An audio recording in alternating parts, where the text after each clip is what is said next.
global thermonuclear war.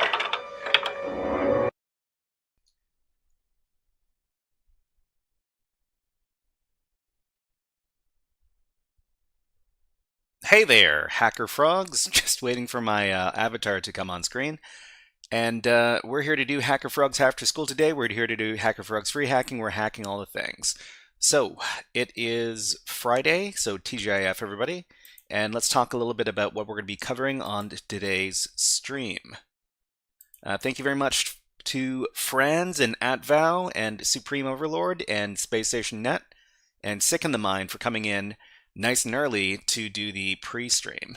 Anyways, what are we doing today? So it's Friday, April 24th, 2026, and we're going to be covering a bunch of different topics today, as is per usual on the live stream. Topic number one is going to be research. We're going to be learning some AI basics with elements of AI. We need to educate ourselves on AI because it's becoming it's becoming an increasingly more and more important thing in the tech space. And Turd, hello, nice to see you here.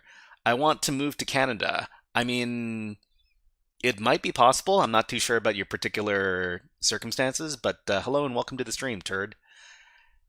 That's some name. I gotta say it every time. Anyways, that's the first thing we're going to be doing today. In the second hour of today's stream, we're going to be doing some programming. We're going to be doing some Python coding with Advent of Code 2015. So this is a blast from the past, but we're going to be trying to solve some challenges using code because we want to keep our coding skills nice and sharp. All right, so the third thing we're going to be doing today is HackerFrogs AfterSchool. It's a program that I developed to teach beginner level cybersecurity skills across a bunch of different topics. We're coming close to the end of the web app basics or web app hacking course. We're doing session number 7, and we're going to be learning about blind and time-based SQL injection stuff. Okay, handles a go in mine, even though I don't join lives, I see your uploaded videos. Thank you for what you're doing, sir. Good. God bless you. Thank you very much, Franz. And thank you very much for watching the videos. I appreciate it. So that's going to be the third hour of today's stream. In the fourth hour, we're going to be doing PortSwigger IDOR Labs. So IDOR is insecure direct object reference, and it's a pretty common web app security flaw. Well, I mean, it's not super common anymore, but it is something we need to keep a lookout for when we do our web app security testing. We're going to be covering that topic in the fourth hour, and in the fifth hour, we're going to be doing a challenge from the HackSmarter platform. HackSmarter is a relatively new cybersecurity platform, and we're going to be doing their exception challenge over there for the fifth and sixth hours today's stream. All right, so without further ado, let's get into the first topic, and we're going to be learning about AI stuff. This is the warm-up topic. It's not super in depth, but we're going to be learning about AI stuff over at elementsofai.com. They've got a free course over there, and I think you can directly navigate over here if you want to. And we've come up on this part of the course. Let's go ahead and get started. All right, part 3, search and games. In this section, we'll study a classic AI problem, games. The simplest scenario, which we will focus on for the sake of clarity, are 2-player perfect information games such as tic-tac-toe and chess. So while we're doing this, we might as well put on a little bit of music so that we've got something in the background to help us focus. So let's go ahead and put on some of this music. If the music is too loud, let me know, and I'll try to keep the volume appropriate.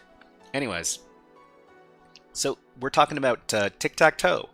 So Maxine and Minnie are true game enthusiasts. They just love games, especially 2-person perfect information games such as tic-tac-toe or chess. One day they were playing tic-tac-toe. Maxine, or Max as they call her, was playing with X. Minnie, or Min as her friends call her, had the O's. Min had just played her turn, and the board looked as follows. So we've got... Okay, so O, O, O, and we see that O is 1 space away from winning tic-tac-toe. Max was looking at the board and contemplating her next move, as it was her turn, when she suddenly buried her face in her hands in despair. looking quite like Gary Kasparov playing Deep Blue in 1997. So Gary Kasparov is one of those chess masters who is famous for many different things, but one of the things that he's really famous for is losing to the Deep Blue chess AI in 1997. Okay, so yes, Min was closing to get 3 O's in the top row, but Max could easily put a stop to that plan. So why was Max so pessimistic?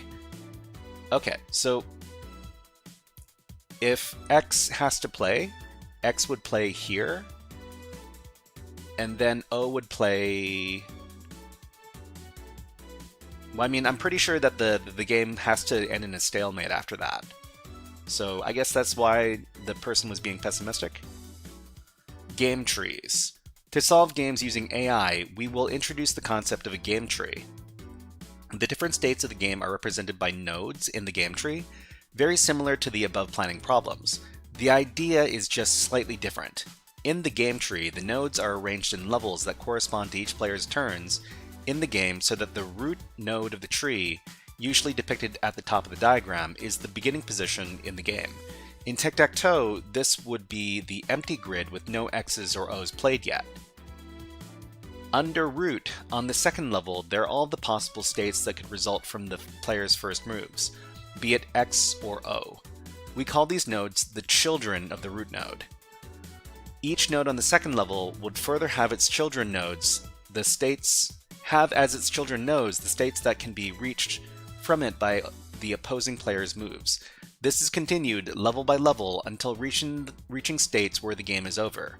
In tic-tac-toe, that means that either one of the players gets a line of 3 and wins, or the board is full and the game ends in a tie. Fran says, fun fact, Gary Kasparov was a world chess champion for 20 consecutive years. I mean, I'm pretty sure that Gary Kasparov's contemporary is Magnus Carlsen. I don't keep up with chess all that much, but if you're a big chess fan in the chat, let us know. Aku Siapa, hello, nice to see you here. What is up? So, minimizing and maximizing value. In order to be able to create game AI that attempts to win the game, we attach a numerical value to each possible end result. To the board positions where X has a line of 3 so that Max wins, we attach the value +1, and likewise to the positions where Min wins with 3 O's in a row, we attach the value -1. For the positions where the board is full and neither player wins, we use the neutral value 0. It doesn't really matter what the values are as long as they are in this order, so that Max tries to maximize the value and Min tries to minimize it. Okay, so we got a sample game tree. Consider, for example, the following game tree, which begins not at the root but in the middle of the game, because otherwise the tree would be way too big to display. Note that this is different from the game shown in the illustration at the beginning of this section. We have numbered the nodes with numbers 1, 2 to 14. The tree is composed of alternating layers where it is either Min's turn to place an O or Max's turn to place an X at any of the vacant slots on the board. The player whose turn it is to play is shown on the left. Okay, so let's see if we can make this a little bit bigger. Okay, so this is about as big as we can get it and still have all the information. Let's see if we can scroll down just a little bit. Okay. So we start from node 1 over here, and from node 1, it looks like it is Min's turn to play, which is the O's. So they can play it from to here, or to here.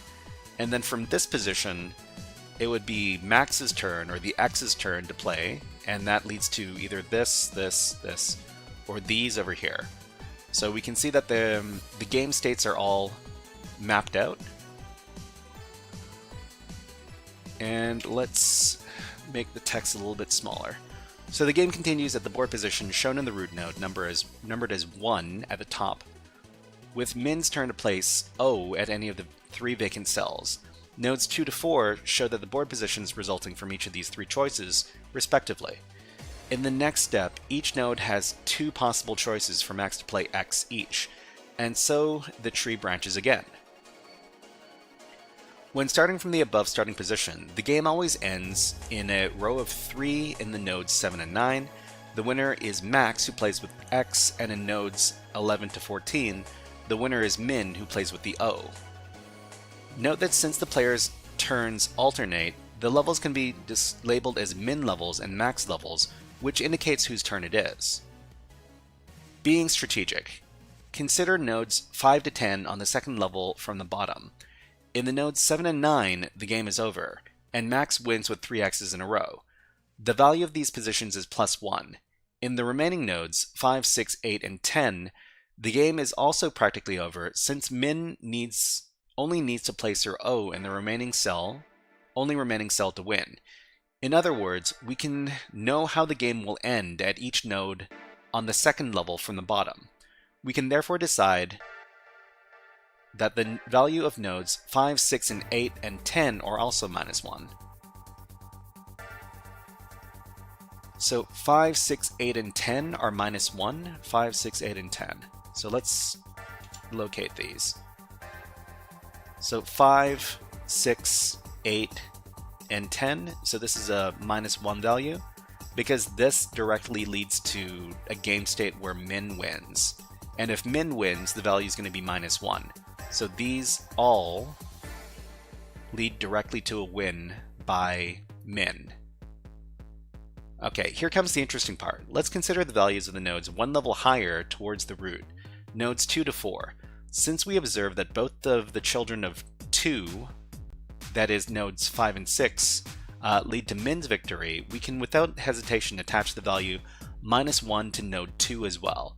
However, for node 3, the left child 7 lead to Max's victory +1, but the right child 8 leads to Min winning, which is -1. What is the value of node 3? Think about this for a while and keep in mind who makes the choice at node 3. Okay, so we're looking at node 3. Node 3 is over here, and the next person who makes a decision is going to be Min. So Min is playing the O's. This is Max's turn to play. This is Min's turn to play. Let's think about this. What is node? So when we talk about nodes in this example, each one of these illustrations, so the illustrations of the game states, these are known as nodes. So this is labeled node 1, node 2, node 3, node 4, etc., etc. And right now, what they want us to do is they want us to figure out whether or not it's an advantage, whose advantage it is for each one of these nodes. If it's a -1, it's an advantage for the Min user who's playing the O's in the tic-tac-toe game. And if it's a +1, or a 1 rather, then it's an advantage for Max, the players who's playing the X's in the game. So they want us to determine node 3, whether or not this is advantageous for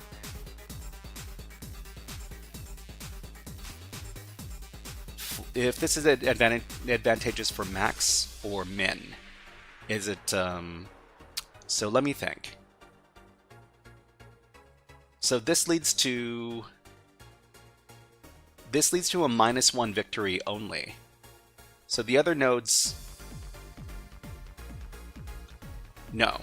So this is, I mean, wait. This leads this leads directly to a whatever win.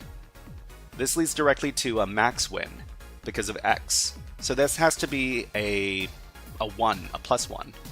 Yeah, this goes to Max. Okay. So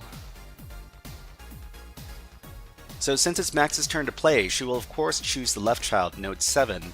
Thus, every time we reach the board position in node 3, Max can ensure victory, and we can attach the +1 value to node 3. The same holds for node 4. Again, since Max can choose where to put her X, she can always ensure victory, and we can attach the +1 to node 4. So node 4 also leads to a direct victory. So this can be seen as +1. because this is advantageous for the X user or the X player. Okay, determining who wins. The most important lesson in this section is to apply the above kind of reasoning repeatedly to determine the result of a game in advance from any board position. So far, we have decided that the value of node 2 is -1, which means that if we end up in such a board position, min can ensure winning, and that the reverse holds for nodes 3 and 4 since their value is +1, which means that max can be sure to win if she only plays her own turn wisely. Finally, we can deduce that since min is an experienced player, she can reach the same conclusion, and thus she only has one real option: play the O in the middle of the board. In the diagram below, we've included the value of each node as well as the optimal gameplay starting at min's turn in the root node. Okay, so if we start from here, let's make it a little bit bigger. A little bit bigger. Okay. So if we start from here, and it's min's turn to play, so min is the O's, she has to play, to do the optimal route for her, she has to play O down at the bottom. Okay, and then after that, this will lead to either node 5 or node 6. Oh, okay. I see what's going on. So in if node 5 plays out, then she gets a diagonal victory, and if node 6 plays out, then she also gets a diagonal victory. Okay. The value of the root node. Who wins? The value of the root node, which is said to be the value of the game, tells us who wins and how much if the outcome is not just plain win or lose. Max wins if the value of the game is +1, and min if the value is -1, and if the value is 0, then the game will end in a draw. Okay, and Yazanchi, hello, nice to see you here. Thanks for your nice rep in GitHub that'll cover everything to be a better hacking CTF. Thanks and good luck. Hello, hey, and yeah, no worries, Yazanchi. Let me know if I can help in any other ways. All right, so what do we have here? So in other games, the value may also take other values, such as the monetary value of the chips in front of you, in poker, for example. This is all based on the assumption that both players choose what is best for them, and that what is best for one is worst for the other, a so-called zero-sum game. So our note on finding the optimal moves. Having determined that the values of all nodes in the game tree, the optimal moves can be deduced. At any min node, where it is min's turn,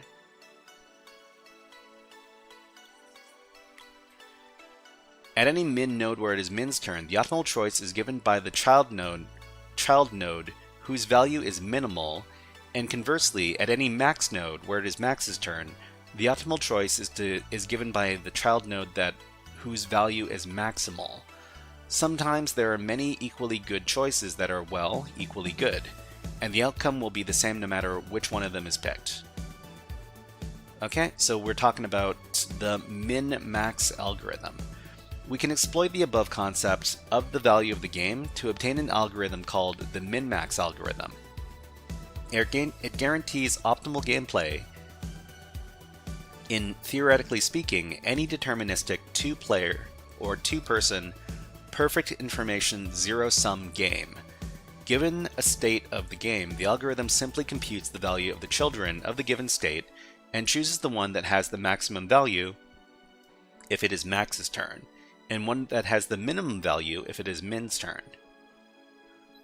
The algorithm can be implemented using a few lines of code. However, we will be satisfied with having grasped the main idea. If you're interested in taking a look at the actual algorithm, alert programming required, feel free to check it out. For example, Wikipedia min-max. So I'll just copy the link for anybody who's interested in taking a look. Okay, sounds good. Can I go home now? As stated above, the min-max algorithm can be used to implement optimal gameplay in any deterministic two-player, perfect information, zero-sum game. Such games include tic-tac-toe, Connect 4, chess, Go, etc. Rock, paper, scissors is not in this class of games since it involves information that is hidden from the other player. Nor are Monopoly or backgammon, which are not deterministic. So as far as this topic is concerned, is that all, folks? Can we go home now? The answer is that in theory, yes, but in practice, no. The problem of massive game trees. In many games, the game tree is simply way too big to traverse in full. For example, in chess, the average branching factor, that is, the average number of children, available moves per node is about 35. That means to explore all the possible scenarios up to only 2 moves ahead, we need to visit approximately 35 times 35, or 1,225 nodes. Probably not your favorite pencil and paper homework exercise. Okay, a look ahead of 3 moves requires visiting 42,875 nodes, and for 4 moves, how many is that? That's 1,500,625 nodes, and 10 moves, 2.7 quadrillion nodes. In Go, the average branching factor is estimated to be about 250. Go means no-go for min-max, for minimax. More tricks. Managing massive game trees. A few more tricks are needed to manage massive game trees. Many of them were crucial elements in IBM's Deep Blue computer defeating the world chess champion Garry Kasparov in 1997. If we can afford to explore only a small part of the game tree, we need a way to stop the minimax algorithm before reaching an end node. That is, a node where the game is over and the winner is known. This is achieved by using a so-called heuristic evaluation function that takes as input a board position, including the information about which player's turn is next, and returns a score that should be an estimation of the likely outcome of the game, continuing from the given board position. Okay, so good heuristics. Good heuristics for chess, for example, typically count the amount of material, the pieces, weighted by their type. The queen is usually considered worth about 2 times as much as a rook, 3 times as much as a knight or a bishop, and 9 times as much as a pawn. The king is of course worth more than all the other things combined, since losing it amounts to losing the game. Further, occupying the strategically important positions near the middle of the board is considered an advantage, and the heuristics assign higher value to such positions.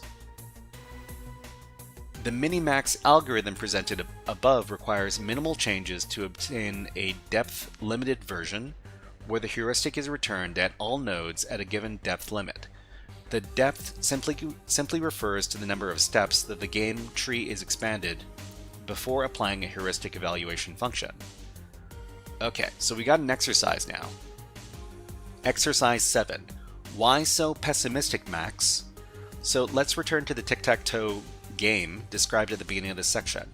To narrow down the space of possible endgames to consider, we can observe that Max must clearly place an X on the top row to avoid imminent defeat.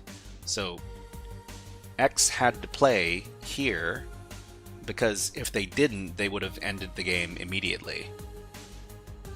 So now it's Min's turn to play an O. Evaluate the value of this state of the game as well as the other states of the game tree, where the above position is the root, using the minimax algorithm. Your task. Look at the game tree starting from the below board position using a pencil and paper. Fill in the values of the bottom level nodes where the game is over. Note that this time some of the games end in a draw, which means that the values of the node is 0 instead of -1 or 1. Next, continue filling the values of the nodes in the next level up. Since there is no branching at that level, the values of the second lowest level are the same as at the bottom level. On the second highest level, fill in the values by choosing for each node the maximum of the values of the child nodes. As you notice, this is a max level. Finally, fill in the root node's value by choosing the minimum of the root node's child node values. That is the value of the game. Enter the value of the game. Enter the value of the game as your answer. Okay, so I wonder if there's a good way to represent this. Okay, let's just take a look at the nodes here.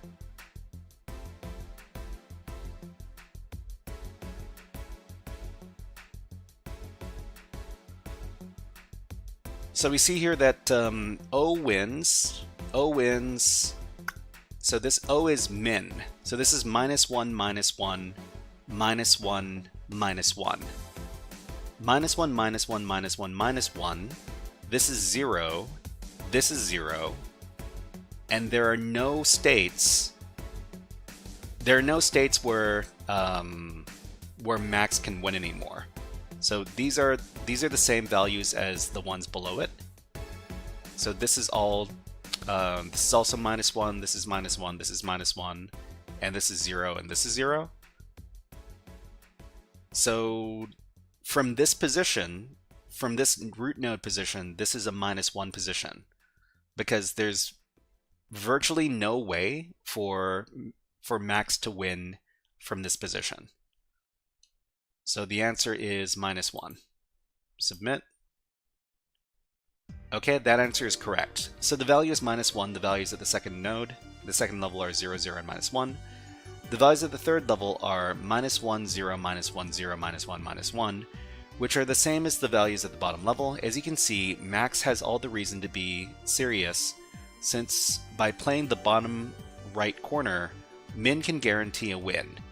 The inevitable victory of min can also be seen from the value of the game -1. Okay? The limitations of plain search. It may look like we have a method to solve any problem by specifying the states and transitions between them, and finding a path from the current state to our goal. Alas, things get more complicated when we want to apply AI in real-world problems. Basically, the number of states in even a moderately complex real-world scenario grows out of hand, and we can't find a solution by exhaustive search, that is, brute force, or even by using clever heuristics. Moreover, the transitions which take us from one state to the next when we choose an action are not deterministic. This means that whatever we choose to do will not always completely determine the outcome, because there are factors that are beyond our control and that are often unknown to us. The algorithms we have discussed above can be adapted to handle some randomness. For example, randomness in choosing cards from a shuffled deck or throwing dice. This means that we need to introduce the concept of uncertainty and probability. Only thus can we begin to approach real-world AI instead of simple puzzles and games. This is the topic of Chapter 3. Christian Rink, hello, nice to see you here. This looks like the min-max algorithm that can be optimized by pruning. Yeah, we were just talking about that. And welcome to the stream, Christian Rink. We were just talking about the mini-max algorithm, using tic-tac-toe as the example. But I think we're going to be moving on to the next part.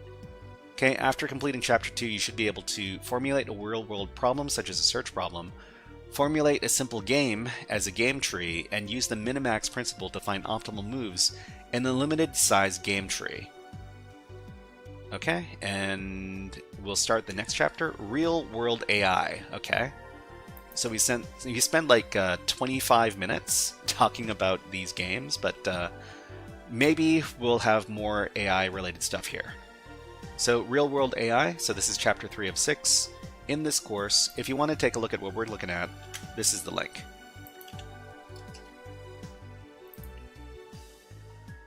One of the reasons why modern AI methods actually work in the real world, as opposed to most of the earlier good old-fashioned methods in the 1960s and 1960s to 1980s, is the ability to deal with uncertainty.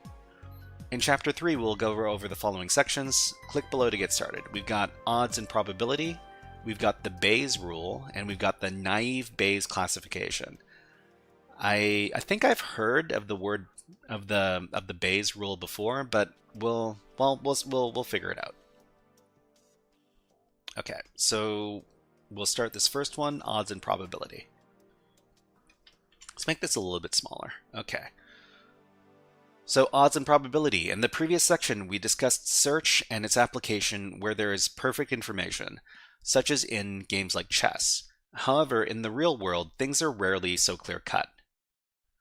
Instead of perfect information, there is a host of unknown possibilities, ranging from missing information to deliberate deception. Take a self-driving car, for example. You can set the goal to get from A to B in an efficient and safe manner that follows all laws.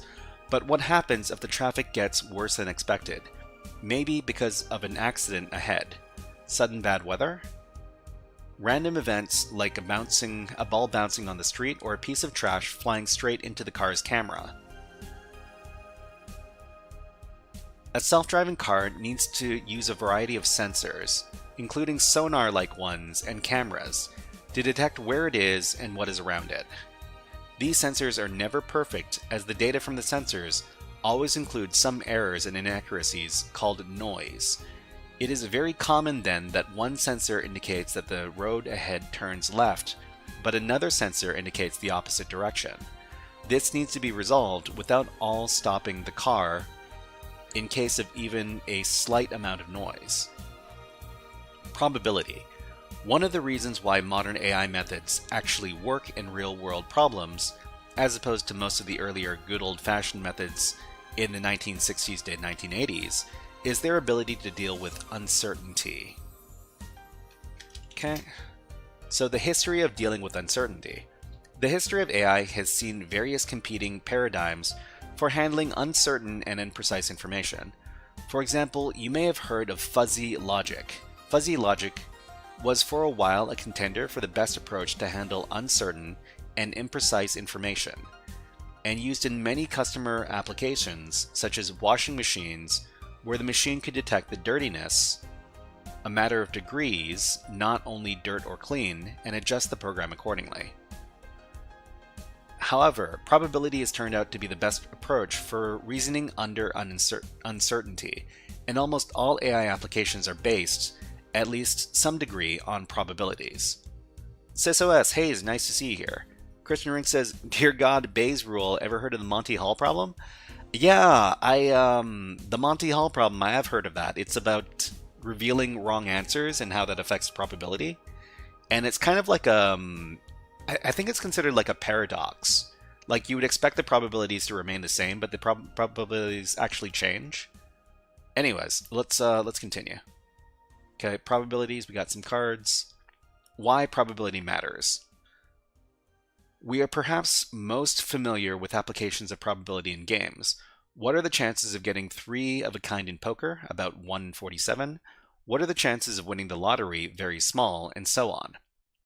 However, far more importantly, probability can be used to quantify and compare risks in everyday life. What are the chances of crashing your car if you exceed the speed limit? What are the chances that the interest rates on your mortgage will go up by 5% within the next 5 years? Or what are the chances that AI will automate particular tasks, such as detecting fractured bones in X-ray images, or waiting tables in restaurant? Okay, so the key lesson about probability. The most important lesson about probability is that the most important lesson about probability that we'd like you to take away is not probability calculus. Instead, it is the ability to think of uncertainty as a thing that can be quantified, at least in principle. That means that we can talk about uncertainty as if it were a number, and numbers can be compared. Is this thing more probable than that thing? And they can often be measured. Granted, measuring probabilities is hard. We usually need many observations about a phenomenon to draw conclusions. However, by systematically collecting data, we can critically evaluate probabilistic statements, and our numbers can sometimes be found to be right or wrong. In other words, the key lesson is that uncertainty is not beyond the scope of rational thinking and discussion, and probability provides a systematic way of doing just that. The fact that uncertainty can be quantified is of paramount importance. For example, in decisions concerning vaccination or other public policies. Before entering the market, any vaccine is clinically tested so that its benefits and risks have been quantified. The risks are never known to the minutest detail, but their magnitude is usually known to sufficient degree that it can be argued whether the benefits outweigh the risks. Why quantifying uncertainty matters. If we think of uncertainty as something that can't be quantified or measured, the uncertainty aspect may become an obstacle for rational discussion. We may, for example, argue that since we don't exactly know whether a vaccine may cause a harmful side effect, it is too dangerous to use. However, this may lead us to ignore a life-threatening disease that the vaccine will eradicate. In most cases, the benefits and risks are known to sufficient precision to clearly see that one is more significant than the other. The above lesson is useful in many everyday scenarios and professionally. For example, medical doctors, judges in a court of law, or investigators have to process uncertain information and make rational decisions based on them. Since this is an AI course, we will discuss how probability can be used to automate uncertain reasoning. The examples that we will use include medical diagnosis, although it is usually not a task that we wish to fully automate. So medical diagnosis and AI is kind of a tricky topic. Christian Rink says, true that statistics, I'm guessing, is hard but so useful, yet many doctors don't understand stochastics and probabilities. Stochastics, that's a word I'm not really familiar with, Christian Rink. I thought you meant statistics. Many doctors don't understand stochastics and probabilities. Okay, so the next exercise is probabilistic forecasts. For this exercise, remember the key points from the above discussion. So stochastics is the branch of mathematics encompassing probability theory, statistics, and random processes to model, analyze, and predict phenomenon ruled by uncertainty.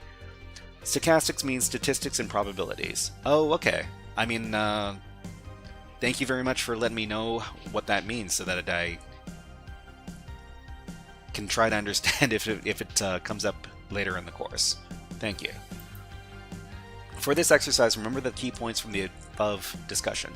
Probability can be quantified, expressed as a number, and it can be right or wrong, but also keep in mind that it is usually not possible to draw conclusions about whether a particular number was right or wrong based on a single observation. Consider the following 4 probabilistic forecasts and outcomes. What can we conclude based on the outcome about the correctness of the forecasts?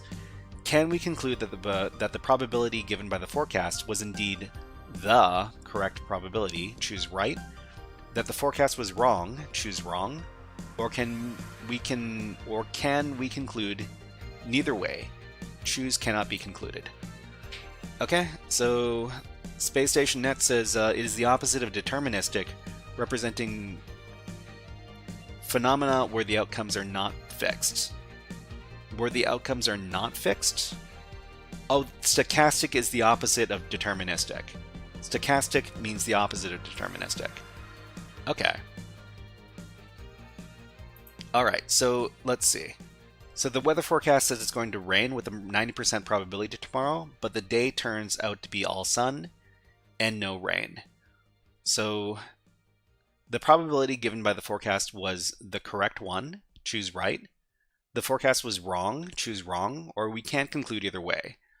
So if the weather forecast says it's going to rain with a 90% probability, but the day turns out to be all sun and no rain, we can say that the forecast was wrong. It was right. What am I missing here? Okay. What can we conclude based on the outcome about the correctness of the forecast?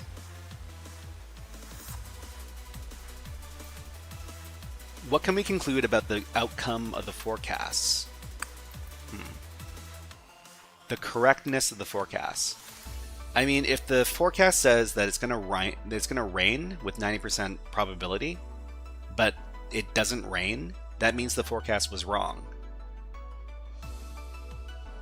Or at least that's what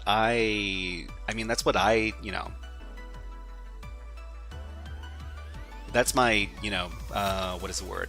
Instinctual answer. So this is a wrong forecast. The weather forecast says it's going to rain with 0 probability tomorrow, but the day turns out to be rainy.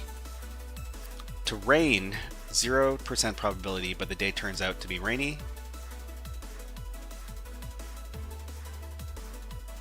Rain with 0% probability, but the day turns out to be rainy. So the forecast was wrong again. But what's the difference between the amount of wrongness? This said that there was a 10% chance that it was going to rain, and this said that there's a 0% chance it's going to rain.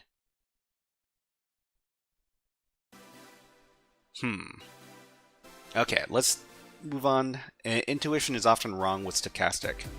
Intuition is often wrong with stochastic.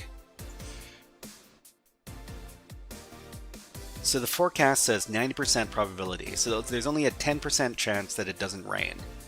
And it doesn't rain. So was the forecast correct? Well, I mean, if there's a non-zero, maybe it's that because there's a non-zero chance, then the forecast is still correct. Hypothesis training, pure math that goes beyond one's mind. Well, I mean, I know that this is definitely a wrong forecast, but this might be a right forecast, even though the probability was low. Okay, we can be in that 1/10th place. Okay, so let's take a look at the next one. Suppose you monitor the weather forecaster for a long time. You only consider the days for which the forecast gives. You only consider the days for which the forecast gives 80% chance to rain. You find it in the long run, on the average, it rains on 3 of every 5 days. 3 of every 5 days? That is not 80%. But does that mean that the forecast is wrong?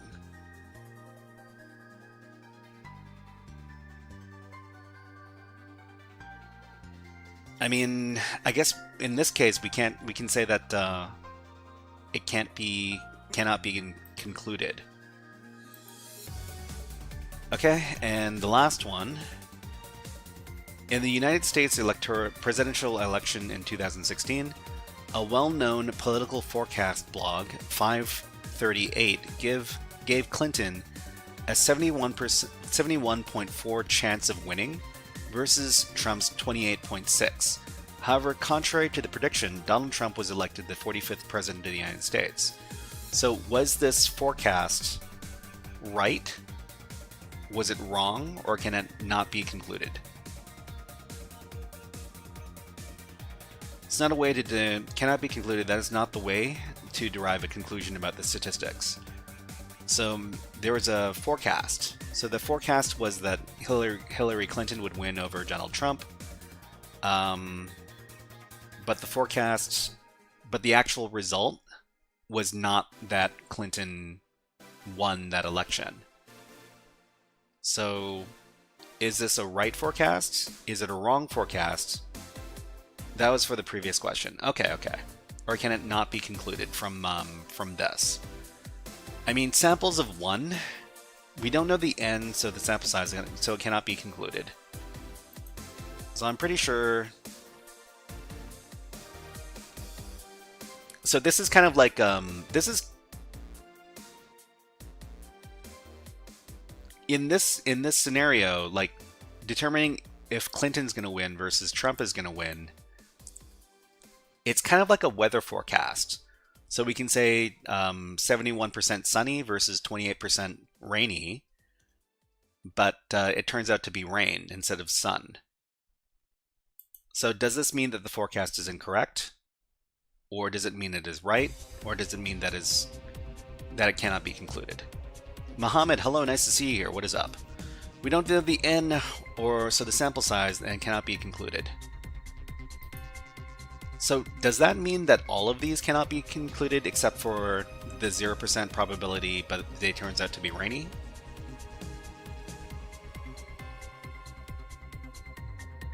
I don't know. Let's submit the answers and find out. Okay. So the weather forecasts are wrong. The weather forecasts are wrong if they predict 80% of rain and it only rains. Okay, so let's take a look at all of the answers. So the weather forecast says it's going to rain with a 90% probability, but the day turns out to be all sun and no rain. So I said it cannot be concluded. We cannot conclude that the weather forecast was wrong based on only a single event. The forecast said it's going to rain with a 90% probability, which means it would not rain with a 10% probability, or 1 out of every 10 days. It is perfectly plausible that the day in question was the 1 in 10 event. Concluding that the probability 90% was correct would also be wrong because by the same argument, we could then conclude that an 80% chance of rain was also correct, and both cannot be correct at the same time. Okay, so the second one was, the weather forecast says it's going to rain with a 0% probability tomorrow, but the day turns out to be rainy. So I said this was a wrong forecast. So the weather forecast was wrong because the 0% probability means that it should definitely not rain, but it did. Okay? So this answer is not correct. I said that it cannot be concluded, but it says here that it's supposed to be wrong when we consider that the forecast gives 80% chance of rain, and that we observe that on average it rains on every 3 of every 5 days. So that's not an 80% of rain. Not an 80% chance. That's not 80% of the time. So the weather forecasts are wrong if they predict 80% chance of rain and it rains only 60% of the time in the long run. Note that we'd really need to keep track of the accuracy for this kind of, for a long time to reach this kind of conclusion, because that's what in the long run means. In practice, weather forecasters actually tend to provide this kind of wrong prediction just to be safe. People are often quite disappointed when the weather turns out to be worse than predicted, but pleasantly surprised when it turns out to be better than predicted. Okay, a reasoning was sound. They're using a different one to get wrong. So this one is supposed to be, it was wrong, and here we concluded that the blog forecast for the presidential election was incorrect, because this is basically the same thing as the weather forecast, only it's dealing with, who wins an election versus what the weather's going to be. Cannot be concluded to be right, wrong, or right. Sometimes unlikely things happen. Considering the previous item, it would actually have been wrong to predict, say, 90% or 100% chance for Trump if there simply isn't enough information available to anticipate the outcome. In other words, perhaps Trump's victory was a rare or rare-ish event with a 28.6% probability. Such events are expected to happen in more than 1 out of 4 cases after all. Okay, so odds. So probably the best way to represent uncertainty is through odds. They make it particularly easy to update beliefs when more information becomes available. We will return to this in the next section. Before we proceed any further, we should probably make sure you're comfortable with doing basic calculations on ratios or fractions. Okay, SysOS says that they stated that for a long time means statistically sound, period. They just stated that for a long time means statistically sound, period. Christian Rink says this website misses out on some information, but at least a gamified start into stochastics. Okay, so basic manipulations on ratios or fractions. As you can probably recall, fractions are numbers like 3/4 or 28 out of 365. We will need to multiply and divide such things, so it's good to refresh these operations if you feel unsure about them. A compact representation for those who need a quick reminder is Wikibooks Multiplying Fractions. Another fun animated presentation on the basic operations is Math is Fun Using Rational Numbers. Feel free to consult your favorite source if necessary. By odds, we mean an expression like 3 to 1. 3:1, that is 3 to 1. which means that we expect that for every 3 cases of an outcome, for example winning a bet, there is 1 case of the opposite outcome, not winning the bet. In gambling terms, the odds are usually given from the bookmaker's point of view, so 3 to 1 usually means that your chances of winning are 1 to 3. The other way to express the same would be to say that the chances of winning are 3 out of 4. 3 out of 4. Oh, interesting. So if we represent this in fractions, it's 3 out of 4. But if we represent it in odds, like this, it's 1 to 3. So 1 to 3 means that there are 4 pieces in total, but there's one part which represents winning, and there's 3 parts that represent losing. Okay? So these are natural frequencies since they involve only whole numbers. With whole numbers, it is easy to imagine, for example, 4 people out of whom 3 have brown eyes, or 4 days of which it rains, on 3 if you're in Helsinki. So I don't know if this is super important to point out, but the developers of this website are Finnish. So this is why they're talking about, cities like Helsinki. Okay, so note, why we're using odds and not percentages. So 3 out of 4 is of course the same as 75%. Mathematicians prefer to use fractions like 0.75 instead of percentages. It has been found that people get confused and make mistakes more easily when dealing with fractions and percentages than with natural frequencies or odds. This is why we use natural frequencies and odds whenever convenient. I have heard that a lot of people think that numbers like 75% basically mean that it's a very good indication that something will happen. But yeah, there's a lot of game theory around percentages and how people perceive them. Okay, so an important thing to notice is that while expressed as 2 numbers, 3 and 1, for example, the odds can actually be thought of as a single fraction or ratio. For example, 3 divided by 1, which is equal to 3. 3 divided by 1, which is equal to 3. Thus the odds 3 to 1 is the same as the odds 6 to 2 or 30 to 10, since these ratios are also equal to 3. Likewise, the odds 1 to 5 can be thought of as 1 divided by 5, okay, which equals 0.2. Again, this is the same as the odds 2 to 10 or 10 to 50, since that's what you get by dividing 2 by 10 or by 10 by 50. But be very careful. The odds 1 to 5, 1 win for every 5 losses, even if it can be expressed as the decimal number 0.2, is different from 20% probability, or probability 0.2 using the mathematician's notation. The odds 1 to 5 mean that you'd have to play the game 6 times to get 1 win on the average. The probability 20% means that you have to play the 5 times to get 1 win on the average. So 20% is not equal to the odds of 1 to 5. Because, you have to add up these numbers to get the total number of games that you'd have to play to win 1.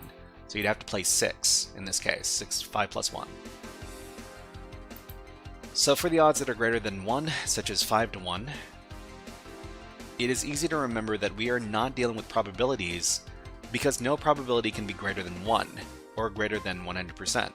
But for odds that are less than 1, such as 1 to 5, the danger of this confusion lurks around the corner. So make sure you always know when we are talking about odds and when we are talking about probabilities. I think this might get a little bit confusing in just a bit. So you're about to tackle some of the most challenging exercises in this course. They involve math, specifically calculus, and it may feel a bit overwhelming at times. It's important to know this. Struggling here does not mean you cannot complete this course. it means you're learning. Okay, so what do we got? What do we got? So, exercise 9, odds. So as we already mentioned above, the odds 3 to 1, for example 3 rainy days for each rainless day, corresponds to probability 0.75, or in percentages 75%. In general, if the odds are in favor of an event, they are xy. The probability of the event is given by x divided by x plus y. Try that with the odds 3 to 1 if you like. You should get the answer 0.75. So, okay. Let's do the math really quick here.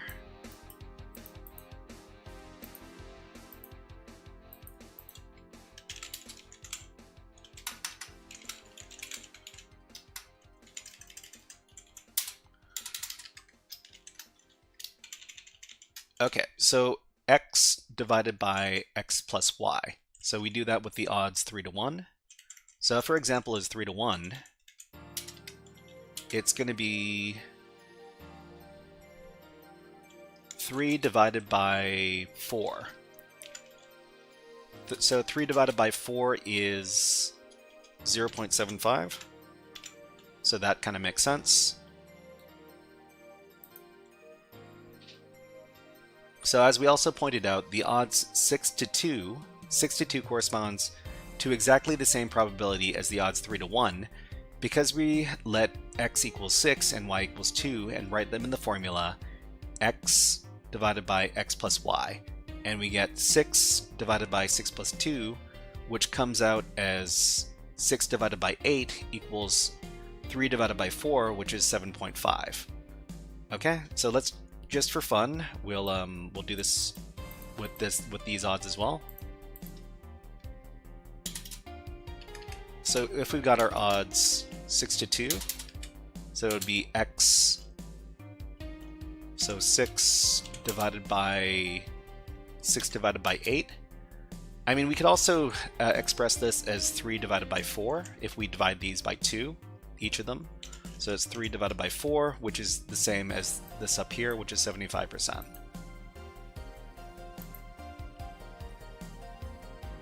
Okay, so your tasks.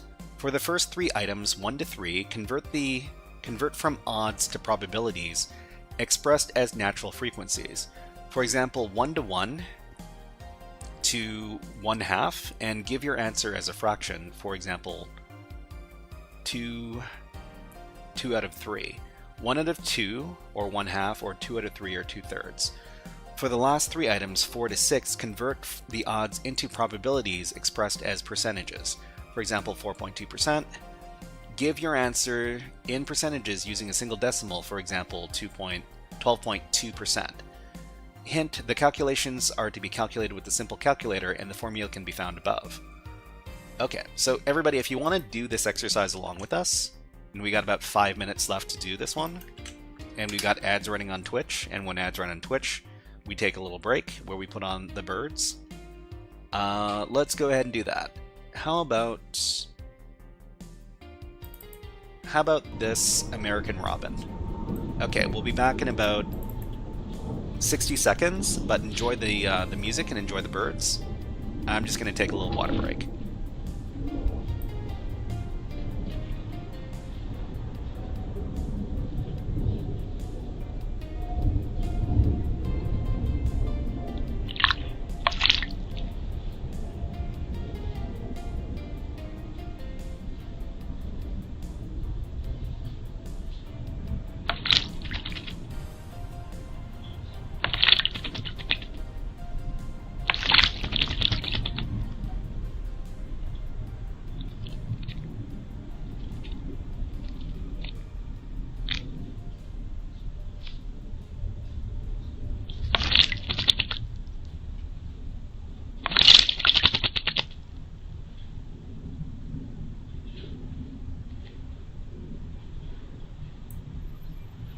If anybody doesn't know what kind of bird this is an American robin. It's very common all over North America. Anyways, we will put the birds away. We'll get back to the statistics, I guess. Okay, so for the first 3 items, convert the odds to probabilities expressed as natural frequencies. So we get, for example, convert the odds to probabilities. So this is fractions. So express whatever it is as a fraction. Okay, the odds for getting 3 of a kind in poker are about 1 out of 46. Let's answer these. So 1 in 46. So 1 in 46 is... Let's work on this. So 1 in 46 is... It will happen 1 out of 47 times. So 1 in 46 is equal to... was x plus... Oh, no, x divided by x plus y. So that means x plus y is 47, so it's 1 divided by 47. 1 divided by 47, or how do we let's see. 1 divided by 47.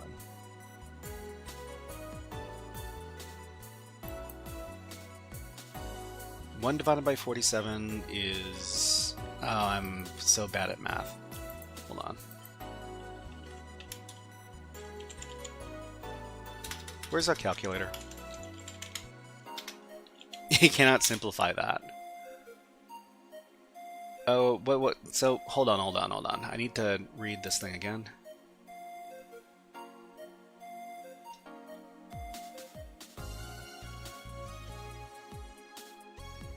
Ryu, hello, nice to see you here. What is up?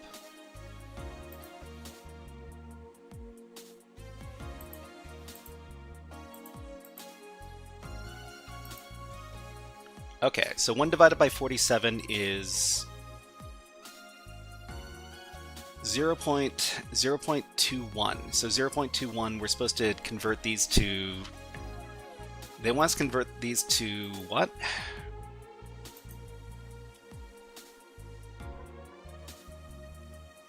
Give the answer as a fraction, 2 out of 3.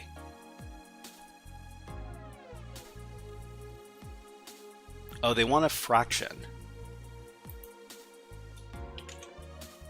So 1/47th. So the answer for the first one is 1/47th. The odds for rain in Helsinki are 206 to 159. Did I miss the IDOR? No, the IDOR is coming later. So that's probably going to be in the 3rd hour? No. The 4th hour of today's stream. So the IDOR stuff is coming way later today. Come back in about 3 hours, and we should be doing the IDOR stuff for you. Okay, so the odds for rain in Helsinki are this. So they want a fraction. So 1 out of 47 for the first one. For the second one, 206. IDOR, more like my door. Yeah, that's exactly... Okay, so the odds for this next one are this. We need to express this as a fraction. So this can we simplify this? Are these numbers divisible by... Do they have a common divisor? I don't think they do. So it would be x divided by x plus y.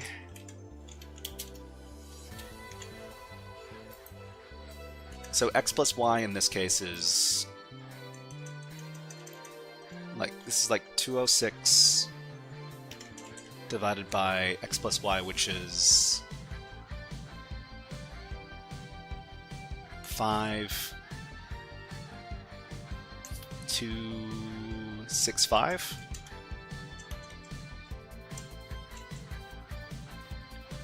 For information, the clock has run out. Yes, thank you very much for letting me know about that, SOS. I'll try to finish up this exercise and grade it, and then we'll move on to the next thing. Claretto, hello, nice to see you here. What is up? So 206 out of 265. I'm pretty sure we can't reduce this any further. So this is gonna have to be the answer. Let's just make sure that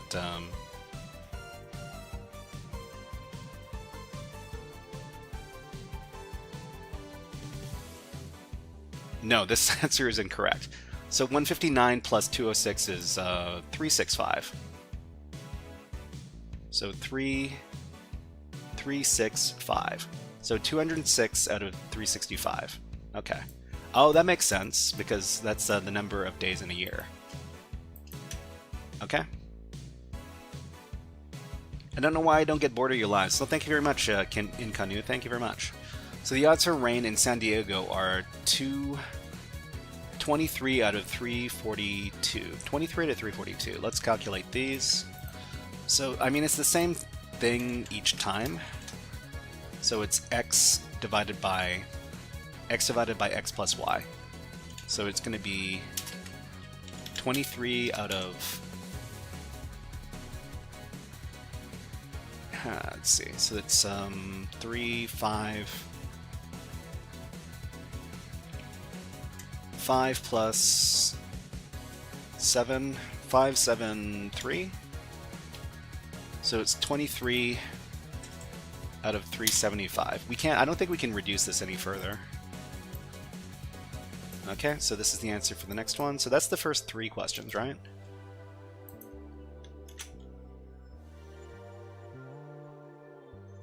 Okay, so they want us to do, for items 1 to 3, convert the odds to probabilities.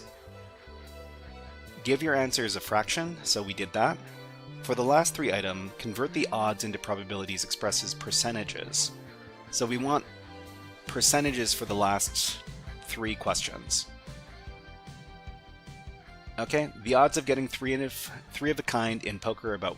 Okay, so these are the same things, only we're expressing them as, not as fractions, but as percentages.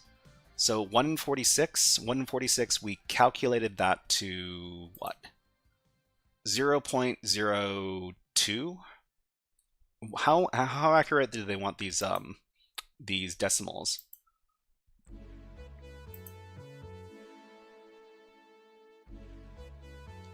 Give your answer in percentages using a single decimal. For example, 12.02. So a single decimal.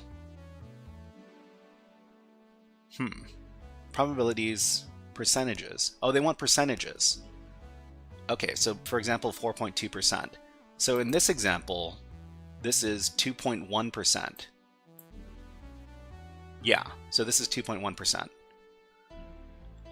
Restory it. If Mythos is leaked, you're cooked, bro. What do you mean by you? Do you mean like security people? Restory it? Are you saying that if Mythos is leaked, then everybody in cybersecurity loses their jobs? Is that what you're trying to say? Do you keep your broadcasts? Yeah, we keep the broadcasts on YouTube. But restory it. Let me know what exactly you're talking about. Okay, 2.1%, I think, right?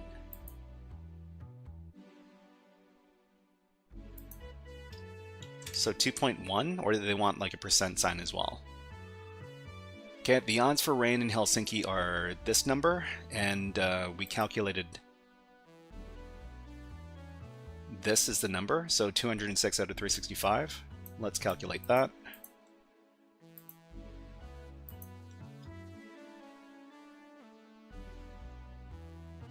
Ooh, so it's 206. So this is 206 divided by 365. So that it's 56.4%. 56.4. Restory it says the new Claude AI is the best hacker now. The new Claude AI is the best hacker now. All right. Ryu says, I need to go to sleep and I want to watch the IDOR part. That's why I asked you. Oh, no worries, no worries. I mean, you can come and watch it afterwards on the YouTube channel. So do I have a link for that? No, I don't have a link for that. But here's the link. youtube.com /@theshyhat if you want to take a look at the channel.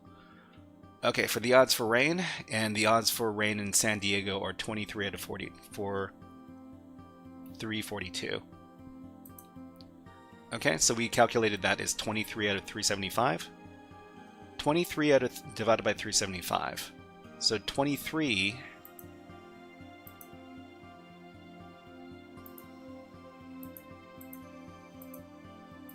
375.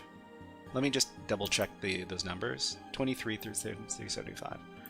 Okay, so that is 6.1%. Your addition is wrong in 3, which means 6 is wrong also. Hold on. So 1, 2, 3. So 1, 2, 3. 23 out of 4, 342. 340. Okay, so this is 5. Oh. Yeah, I did get this wrong.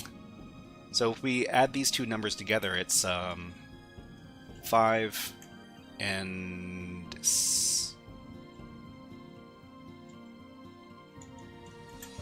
no? Isn't this 375? 365. Okay, 365. We add the 2 and the 4, 365. So it's not 375. My bad.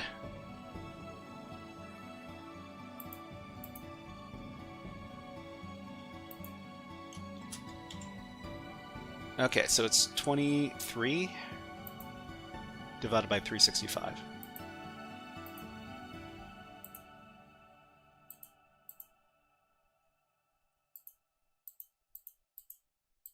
That makes sense because we're talking about a year.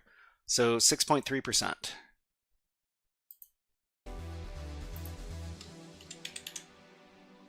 That's what it said, right? 6.3, okay. Okay, let's submit these answers. Actually, they're looking for percentages, right? So I guess we need to put the percent symbol on the end of these percentages. So 6.3%, 56.4%, 365, yeah. Thank you very much.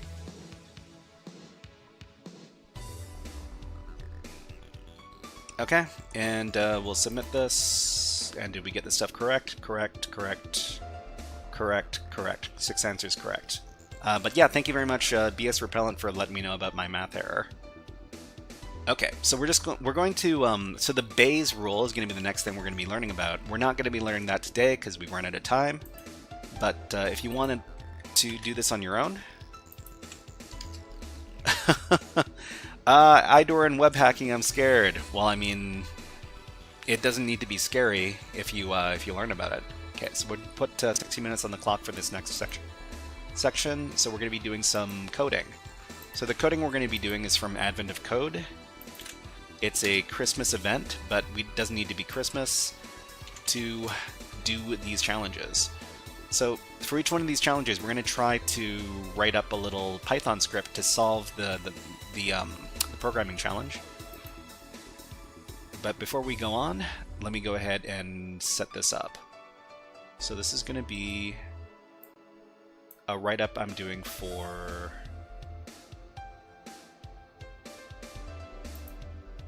Advent of Code 2015.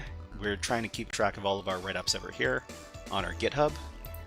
This is day 9, part 1.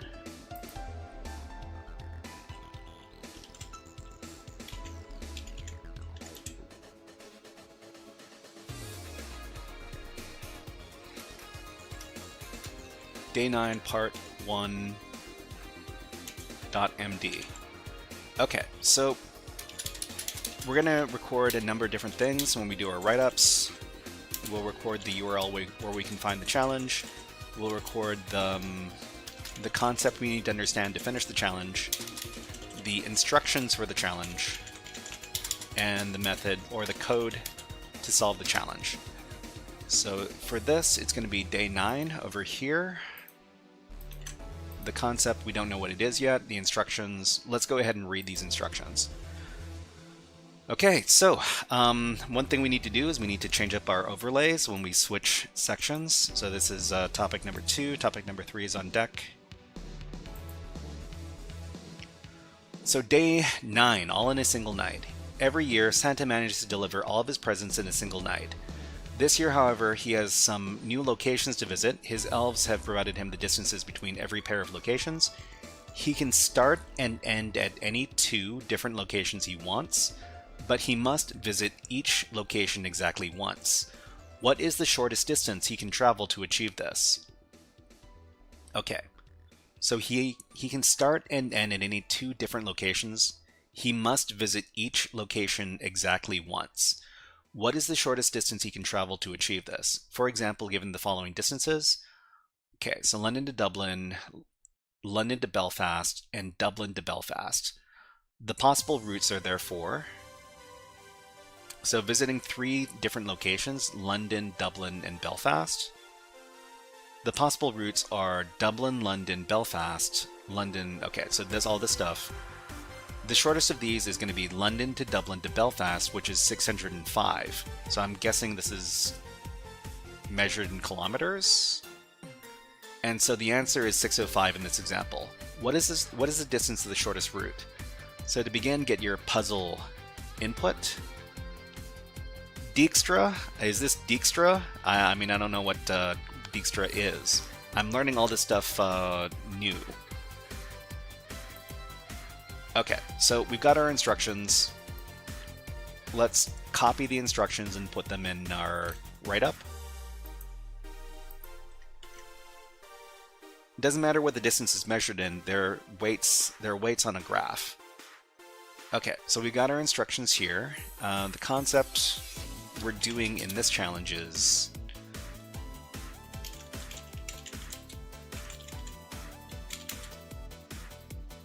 calculating shortest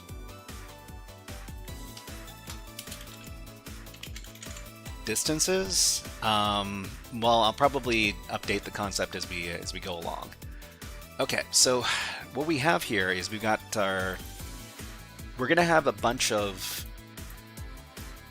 items in the list that tell us the distances from one city to another city. So in the puzzle input, we've got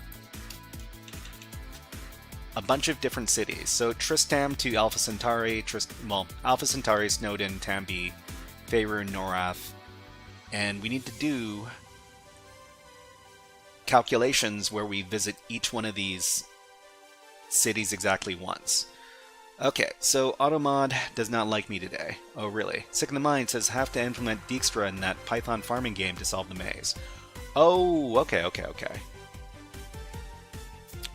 So Dijkstra is the name of some sort of algorithm? I'm not really familiar with that. So I guess the first thing we need to do is we need to collect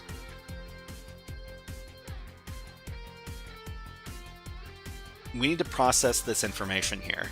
So the name of the city, so Tristram Alpha Centauri, is going to be 34.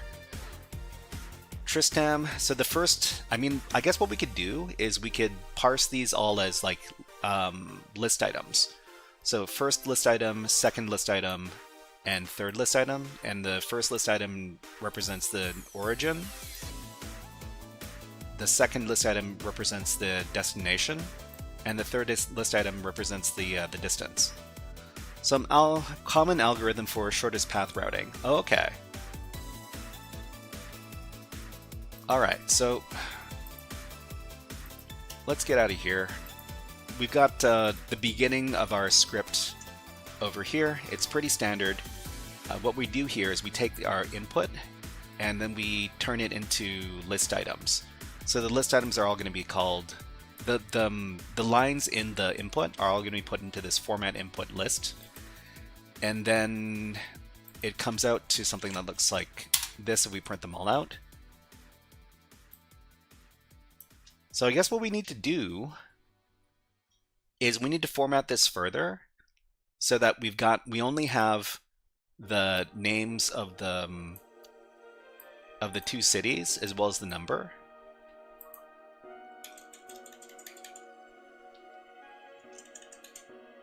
So I guess we can format this further, and I guess what we can do is we can define what the program does in our comments over here.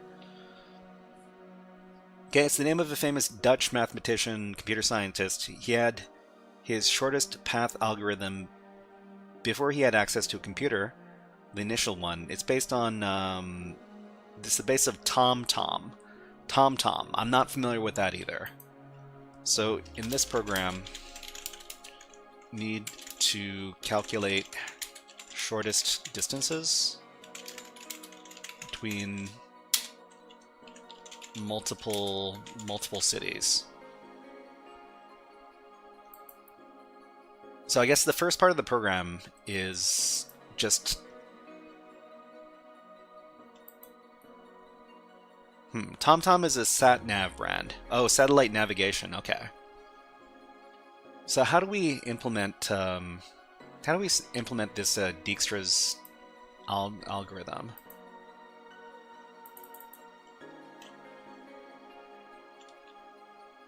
And how do you pronounce the name correctly? Is it Dijkstra or Dijkstra? Is it D? Is it D or die?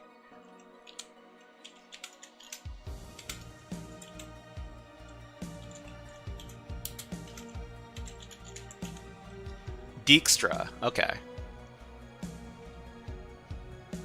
Sick in the Mind says D, and SysOS says die. Is it supposed to be Dijkstra then?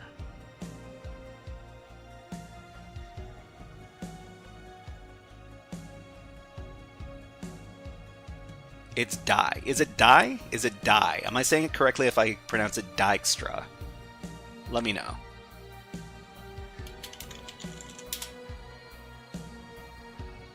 Okay, so Dijkstra's algorithm is a greedy algorithm used to find the shortest path from a single source node to all the nodes in a weighted graph. In Python, the most efficient implementation uses a priority queue via the heap queue module to always expand the node with the minimum current distance. Okay, so we're defining a function called Dijkstra. Graph and start initializes the distances to all nodes as infinity except what? Distances equals node, float infinity for node and graph, distance is start equals 0.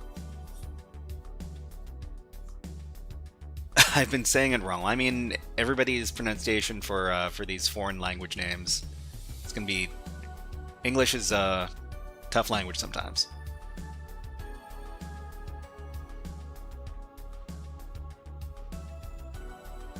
Okay, example usage, graph equals A, B1, C4, B, A1, C2, D5.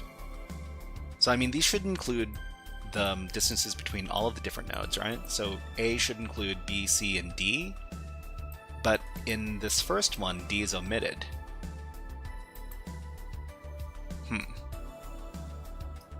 I know how to pronounce it? Okay. I mean, the thing is that in English, there are some, what is the word? Like accepted pronunciations of stuff that is not the native pronunciation. So it's kind of tough. I mean, it's like Vincent van Gogh is not Vincent van Gogh in Dutch. Vincent van Gogh in Dutch is Van Gogh. But people in English don't say Van Gogh, they say Van Gogh.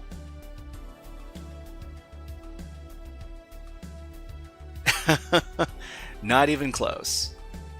Closer. Okay, well. Initialization, assume a distance of 0 to the source and infinity to all others.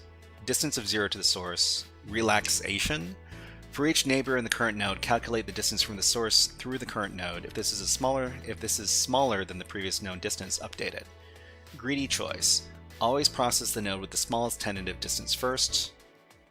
Prioritize queue.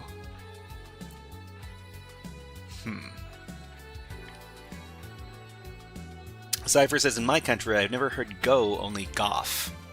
Only goff, and it's not the Netherlands. I mean, yeah. I mean, the thing is that the pronunciations for for foreign names in other languages, it's basically going to be whatever is easiest for the native speakers of that country's language to speak, and asking English speakers to say Van Gogh is not super realistic, so they just anglicize it and they turn into Van Gogh. It's usually the US that butchers everything. I mean, maybe. I mean, the US is I don't know, but because English is spoken in more than one country in the world. Okay, so core implementation. The following implementation uses the adjacency list to represent the graph and a min priority queue for optimal performance.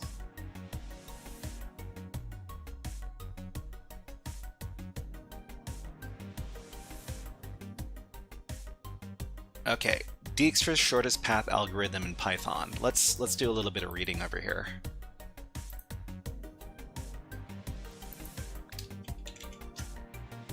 Okay, given a graph and source vertex in the graph, given a graph and a source vertex in the graph, find the shortest paths from sources to all vertices in a given graph.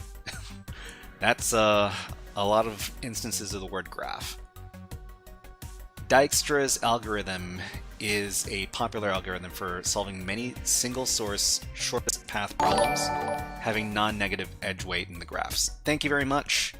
Romans has rated us with a party of 10. Okay, let's go ahead and give Romans a shout out.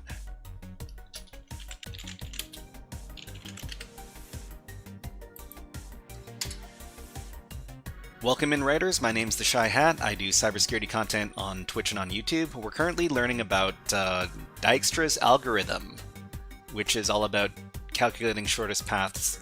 And we're doing this as part of Advent of Code, which is a bunch of programming exercises or programming challenges, which you can find over here. But what were you up to, Romans? Let us know. We'll be back later going out for supper. Hey, if you need to go and take care of yourself after you're doing the stream, feel free to do so. But watchers of Roman's live stream, let us know. Hackint with AI. Hacker intelligence with AI. Hacking with AI. Okay. I think I got it. All right, but yeah, we're trying to learn a little bit about Dijkstra's algorithm now. Okay, so SysOS says I lived near the town that he was born in. Van Gogh was Dutch, and he also lived in France and some other countries.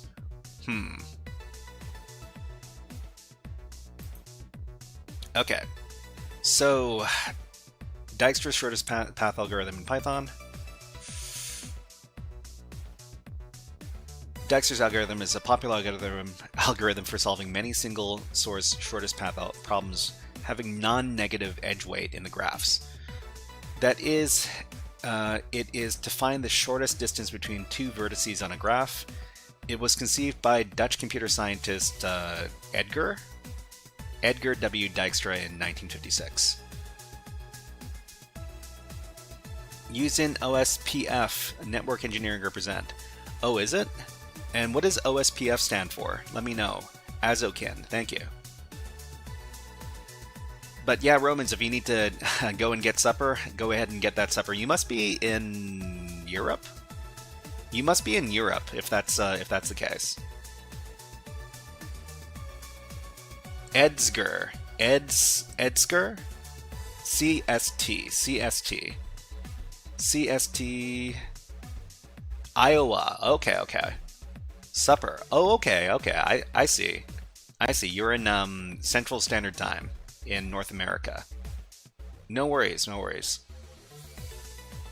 I was just trying to understand where people are in the world. Okay, Dijkstra's algorithm is very similar to Prim's algorithm for minimum spanning tree. Like Prim's MST, we must generate a SPT, shortest path tree, with a given source as root. We maintain two sets. One set contains vertices included in the shortest path tree. Another set includes vertices not yet included in the shortest path tree. At every step of the algorithm, we find a vertex that is the other set, the set of not yet included, and has a minimum distance from the source. Below are detailed steps used in the algorithm to find the shortest path from a single source vertex to all their vertices in the given graph. Okay, it's Frisian. It's weird for Dutch people too. Oh, it's like a dialect. Okay, Skyron Brook, hello, nice to see you here. PST, I'm also in PST. Pick a vertex that which is not there, included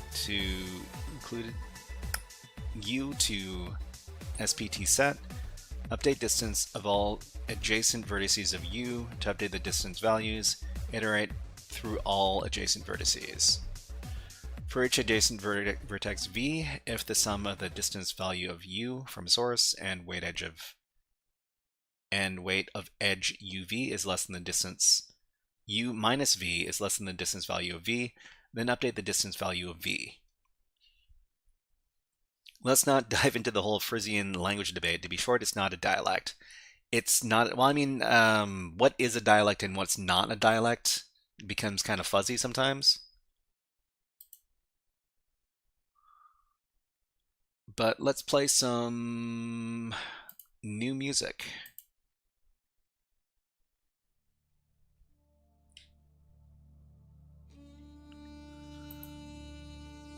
Okay, code implementation. Below is a Python implementation of the above discussed algorithm. Okay, so we need to create a graph. What is this? Create a graph class. So inside of the graph class, it has itself and it has vertices. So self.v equal the vertices and self.graph 0 for column in range vertices, for row in range vertices. So self and vertexes. How many vertexes? Print solution, self and distance. So the graph in this case is going to have a function called print solution. Print vertex distance from source, for node in range, self v, print node, tt, distance of node. A utility function to find the vertex with minimum standard value from the set of vertices, not yet included in the shortest path tree. Define minimum distance, self, distance, SPT set. So SPT in this case stands for shortest path tree? Is that what it stands for?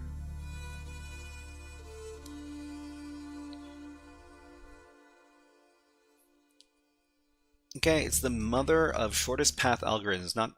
It's really good at teaching how they work and grasping how to use them. If you have masters Dijkstra's, you get all the others.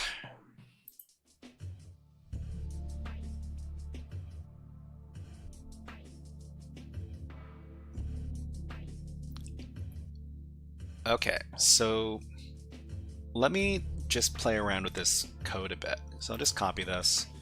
We'll make another file called test.py. Just paste this all in. Shortest path tree. SPT stands for shortest path tree. Okay. So we got our graph, and each graph has self and it has vertices. So when we create a new graph object, we need to define how many vertices it has. Self.graph. So the graph, so this is what we're setting up here is the graph attribute. The graph attribute is equal to 0 for column in range, 0 for column in range vertices, 0 for column in range vertices, for row in range vertices. So what we define as the vertices is going to be used to create the graph.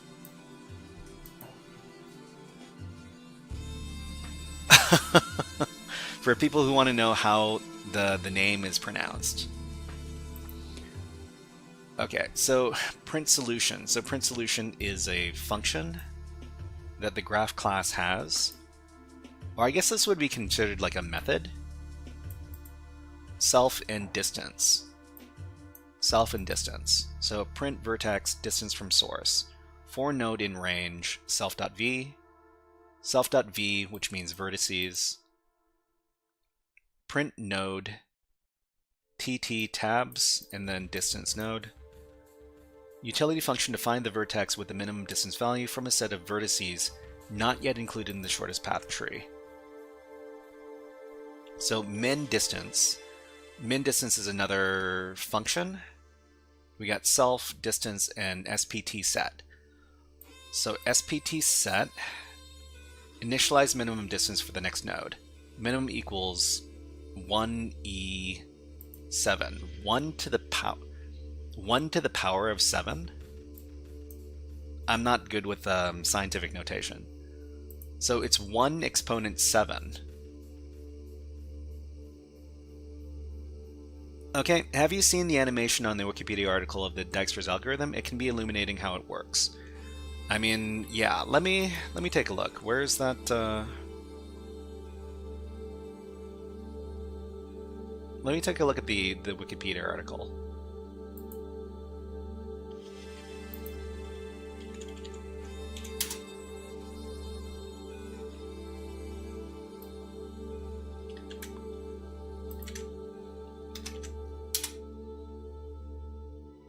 Okay.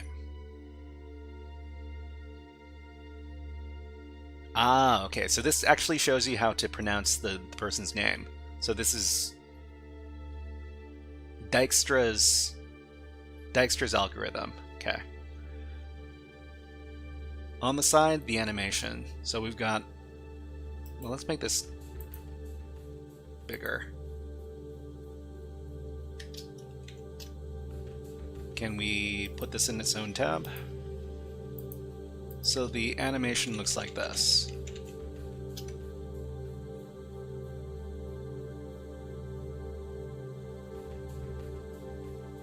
So they do, at each node, they do calculations on how far we go from one node to another. So they calculate the distance between each one of these nodes from any node that you're currently at, and then they choose the shortest path. And I guess they've got like a beginning node and an end node, and they're trying to reach the end node.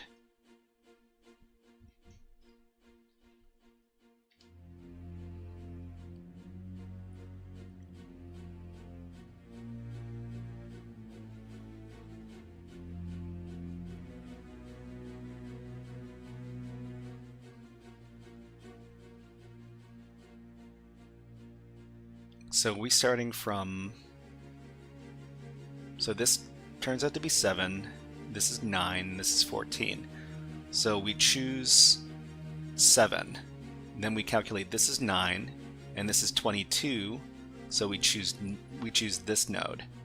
We see here, we got 20, and we've got 11, so we choose 11, and then this is the only one left, so we have to choose this one. Okay, so let's take a closer look at what's happening inside of Python functions here. So the minimum distance for the next node. Minimum distance is 1e7. The shortest path costs 20 units. Let's go back.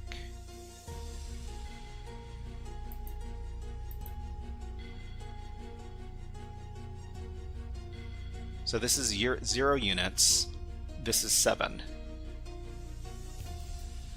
So this starts at 0, then we take 7 units to arrive at this node, and then 7 plus 9 to arrive at this node, and then from here, 7, 9, 20. So this turns into 20, so the final answer is 20 in this case.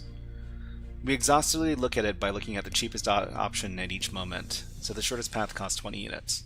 I think I understand. So let's see, we got a function that calculates the minimum distance.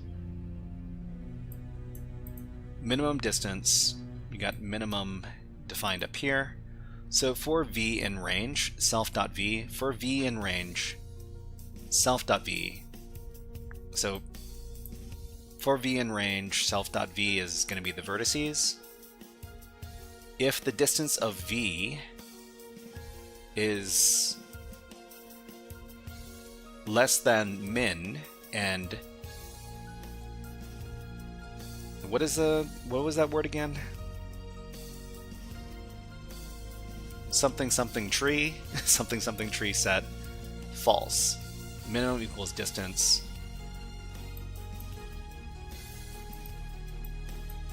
Distance v, so v is a list object.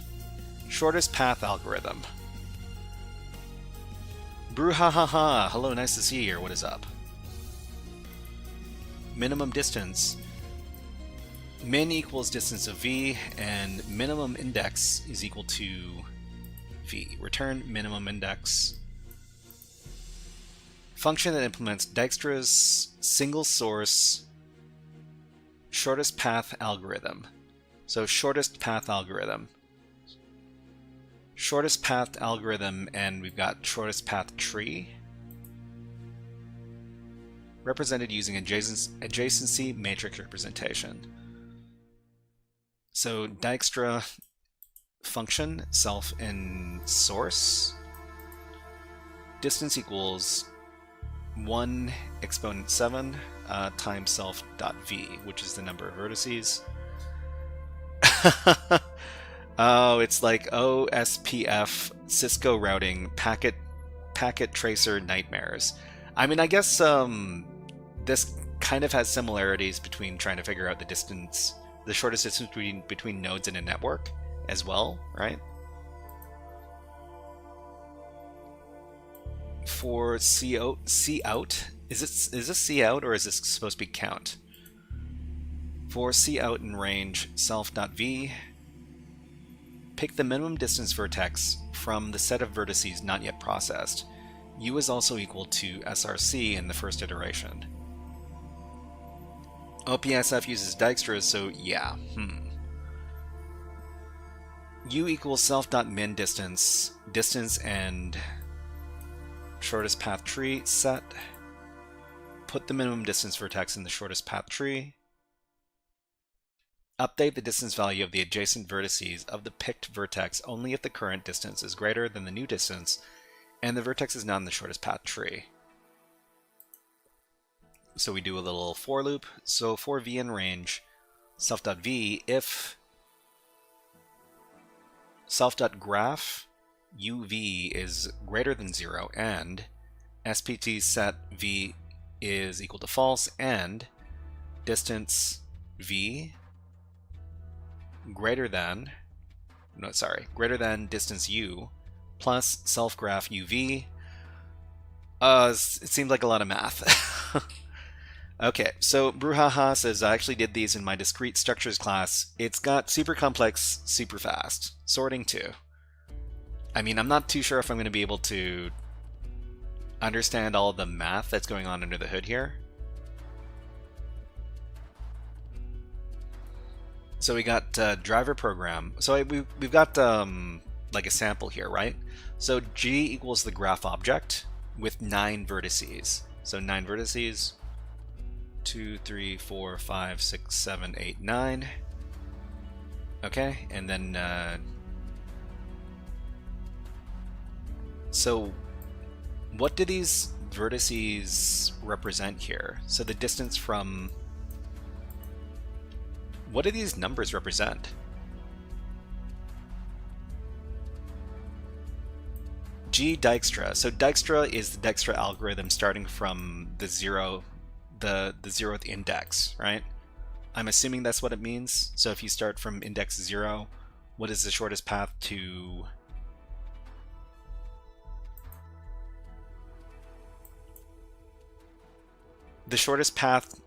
visit all of the nodes, right? Just use it. It's fine. Okay, well. So ggraph, I mean, if we want to use this particular set of code, what we need to do is we need to figure out how to fill in the graph, or how to create the graph in the first place. It's a graph. Yeah, that's true. That's true. So starting from, I'm guessing that Dijkstra's algorithm is all about visiting every node in the shortest amount of units, or the shortest amount of distance, right? So I guess when we run the Dijkstra function here, it's indicating which node we're starting at. Not every one. Not every one. No? Because the challenge description says that we have to visit every location exactly once. So he can start and end at any two different locations he wants. Oh, interesting. He can start and end at any two different locations he wants, but he must visit each location exactly once. What is the shortest distance he can travel to? Just the least amount of nodes to find the shortest path possible. Okay, so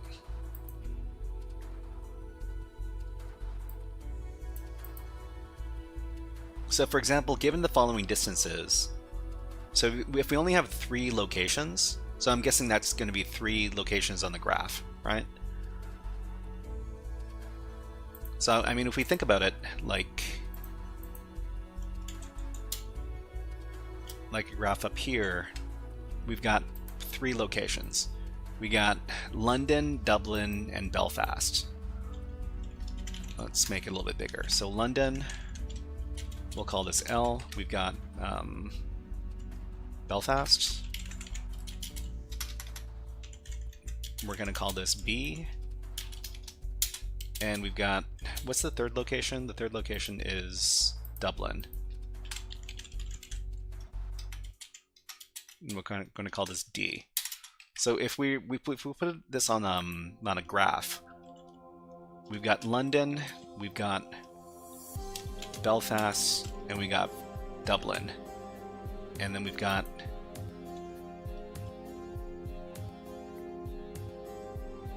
Belfast here, and we got Dublin here. So we got so L's here. Maybe we can put D here for Dublin, and D L like this, right? So this is a graph that includes all of the vertices. And Tebred says it's a Hamiltonian graph, Hamiltonian path. Visit every vertex once, as opposed to a Eulerian path, edges, or the shortest path. Visit every vertex once. I mean, this is the math is not my thing, so I'm gonna have to learn this stuff as I go. Not very well, probably. Christian Ring says, for the future, greedy algorithms versus backtracking would be a nice thing to be explained. I mean, I would love to have it explained to me. Okay, so the possible routes are therefore DLB. I mean, I guess these are combinations. DLB, LB, LDB, LBD, DBL. Okay, and we need to figure out what the shortest path is between these.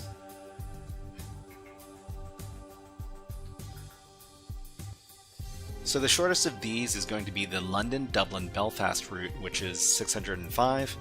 And so the answer is 605 in this example. So if we'll only have 3 locations, then there's 6 possible combinations. So I mean, if we take a look at the graph over here, So there's London, Belfast, Dublin. There's London, Belfast, Dublin is here as well. There's also, so this is one combination.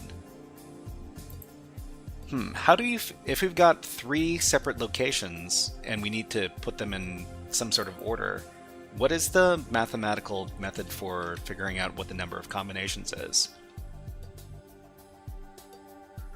So is it... Okay, this is what I'm asking. This is what I'm asking chat, because you know you're probably a lot better at math than I am. So if there are 3 possible combinations, we can't use any of them twice. In Python, iter tools.permutations. So yeah, permutations. Permutations, right? So let me do a quick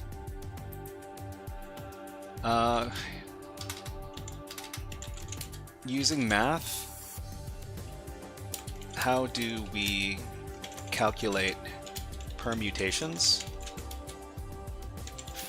for 3 objects, or for 3 items?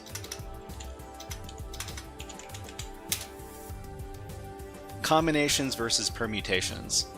So to calculate the permutations for 3 distinct items, use the factorial of the number of items, which result in 6 possible arrangements. Okay, so what do we have? Identify the number of items. The problem states that you have n equals 3 items. In permutation, the order of these items matters. Okay, apply the permutation formula. When arranging all n items, the formula is the factorial of n, denoted as n. And what is this symbol? How do you pronounce this symbol? So n exclamation point. How do you say exclamation point? Factorial. Okay, so the exclamation point means factorial. So n factorial equals n times n minus 1 times n minus 2 times something something times 1. What is this? So for 3 items, for example, n equals 3, 3 factorial equals 3 times 2 times 1.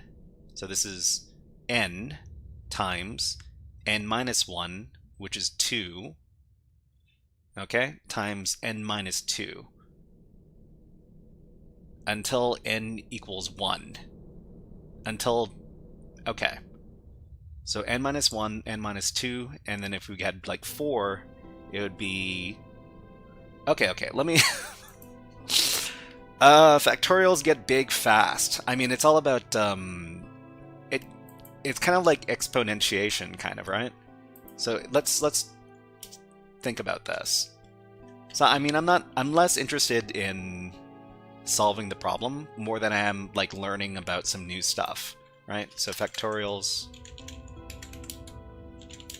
for calculating permutations. So it would be... Yep. Exponents are slow compared to factorials. Okay, that's something to look forward to. So n equals the number of items to the number of items. So n equals the number of items, and exclamation point, we call this the factorial. So the calculation with the formula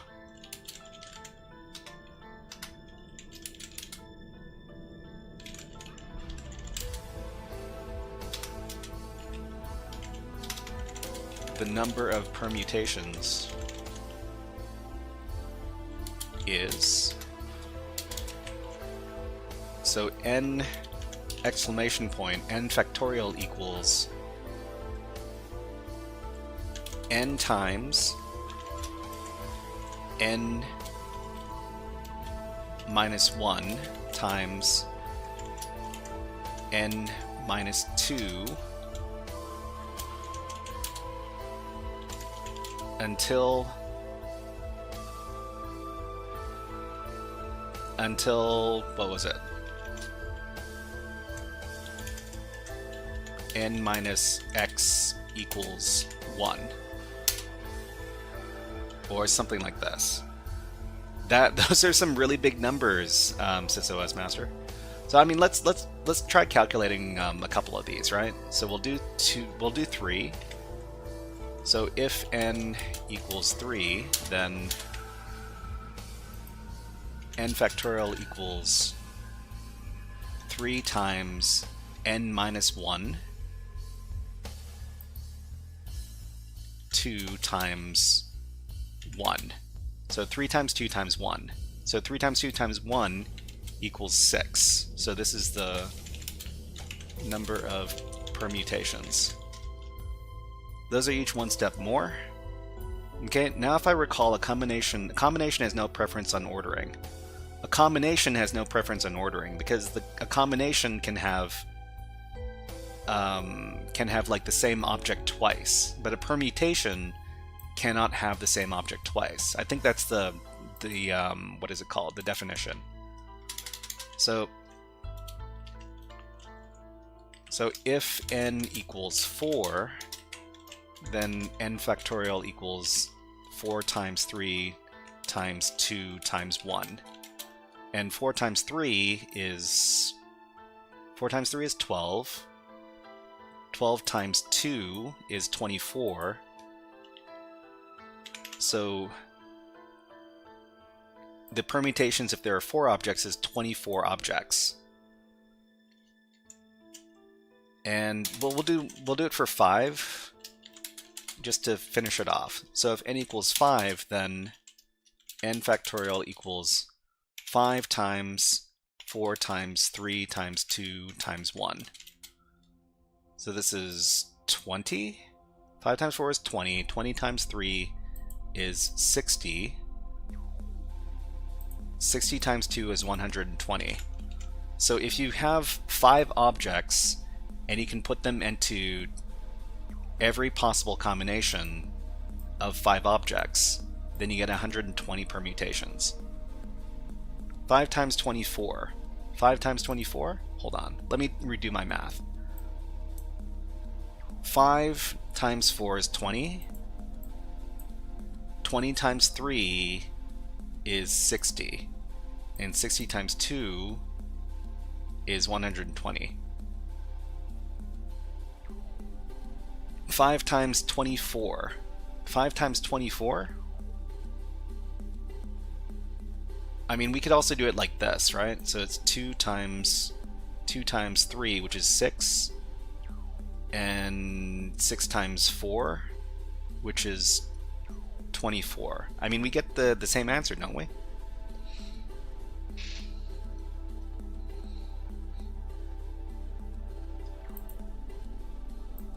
Okay, so if it's 4, 3 times 2 times 1. I mean, it's 3 times 2 times 1 here. It's 4 times 3 times 2 times 1. And then it's 5 times 4 times 3 times 2 times 1. Am I missing something?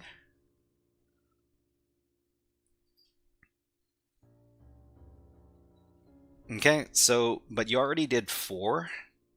So 5 is 4 times 5. Oh! I mean, I guess they are related to each other in this way, right?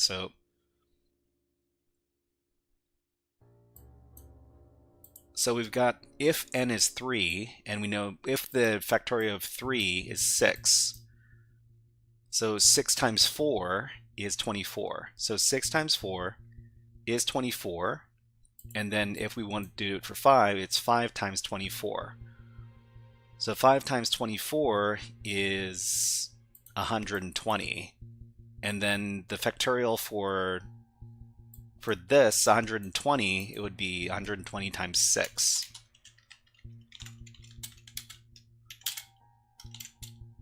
And 120 times 6 is,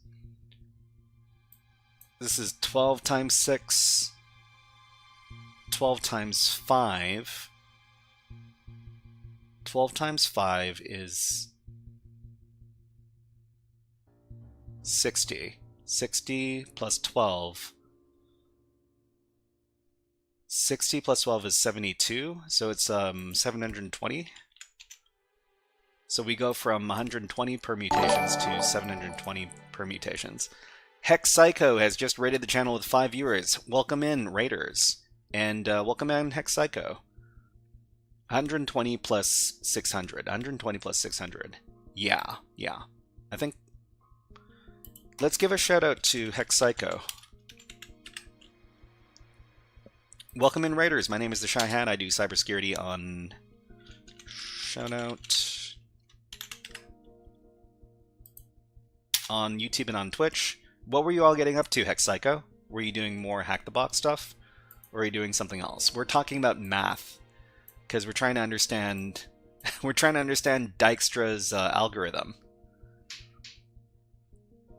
5 minutes behind, but that's Goss. Goss? HackSmarter today, medium AD box. Oh, a medium AD box. We're going to be doing HackSmarter on this channel as well. We're going to be doing their exception challenge. If you want to give this a go yourself, then check this out. It's free. Okay, so we're just learning about numbers of permutations. So if we've got 3 locations in our algorithm, in our Dijkstra's algorithm, then there are 6 different combinations. But for this one,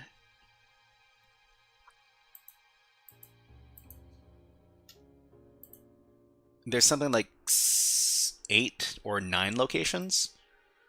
And because there are like 8 or 9 locations, there's going to be a lot of different combinations in this case.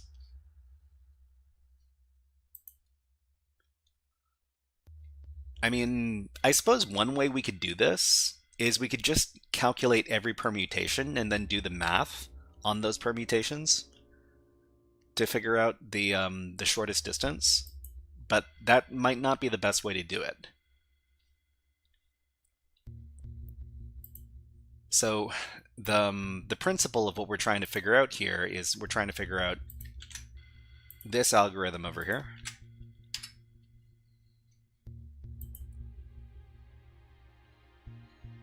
The shortest distance between nodes. I wonder if this is the best way to go about this, or if we're just... Because one way we could do this problem, and the problem we're doing is day number 9 from Advent of Cyber over here, is we could try to just figure out all the permutations and then do the math on each one of these.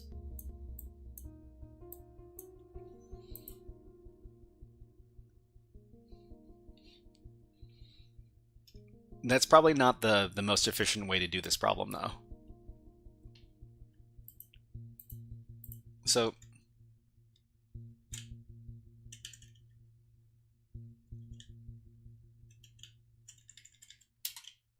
if this were the case, if we've got like the distance between London and Belfast, if it works better in your head, then go for it. I mean, when I try to figure out these problems, I try to work them out in a way that makes logical sense to me, which might not necessarily be the most efficient way of solving the problems. Okay, let's put on some of this music here.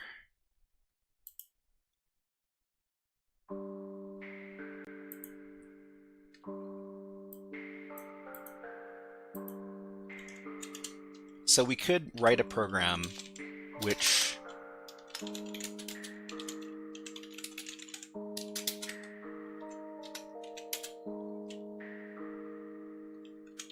creates every permutation of the locations given to us. And then for each permutation,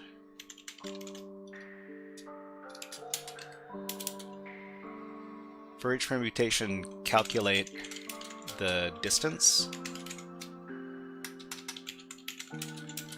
of that permutation.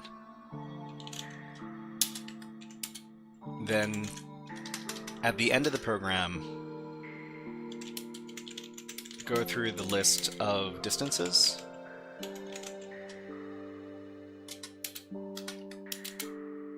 Go through the list of distances and choose the shortest one.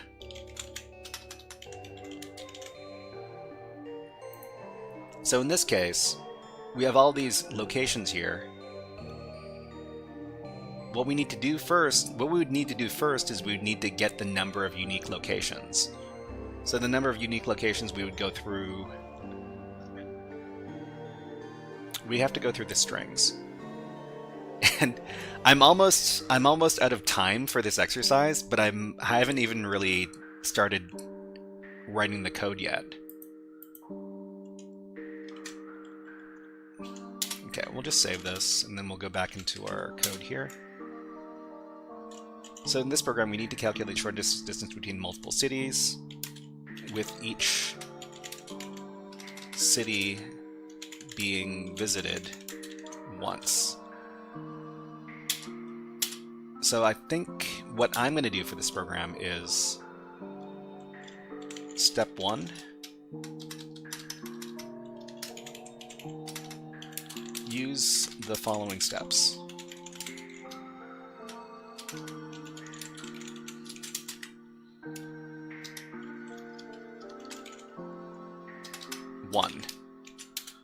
One, take in the input and figure out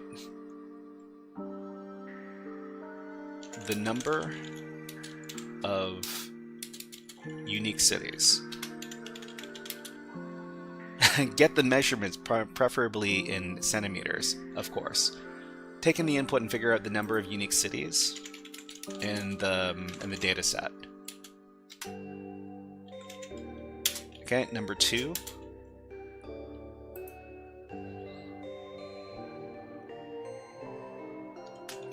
Create a list of all of the permutations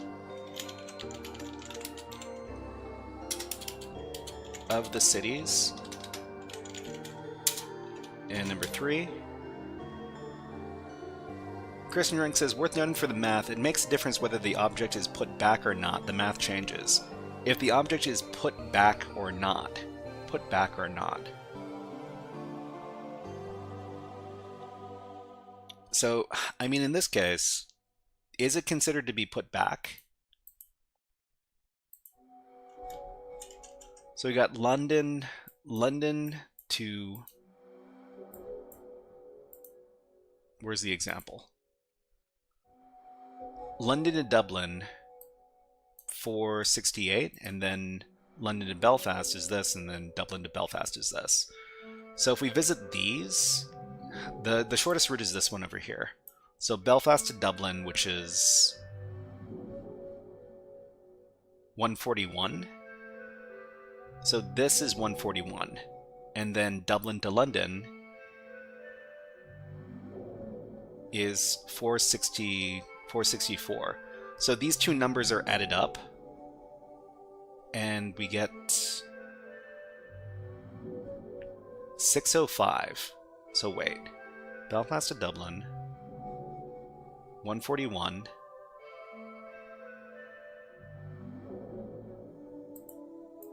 This is 141, and then Dublin to London.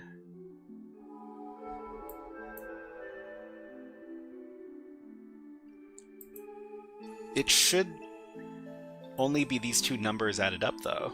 So it's like 5, 6, 605. Okay, this is 605. So, I mean, that makes sense to me.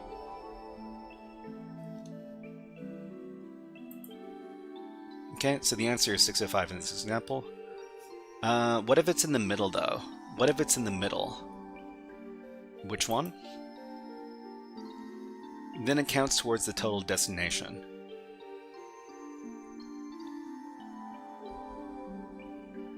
So here to here. I mean, we just need to make something that matches up with the example, because the example should be the same sort of formula that they would use in the that they're expecting us to use in our answer. And it looks like it's just these two numbers added up. We add up these two numbers, so it would be the Belfast to Dublin number plus the Dublin to London number. Okay, Commander Caleb asks, do you have any advice for someone's passion for technology is limited to experiencing a sense of technological awe? Do you have any advice for someone's passion for technology that is limited to experiencing a sense of technological awe? I mean, if you want to experience a sense of technological awe, you have to make yourself ignorant of how the technology works. Okay, I don't know anything about math, and I never learned division. Sorry, I'm not really understanding too well.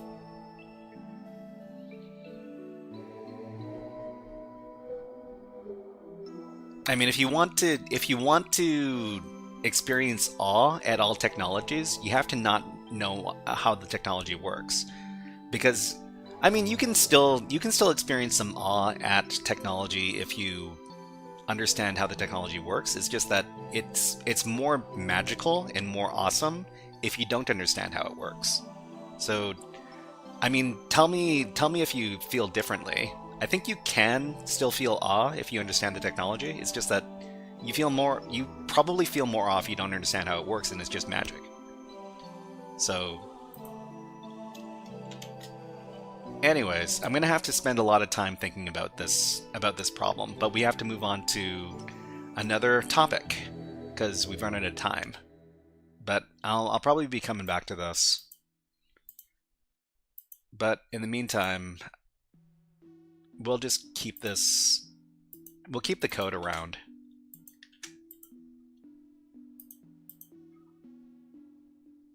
But we're going to be moving on to the next topic for today, which is topic number 3. We're going to be learning about web app hacking stuff. So topic number 3 is here. Topic number 4 is on deck. What we're going to be doing next is we're going to be doing something called HackerFrogs AfterSchool. So let me just get rid of the tabs I'm not using right now. And we'll just leave this in kind of limbo. Okay, Commander Caleb says, I don't have a sense of awe if I'm not able to understand how it works. The sense of awe came from, I wonder how this works. Now things are too complicated from the ground up. I mean, do you feel the sense of awe if you understand, if you understand like all the steps in how the technology works? I mean, I definitely think that the way computers work is pretty awesome, because computers turn like electric pulses into applications and computer programs. That's pretty awesome stuff in my opinion. I don't understand exactly how it works. It might be I might feel more, what is the word, impressed if I understood all the processes that go into like the whole thing. But I guess it really depends on it's different. It's going to be different from person to person. No, I think I would get off from how can I make it better after I understand it? Maybe. Okay, so we're doing HackerFrogs AfterSchool. Let me put 60 minutes on the clock. We run videos and games in tiny pieces of sand. On tiny pieces of sand, we're talking about like silicone, right? It's we live in a pretty magical time. We didn't have anything close to this like 50 years ago. Anyways, let's do HackerFrogs AfterSchool. So HackerFrogs AfterSchool We're doing SQL injection with TryHackMe. If you don't have an account over at TryHackMe, you can make one. We can make one for free. If you're boycotting TryHackMe for one reason or another, I don't know what to say. You probably can't follow along with what we're doing today, but well, not hands-on anyways. You might be able to. I think. See, Bruhaha seems. I mean, tech is dope. I'm learning hacking from a cartoon frog with shades. Yeah, I mean, this was definitely not possible even like, even like 20 years ago. Because live streaming platforms really didn't exist like 20 years ago. Yeah, they didn't exist 20 years ago. Anyways, we're going to be using this room for learning about SQL injection. Okay. Commander Caleb says, my love for tech was understanding with the screwdriver, but now there's blobs of goop that are black boxes. Ustream existed like 20 years ago. 50 years ago, we did have computers back then. But they're not the...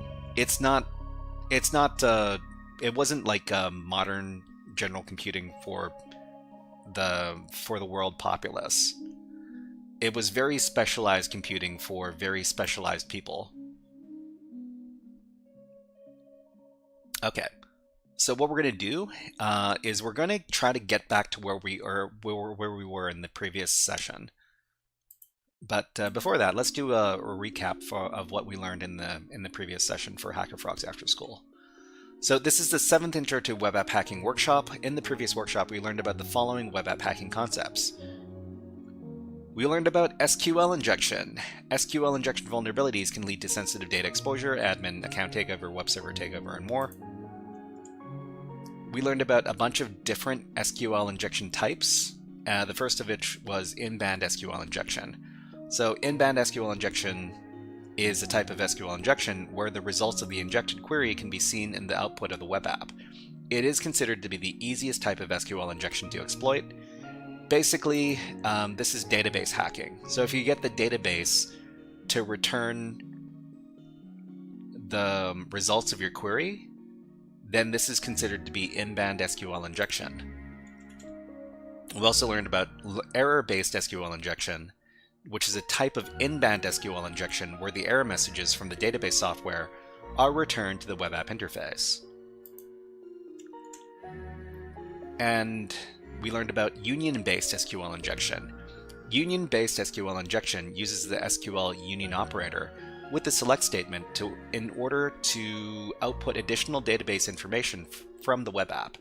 So if we were able to use a union select, then we could get extra information from the database in addition to what it would normally return. The last thing we learned about was a type of blind SQL injection. That's where SQL injection, where the error messages resulting from improper SQL queries have been disabled, but the requests are going through nonetheless. So we do the SQL injection, but it doesn't tell us what the results are directly on the web app. We learned one type of blind SQL injection, which was called the authentication bypass or the auth bypass. Authorization? Sometimes, I think this should be called an authentication bypass. So, authentication bypass is a type of blind SQL injection where insecurely written code allows the login of the user to a web app without the use of a proper username and/or password. So it's a pretty typical type of test we do on any sort of login forms. The most basic auth bypass SQL command is illustrated by the SQL command shown above. Note that there's a space between present in the command after the double dashes. So single quote or 1=1 double dashes. You can also make this a little bit more concrete by just putting another dash after the space in the double dashes in this kind of payload. Okay, so Commander Caleb says, I have a different outlook of what tech should be compared to how it is. Like, it's no longer a conduit of ambition extension. It's not about home media becoming higher definition, inexpensive high quality cameras that can direct the next summer blockbuster. It's about reduction of friction and rent seeking. What is rent seeking in this case? Okay, so let's practice the try hack me room at the following URL. So, I mean, we're still working with this room over here, not the DVWA. We might use this. So this one over here, this is the link.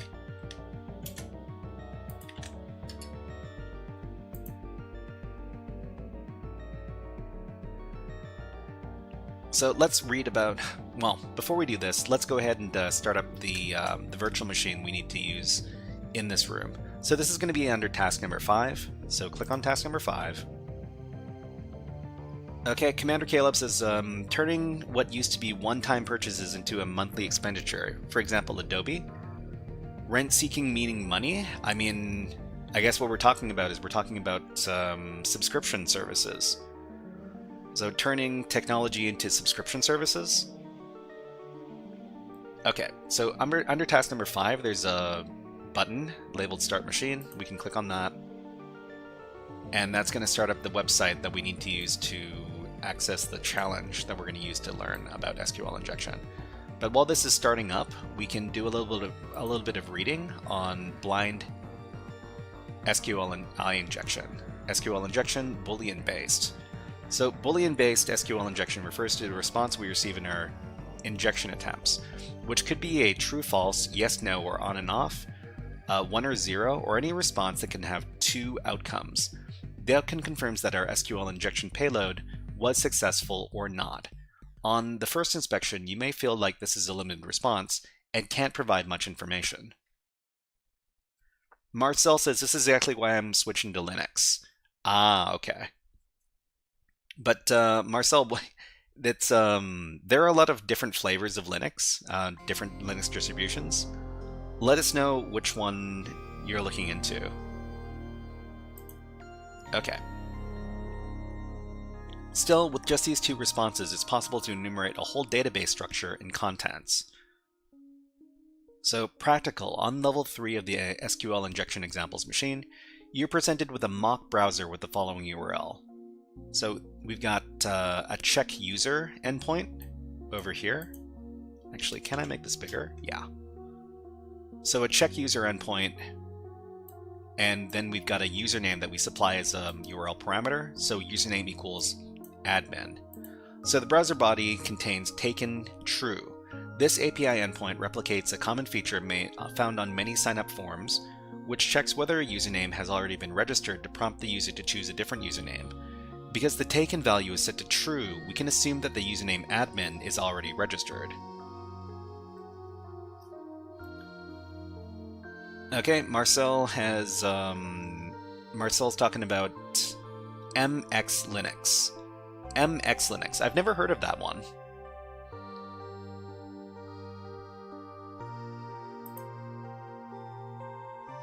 Okay. So because the taken value is set to true, we can assume that the username admin is already registered. We can confirm this by changing the username in the mock browser's address from admin to admin123. And upon pressing enter, you'll see that the taken value is now changed to false. The SQL query that is processed looks like the following. Select star from users, where username equals user input, limit 1. So the only input we have control over is the username in the query string, and we'll have to use this to perform our SQL injection. Keeping the username as admin123, we can start appending to this to try and make the database confirm true things, changing the state of the taken field from false to true. Okay, so before we do anything like this, what we need to do is we need to get back to level number 3. Because we were answering questions and progressing to the different levels. We're reset right now, and we're currently on level number 1. So what we're going to do is we're just going to speed run getting to level number 3. In the web app, we can go down, and we can supply the answer for this question. What is the user Martin's password? I think we determined that the password was something like this. Okay, so that was the password. It's the password is this if you need it.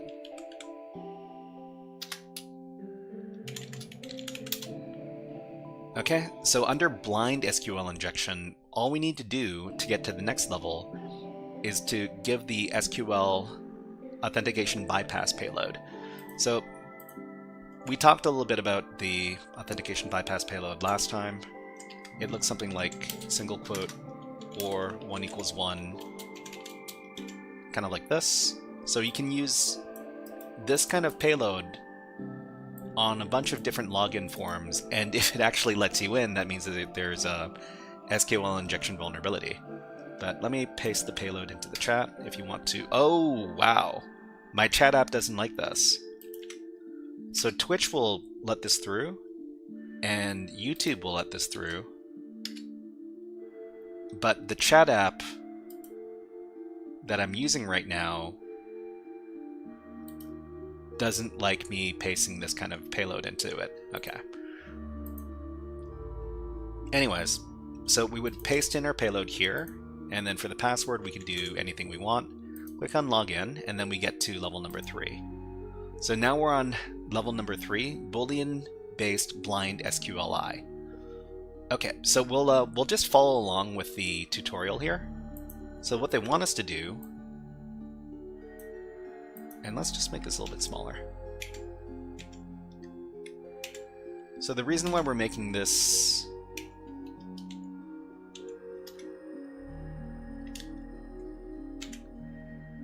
sorry, I'm just messing around a little bit with the size of the text. Okay, so what they want us to do is they want us to try out admin. So username equals admin, and the response here is taken true. So taken true, we can mess around with the with our user input in the address bar here. So if we change this from admin to admin123, then we see taken is false. So taken is false, which means that this user doesn't exist on the system. So if we change it back to admin, it goes back to being taken equals true. So we're just going to keep our payload beginning as admin123. Okay, the only input we have control over is the username and the query string, and we have to use this to perform our SQL injection. Keeping the name as admin123, we can start appending to this and try to make the database confirm true things, changing the state of the taken field from false to true. Like in the previous fields, our first task is to establish the number of columns in the user's table, which we can achieve by using a union statement. Change the username value to the following. So admin123 union select 1. So like the previous exercise, we're going to be using the union select statement to get more information. So we can go into the address bar here, and we're just going to put in our payload. So just like this. Okay, so this still comes back as false. What we're doing here is we're trying to determine what the number of columns are in the original payload, because after we've done so, then we can start enumerating for other things. We've got an ad running on Twitch. When the ads run on Twitch, we put on the birds. Here are some birds having a good old time eating some peanuts and seeds. We'll be back in about 60 seconds. I'm just going to take a little water break.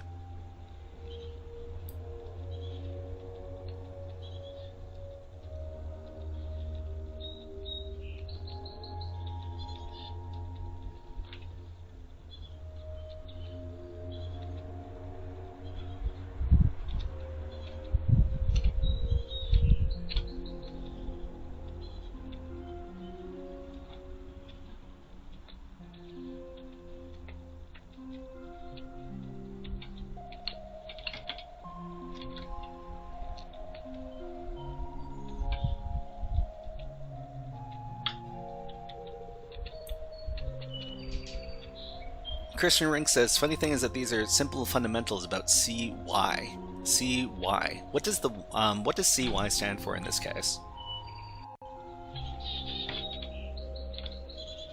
Okay, vibe coders will make jobs for CY experts. Yeah, let me know what CY stands for in this case, Christian Rank. Okay, so taken equals false. So what we're trying to do is we're trying to determine the number of columns in this case. So I guess we would go from 1 column to 2 columns to 3 columns, and we would do it like this. So we go here, we iterate from 1 column to 2 columns, and then from 2 columns to 3 columns. Okay, and now we've determined the number of columns because this suddenly comes back as true. CY means cybersecurity. Oh, okay. CY for cybersecurity. I don't think I've seen that abbreviation before. Anyways, okay, so I mean it's better than CS because CS is not a good acronym for cybersecurity because it often gets confused for computer science. But CY I can get behind that, sure. Okay, so now that our number of columns has been established, we can work on enumeration of the database.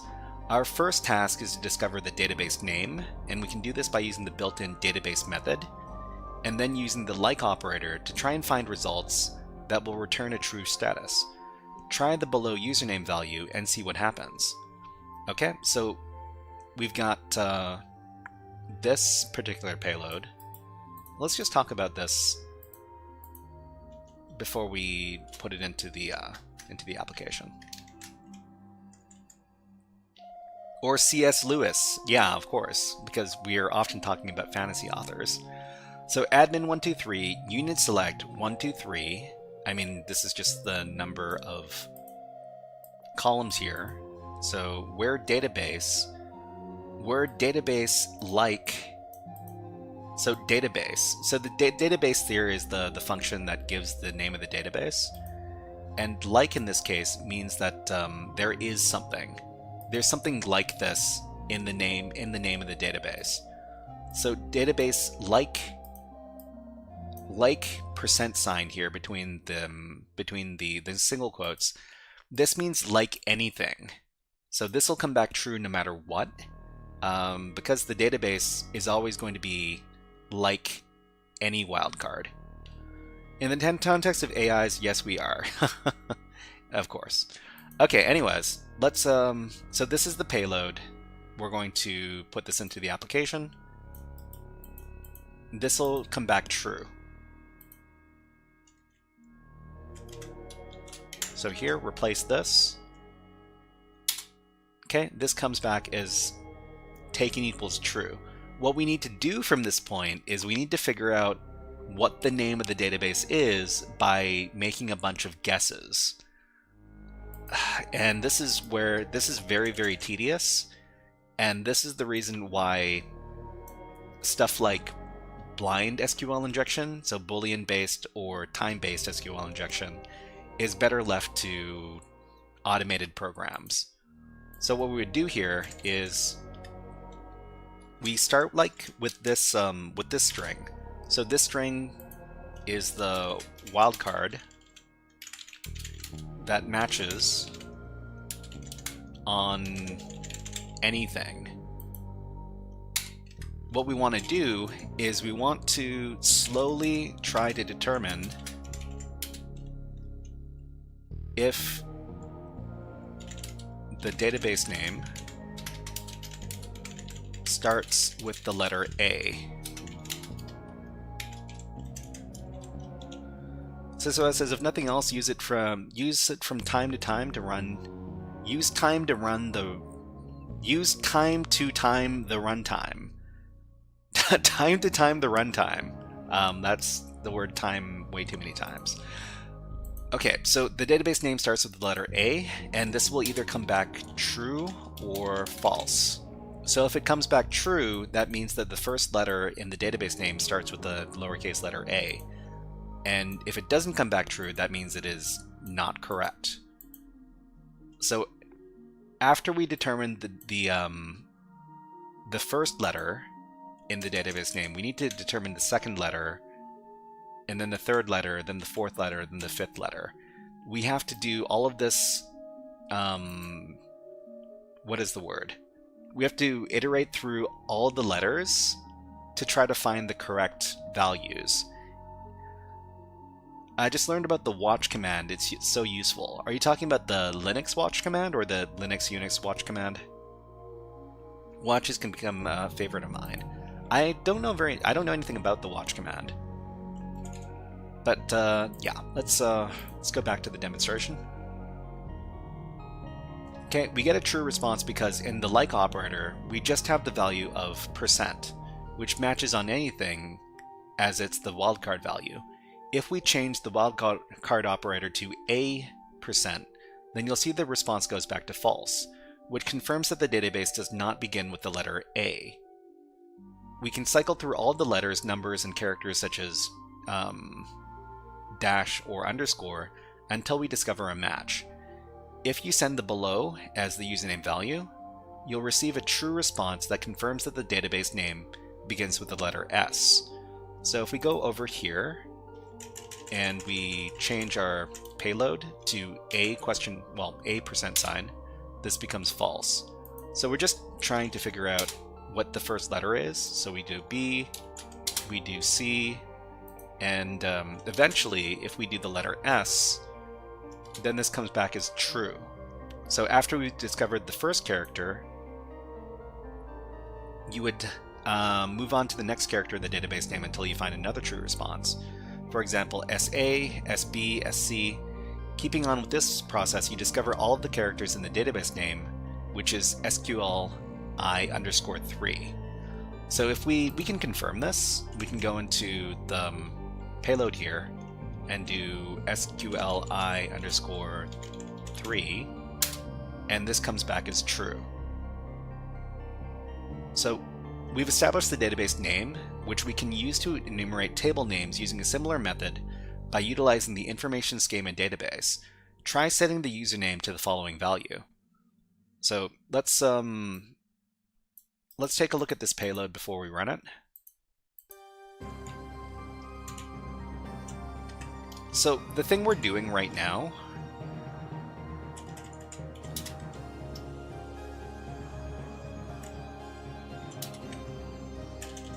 is something called Boolean-based SQL injection. And it's basically asking a bunch of true-false questions. Wouldn't these almost always be prevented by rate limiting? I mean, you can choose the rate at which you send requests. Rate limiting by itself, it only prevents people from doing it quickly.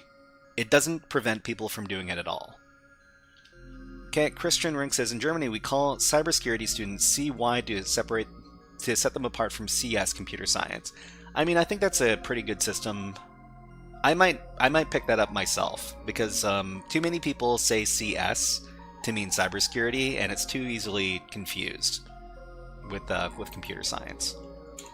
So Boolean-based SQL injection, we have to do a lot of stuff like this.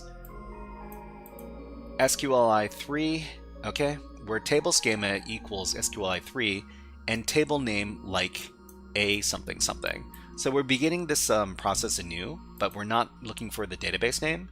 Instead, we're looking for table names. So if we go back here and we replace the payload, so we're not going to be doing this letter by letter because it would take all day. But table name like you. So table name like you equals true. I mean, we can do a little bit of inference because this is a typical like database system for a web app. They might have a table like users. So if we just type in the word users, this is also true. So we can probably determine that there is a table name named users, and then we can move on to the next thing, which is trying to figure out what the column names are. Letter for scripts. Yeah, I mean, if we were to write like a Python script to do this programmatically, it would probably be a much easier time for us since we don't have to sit around and do this manually. And I'd say that the best way to do Boolean-based SQL injection, or like blind SQL injection in general is to use like a tool to do it for you. There are very popular programs such as SQL Map, which is used to automate stuff like Boolean-based or time-based SQL injection. Okay, so you'll finally end up discovering a table in the SQLi3 database named users, which you can confirm by running the following username payload. So we just did this. Lastly, we need to enumerate the column names in the users table so that we can properly search it for login credentials. Okay, so this payload looks like this.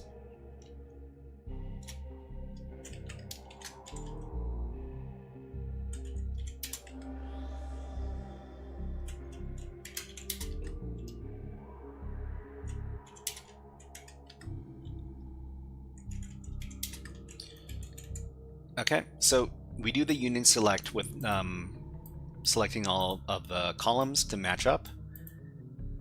And then we look in the information schema columns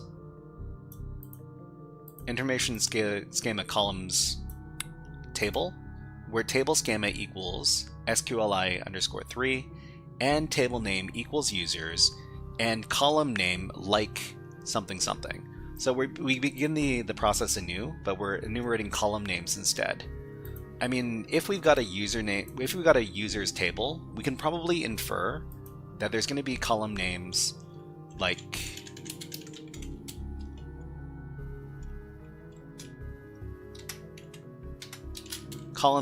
password and username, and probably like ID. So if we go in here, and then we can kind of like guess at this. So password, username, ID. We go in here, we grab the payload, then we put it in. Where? Into the app. Okay, so column name like. If we were to just guess ID, this is true. So there is a column name named ID, and we can do the same thing for password. There is a column named password, and there's probably a column named username. Okay, these are all true. And the next thing,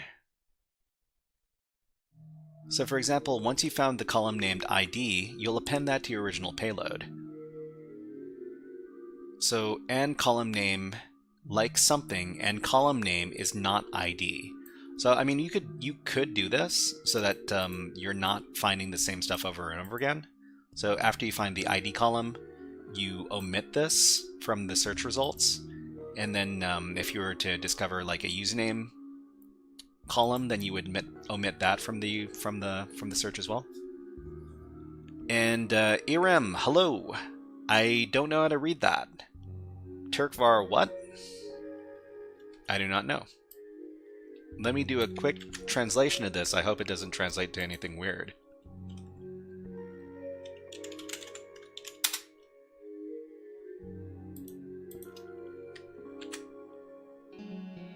Are there any Turks? I don't know if there are any Turks are here. Comrade Soul, hello. Nice to see you. And how many videos of mine do you need to watch to become a good hacker? It really depends on what kind of hacking you want to do. Not all hacking is the same hacking, of course. Okay, so repeating this 3 times, you'll find the columns ID, username, and password, which now you can use to query the users table for login credentials. First, you need to discover a valid username, which you can use with the payload below. So, union select 123 from users where username like something. Username like something. So we don't know the names of the users. We need to enumerate the names of the users first.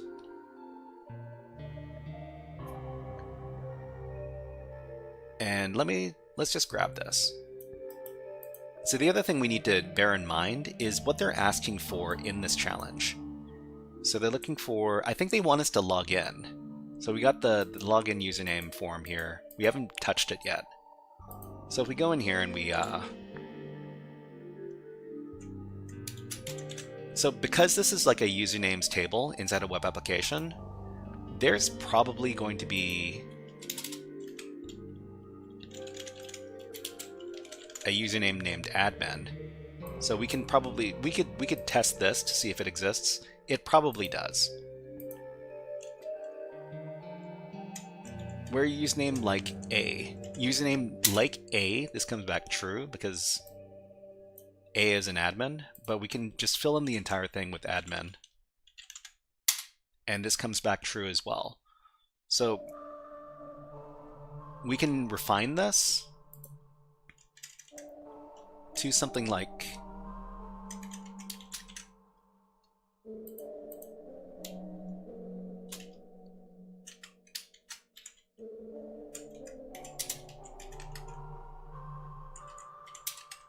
from users where username equals admin and password like A. So password like A something something. Actually, let's fix this up.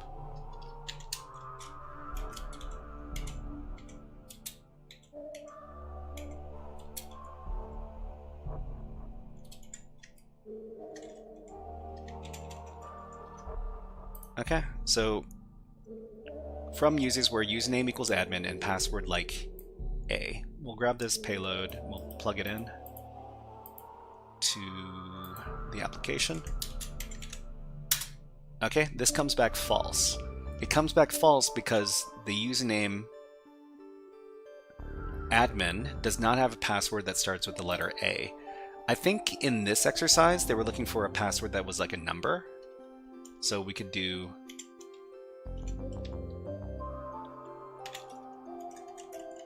like 0 something something. So like 0 something something. I think it was like a 4 number like pin for the password.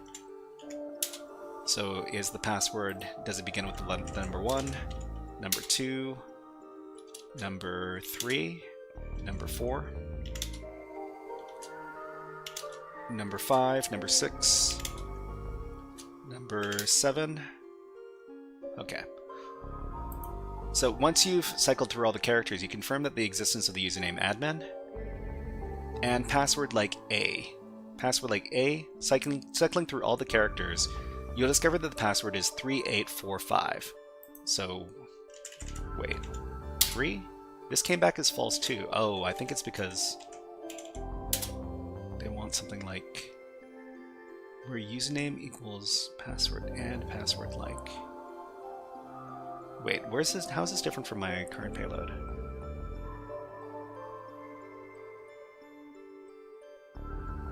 Oh, okay. I need to have the word admin between quotes.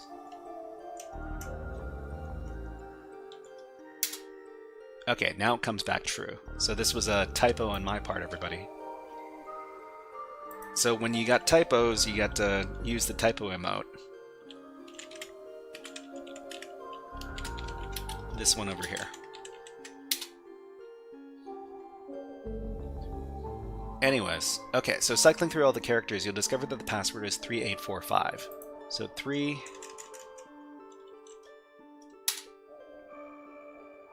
and then we do 38, and then we can confirm 3845. Okay. So you can use the username and password that you've enumerated through the blind SQL injection vulnerability to log into the form to access the next level. So the password is 3845, and the username is admin. So admin 3845, log in, and we've got a flag. So the next flag, we'll copy it. What is the flag after completing level 3? Paste this in, and then we'll move on to the next thing. So the next thing is time-based SQL injection. So time-based blind SQL injection is very similar to the above Boolean-based one, in that the same requests are sent, but there's no visual indicator of your queries being wrong or right this time. Instead, your indicator of a correct query is based on the time the query takes to complete. No worries, SOS Master, no worries. Okay, this time delay is introduced using the built-in method such as sleep alongside the union statement. The sleep method will only get executed upon a successful union select statement. So for example, when trying to establish the number of columns in a table, you could use the following query. So admin123 union select sleep 5. Okay, if there was no pause in the response time, we know that the query was unsuccessful. So like in the previous task, we add another column. So let's take a look at this payload before we run it.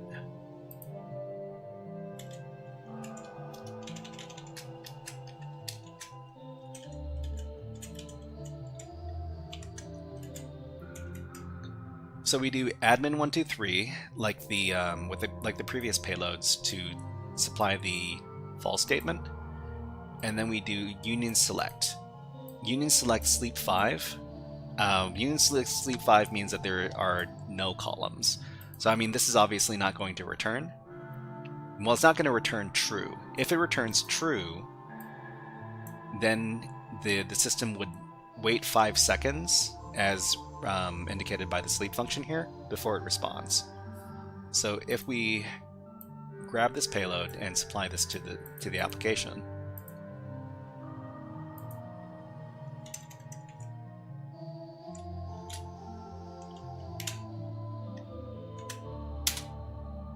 okay, so this returns right away, which means we need to add some columns to this.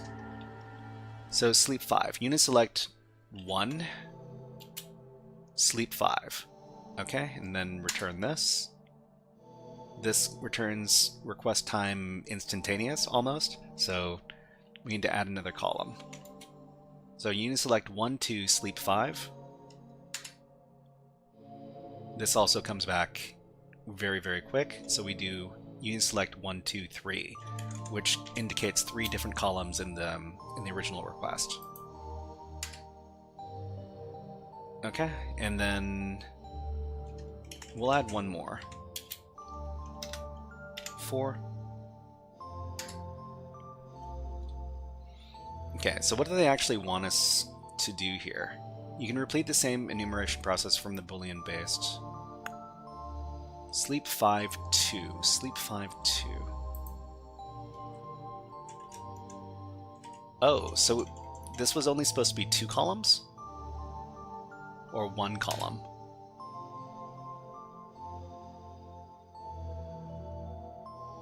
So this is this was 1 column. Actually, does the sleep function count as a column in this case? I'm not actually sure. Experts in the chat, let us know. Okay, so now that we've got a working payload, what we need to do is we need to do the same things that we did in the previous payloads.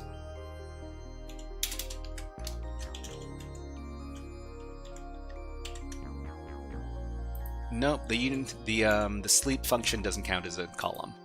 So in this case, it would be unit select database.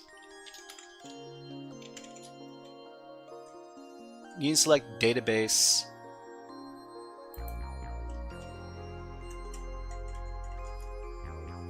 Actually, we should probably put this on the end. So it's going to be sleep 5. Actually, no, it's 1 sleep where database like wildcard. So this is kind of like what we did for the other type of injection as well. Only we know that the database, what the database name is because of the delay in the response. So we grab the payload like this. We put this in as the payload. This comes back in 5.001 seconds. So this is the correct one. What we do is we would do where database like A. So this is false because it came back immediately. So A, we would do B, but eventually we would get to the letter S.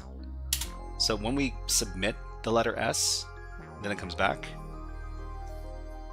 MariaDB select 1 equals 1 sleep. Ah, okay. So the sleep function doesn't count as a column. So there's only one column in this query. Okay, so the S came back correct, and if we're guessing at the name of the database for this particular exercise, and everything else has been named like SQLi _3, and this is the 4th exercise, we can probably guess that the name of this database is SQLi _4.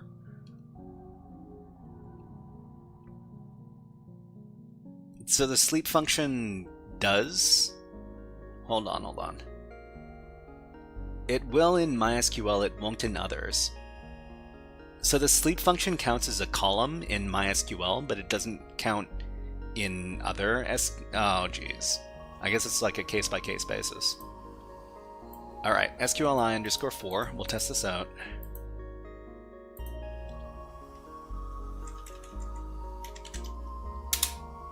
Okay, and this takes 5.002 seconds to come back, which confirms that the database's name is SQLi _4. Sleep is not part of SQL after all. Sleep is not part... I thought sleep is not part of a standard... It's not a standard function in SQL. Okay. In SQL language, is the sleep function common to all versions of SQL? The sleep function is not common to all SQL versions or database systems. It is not part of the standard ANSI SQL language and is implemented differently or not at all depending on the database management system. Supported systems include MySQL, MariaDB, Snowflake, and Vertica. So I guess SQL Server does not have a direct sleep function. It uses wait for delay. Oh, I mean, it seems like there is some sort of equivalent on most systems. Anyways, let's go back.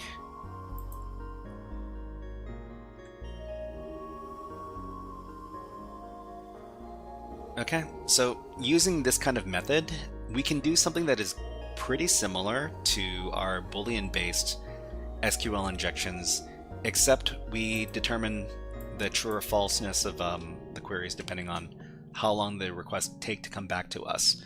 This is very, very, very tedious if you're doing it manually. And once again, I will alert everybody to the presence of tools that can get this done for you in an automated way. So tools like SQL Map.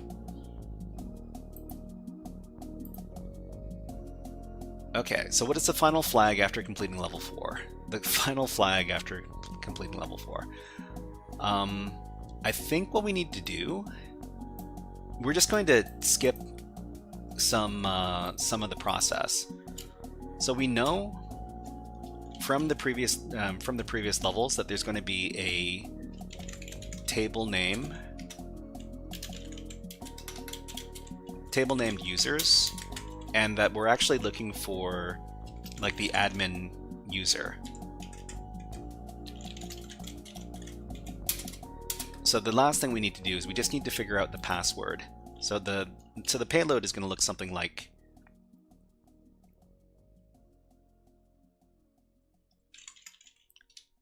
sleep5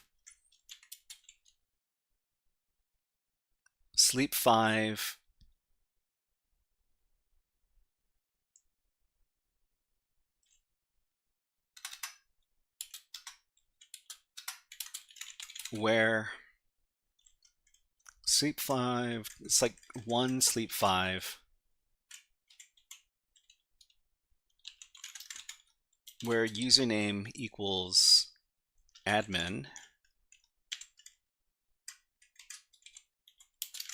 and password like something something. So we would start looking for numbers. I'm pretty sure that the password for this particular user is like 4 numbers like the previous one. So just to make sure we're looking for the right thing, we're going to look at the payloads we were using in the previous task. So if this was the payload for the previous task,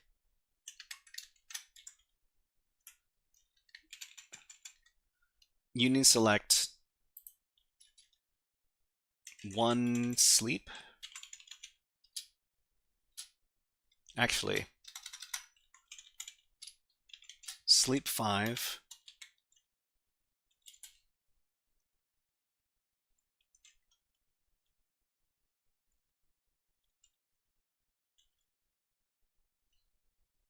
hold on.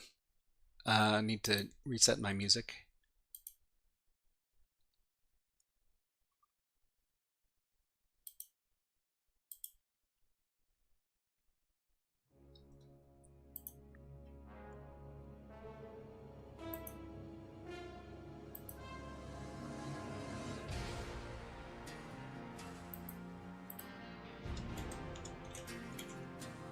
From users where username equals admin and password like something something.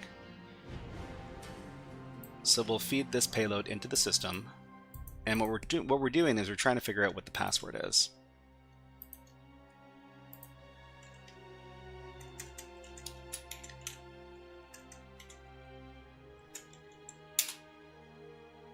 Okay, so from users where username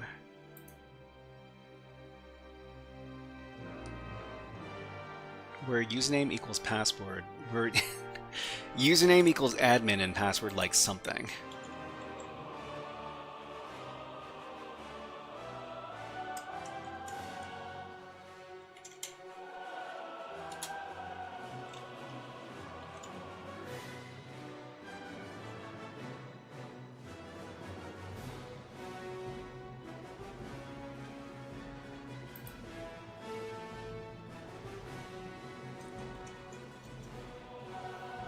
What's wrong with their payload right now?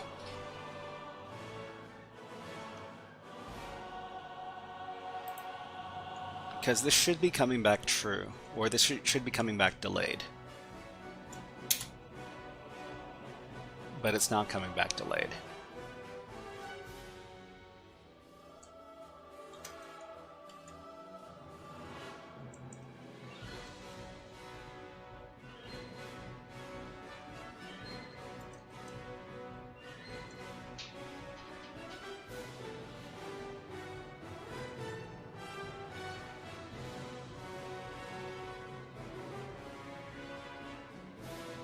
So union select the columns from users where username equals admin and password like.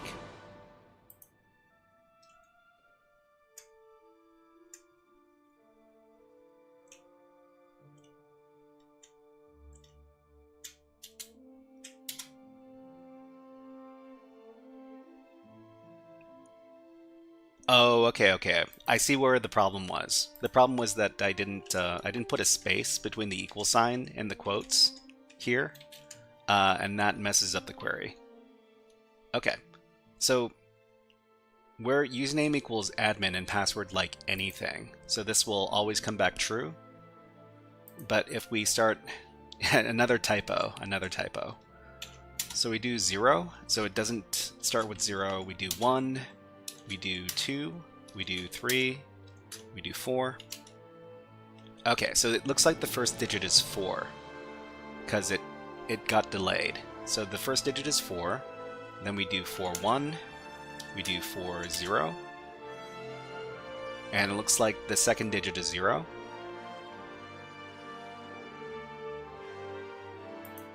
Hold on. 0, it's not 0. Okay, so we did 1, we did 0, we do 2, we do 3.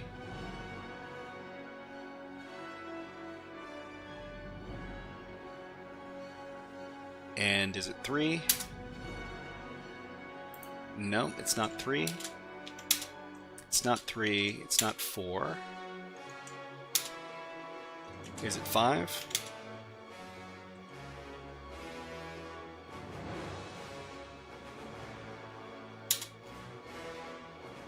Sorry, there's some weird delay on the system. 6, 7, 8.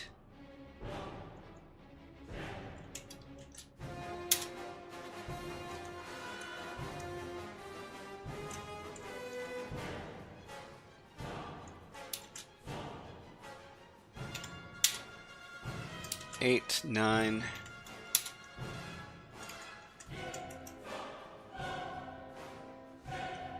Yeah, okay, so it's 4, 9. So it's 4, 9. Machine expiring soon. Okay, so hold on. So we got the first two digits. The first two digits are 4 and 9. So we'll do 490. No, okay, not 490. 492, 493, 494, 495, 6. It looks like 496. It's 496, and then we've got one more digit to go. So then we'll do 4960. No. 1. No. 2. 3. 4.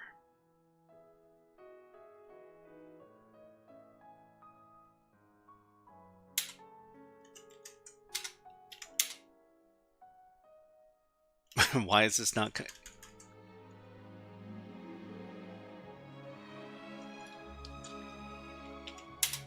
Okay, 4, 5. The app is kind of 4967, 4968, 4969.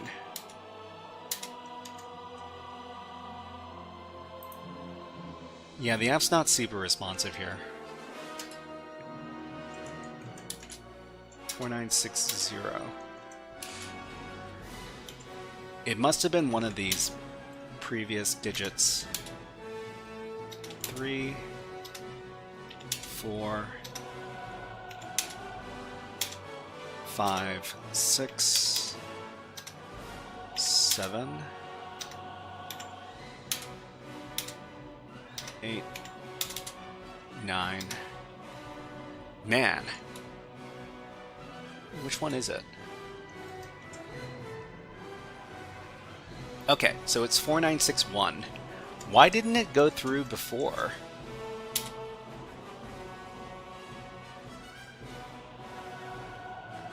Okay, so we've confirmed that the password is 4961. So just copy this and we'll paste it into the password field. And then we'll supply the username admin.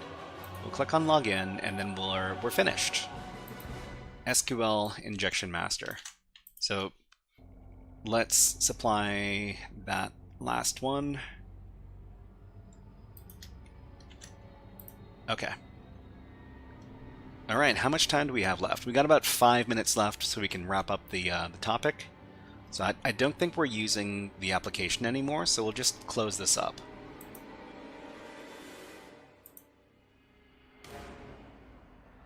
Okay, so we're talking about out-of-band SQL injection. So out-of-band SQL injection is SQL injection that sends its response to a system that is outside of the web application. So out-of-band SQL injection isn't as common as it either depends on specific features being enabled in the database server or the web application's business logic, which makes some kind of external network call based on the results from an SQL query. An out-of-band attack is classified by having two different communication channels, one to launch the attack and the other to gather the results. For example, the attack channel could be a web request And the data gathering channel could be monitoring HTTP or DNS requests made to a service that you control. So we got 3 steps. So an attacker makes a request to a website vulnerable to SQL injection with an injection payload. Step 2. The website makes an SQL query to the database, which also passes the hacker's payload. And the third step is, the payload contains a request which forces an HTTP request back to the hacker's machine containing data from the database. So in this case, this is considered out of band because the communication doesn't go back to the website or the web application. It goes to a third party, and the third party is a machine that the hacker controls.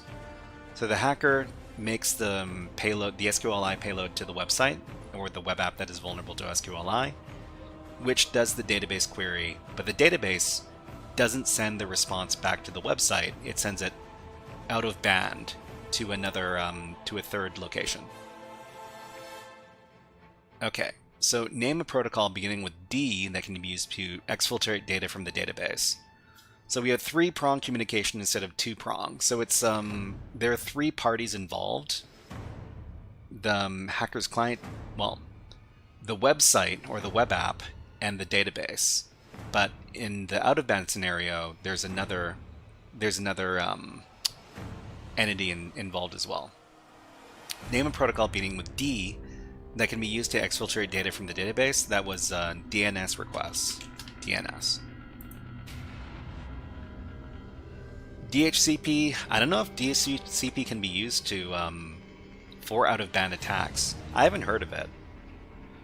Okay, so remediation. So I mean, this is for all the developers out there. As impactful as SQL injection vulnerabilities are, developers do have a way to protect their web applications from them by using the following advice. DHCP is more fun. I mean, let us know how that goes. So there are 3 different ways that we can do to prevent SQL injection attacks. So securing, creating secure database queries. So there's 3 things we need to do. So the first thing is we need to use prepared statements. Prepared statements with parameterized queries.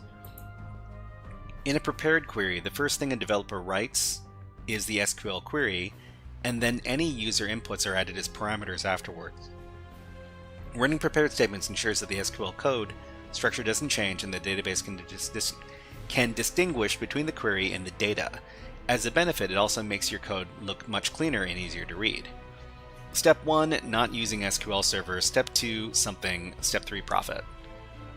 Okay, so along with prepared statements with parameterized queries, we should also do input validation. Input validation can go a long way to protecting what gets put into an SQL query. Employing an allow list can restrict input to only certain strings, or a string replacement method in the programming language can filter the characters you want to allow or disallow. So input validation means, okay, let's talk a little bit more about this.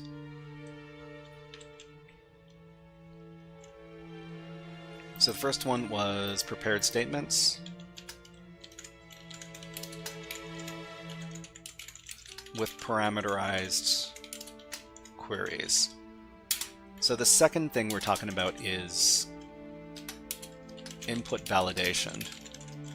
So input validation is basically making sure their user input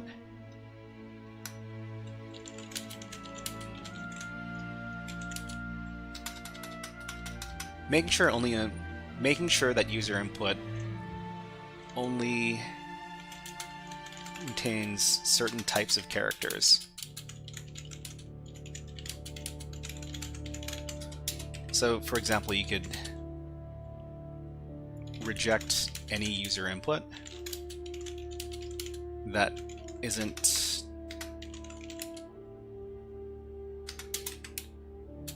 that isn't alphanumeric. That is letters and numbers. And what isn't, so this explicitly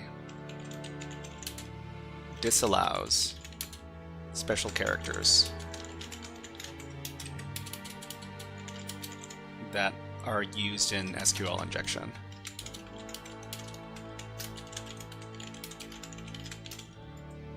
Okay, so that's input validation, and the last one is a little bit, yeah, escaping user input. Okay, so escaping user input is kind of related to input validation. It's basically making sure that the user input is the correct type of stuff. So escaping user input basically means that if there are any special characters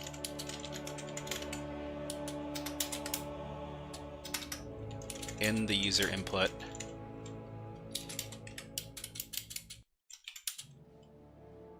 then explicitly escape those characters so they are not interpreted as SQL commands. So those are the 3 recommended steps to protecting your applications against SQL injection. So prepared statements with parameterized queries, input validation, and escaping user input. Okay, allowing user input containing characters such as single quote, double quote, $, or backslash can cause SQL queries to break, or even worse, as we learned, open them up for injection attacks. Escaping user input is the method of prepending a backslash to these characters, which causes them to be parsed just as regular strings and not as a special character. So name a method of protecting yourself from an SQL injection exploit. So I think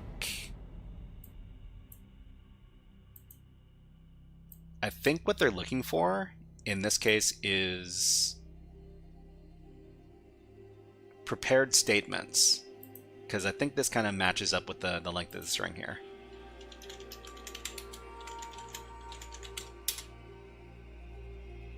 And we're finished. Okay, so if anybody has any questions about any of the stuff that we've learned over the past couple of classes, let me know. There are a lot of different SQL injection exercises that you can try out over at PicoCTF, and I'll get you a list of some of them over here. Just a second.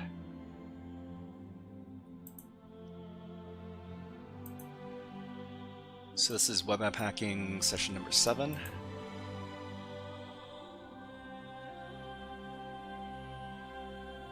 Okay. So if you're looking for more exercises to let you test some of the SQL injection techniques that we learned over the past couple days, you can take a look over here.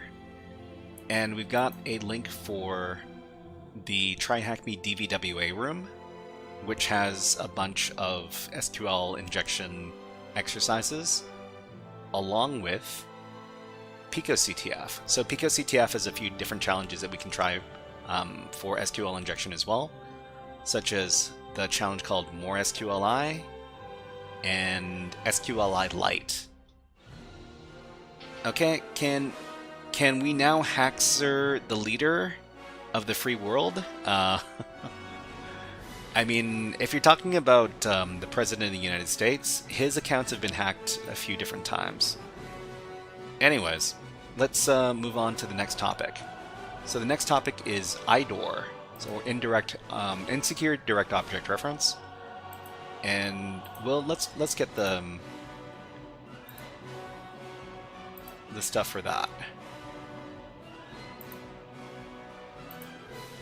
Okay, so we're taking a look at this literature over here. Oh, the leader, not the president. The leader of the free world. The leader of the free world. I'm not too sure about that. Okay, so this is a pretty it's a pretty simple concept to grasp inside of web security. And what we're talking about here is we're talking about something called insecure direct object references, otherwise known as IDORs. I do not know who that is yet. I don't think I could identify that person either. Okay, so in this section we'll explain what insecure direct object references, IDORs, are, and describe some common vulnerabilities. So what are insecure direct object references, or IDOR? Insecure direct object references are a type of access control vulnerability that arises when an application uses user-supplied input to access objects directly. The term IDOR was popularized by its appearance in the OWASP 2007 Top 10. So we're talking about a list that is published by the OWASP organization that talks about the top 10 web app security vulnerabilities. So this was from the 2007 list. Fancy name for leaky websites, kind of. However, this is just one example of many access control implementation mistakes that can lead to access controls being circumvented. IDOR vulnerabilities are most commonly associated with horizontal privilege escalation, but they can also arise in relation to vertical privilege escalation. So, I mean, this concept over here is privilege escalation types. So privilege escalation means getting more access than what you have previously, or what you currently have. So there are two types. There are horizontal, and there's vertical. So horizontal privilege escalation, this means that you get access to information from a user on the same access level as yourself. So in short, it basically means you get access to other user information. I love Vancouver. Well, thank you very much, Inkanu. I live around Vancouver. It's a lovely town. Okay, so horizontal privilege escalation versus vertical privilege escalation. And with vertical privilege escalation, you get higher access. Oh wow, I hit that caps lock. Higher access than you previously had. So generally you go from like normal user account or normal user access to admin level access as a typical example. So for example,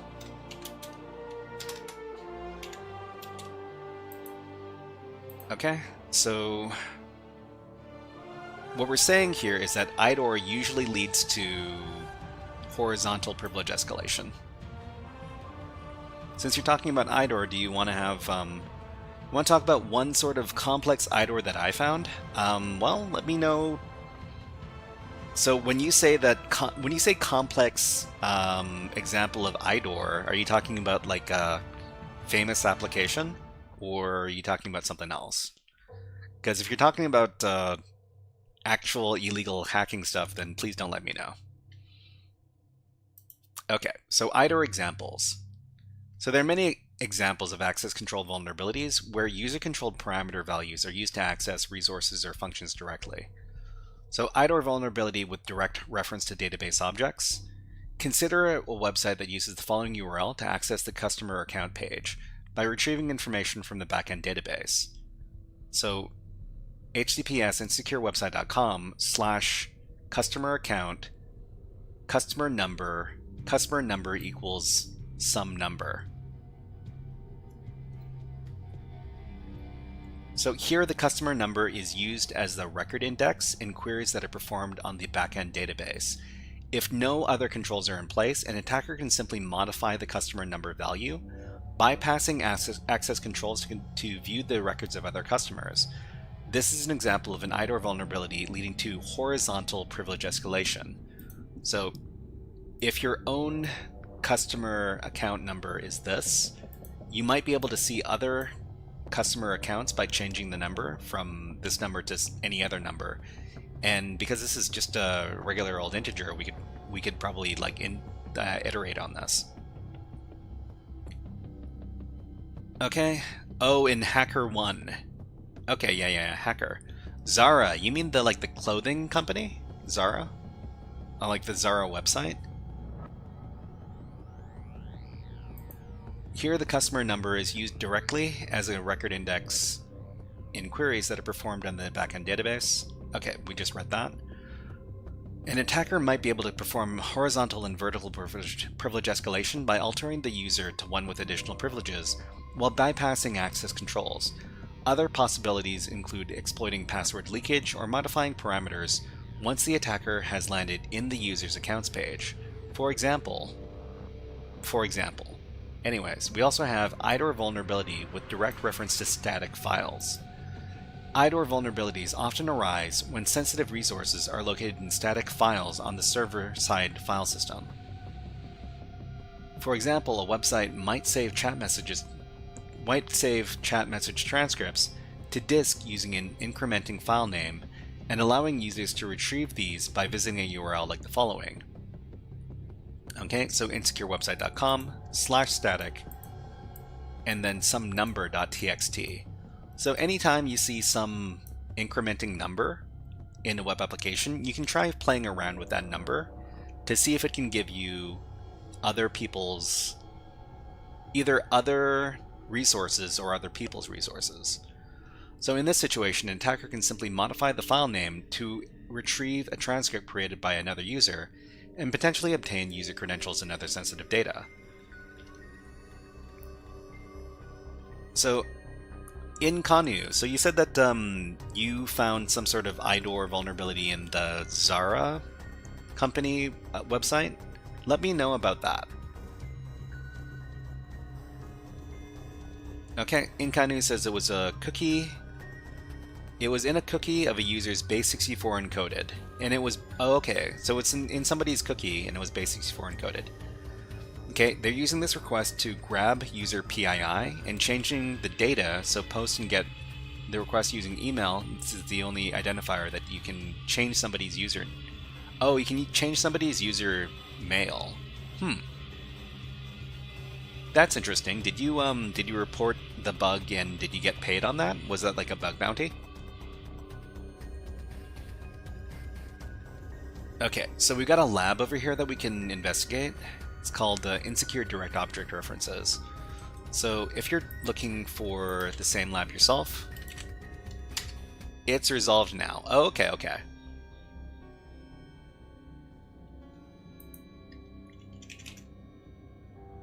Okay, so in this lab, this lab stores user chat logs directly on the server's file system and retrieves them using static URLs. Solve the lab by finding the password for the user Carlos and logging into their account.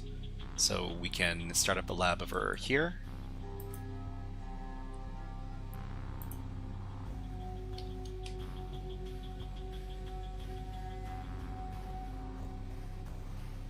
And then after a few seconds, this lab should start up. Okay, so the thing we need to do is we need to keep our eye on the prize. We're told that the lab stores user chat logs directly on the server's file system and retrieves them using static URLs. So what we need to do is we need to find the chat logs. And to find the chat logs, we need to find the chat function. Okay, Inkanu says, I got 5K because it's not an account takeover. Okay, you can change the email. It gets all the users' data also. I mean, 5K is a pretty nice payout,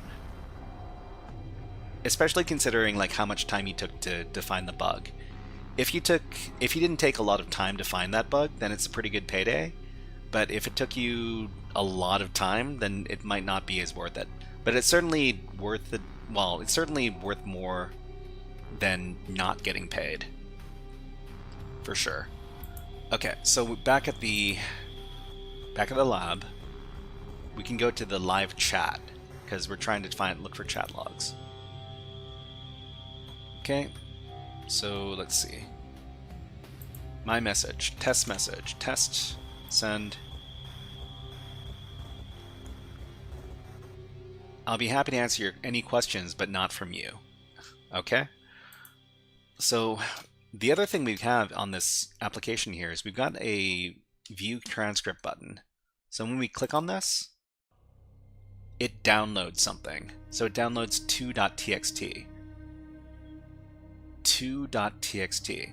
I mean, because this is just a number that is attached to like a file name, we could try to get 1.txt.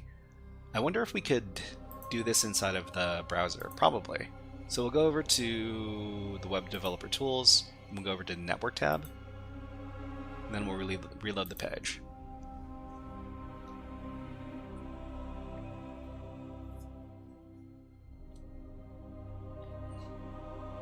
Okay, so what do we have here? We're going to try downloading our transcript, and we'll see what happens in the network tab. So view transcript. So this gets incremented, and it's called 3.txt now. So if we go back here, and we see there was a request. So there's a get request to 3.txt over here. And what we can do is we can change the number, and we can resend this request.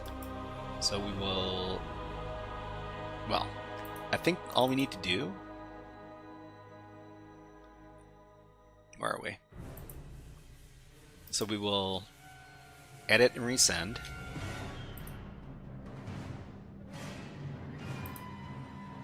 So we just need to edit the name of the endpoint.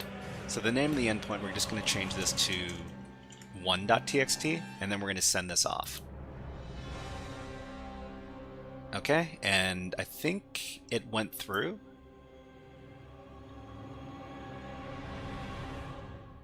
Let's see if we managed to download it.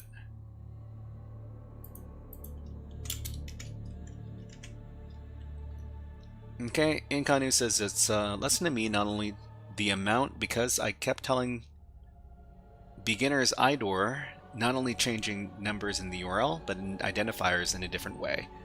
Yeah, I mean, IDOR vulnerabilities, the easiest thing to teach people is that, you know, it's something that you'll find in the URL, but that's not always the case. Huh. It doesn't look like the 1.txt downloaded to my machine.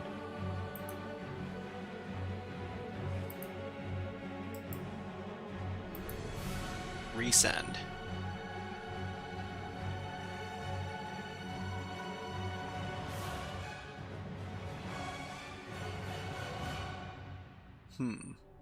What was the response from there? Oh, okay. So it's in the response, but it didn't get downloaded. That's fine. Okay, so I'm just gonna copy this, and then we'll go back to, we'll just paste it into our text editor.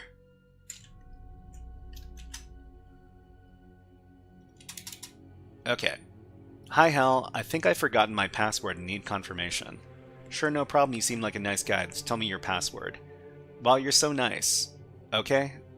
So my password is this. Is this right? Yes, it is. Thanks, bye.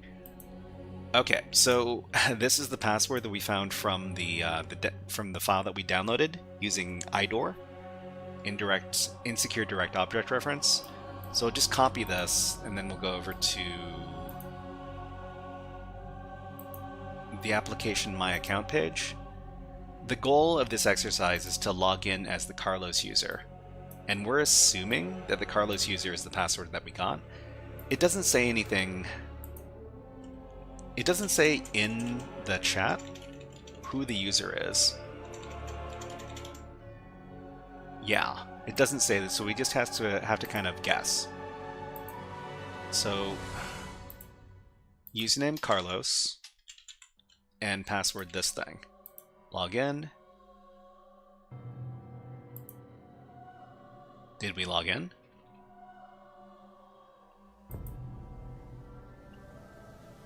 Okay, and we've solved the lab.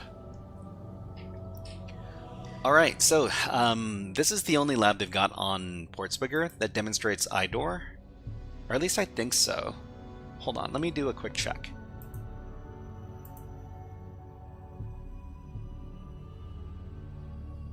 Actually, maybe the better way to do it is just to like do a search.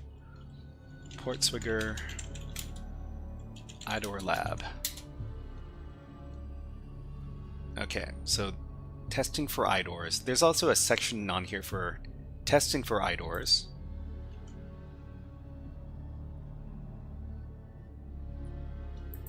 And I'll just give this link to everybody who wants to take a look.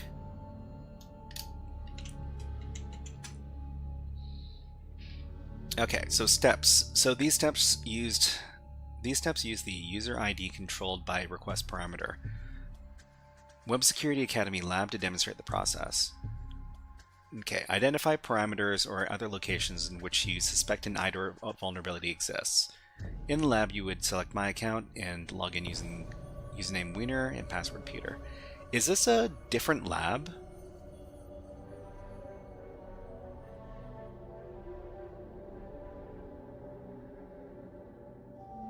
Tasty IDOR cookies.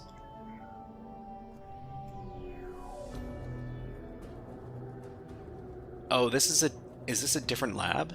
I think it's a different lab. User ID controlled by request parameter. This lab has a horizontal privilege escalation vulnerability on the user account page. To solve the lab, obtain an API key for the user Carlos and submit it as a solution. Okay, so let me Oh, this is an access control lab. It's not listed as specifically as an IDOR lab. But let's try solving this lab as well. Okay, so this lab here. Let's start up the lab. And we need to keep in mind the goal. So the goal here is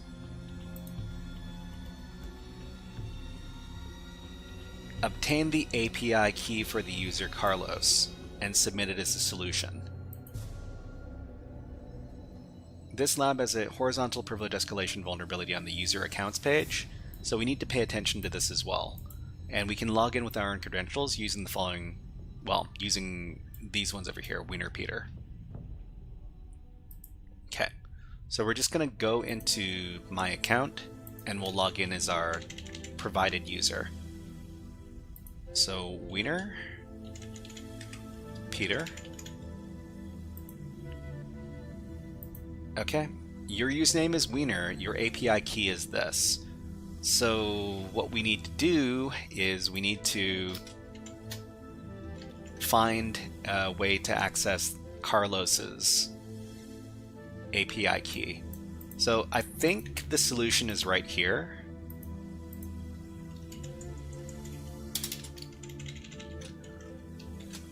So the address for our account page is this. So my account ID equals Wiener. So I mean, ID equals Wiener, that means that, I mean, our username is directly used here. We could replace the ID value with admin, or we could replace this with Carlos, and we might be able to see other people's information if the application is not set up in a secure way. So we can go back to the lab, and then we can replace ID equals Wiener with ID equals Carlos. And sometimes it's just that easy.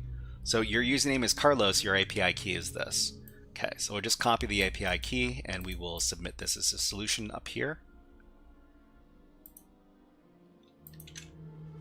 Okay. And that's it. That's it. We solved that lab. All right, so so that was 2 different labs, and that was 2 demonstrations of IDOR vulnerabilities. I think the next one we're going to do is not going to be on PortSwigger, but we are going to be taking a look at the DVWA. So the DVWA is an intentionally vulnerable web app, and it can be used to learn about a lot of different web app vulnerabilities. If you want to take a look at it, it's available at a lot of different places, but it's also available on TryHackMe for free, which is nice. And that's where we're going to be using the DVWA in our case. So we're going to load up the page. You need to be logged in to access this, and then join the room, and then start the machine. So in addition to starting the machine, we need to start up our attack box or connect via the TryHackMe VPN. But because we're not going to be working on this for super long, I'm just going to start up the attack box to interact with the DVWA machine. If you have any questions about any of the stuff that we're doing, and or if you're lost or confused about what we're doing, let me know in the chat. I'll try to explain it as best we can. Okay, so we just solved 2 labs over at PortSwigger, and let me close this stuff out.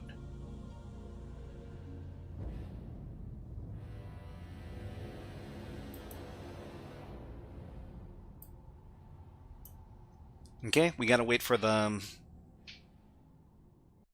TryHackMe attack box to finish initializing. Cyber fun fact: 123456 is one of the most common passwords. It's fun cyber fact: Kevin Mitnick was one. Ooh, I couldn't even read that one. These go by super fast. Anyways, we're just waiting for our machines to start up over here, and I'm pretty sure DVWA has a couple of IDOR labs. I could be mistaken. We'll find out in a second. In the meantime, I'm just going to close out some of these tabs that I'm not using anymore. So I'm not using any of these.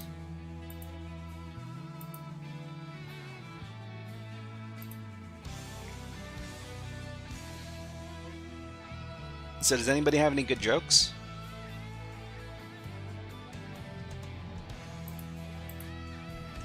So to reiterate what we've been learning so far, IDOR is insecure direct object reference.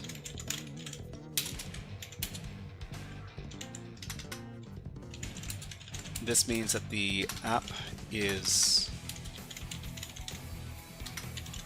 referencing objects. So objects in this case could be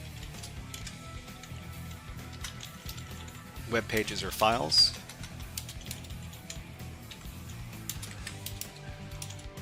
In an insecure way. So IDOR vulnerabilities belong to like a wider category of vulnerabilities called access control.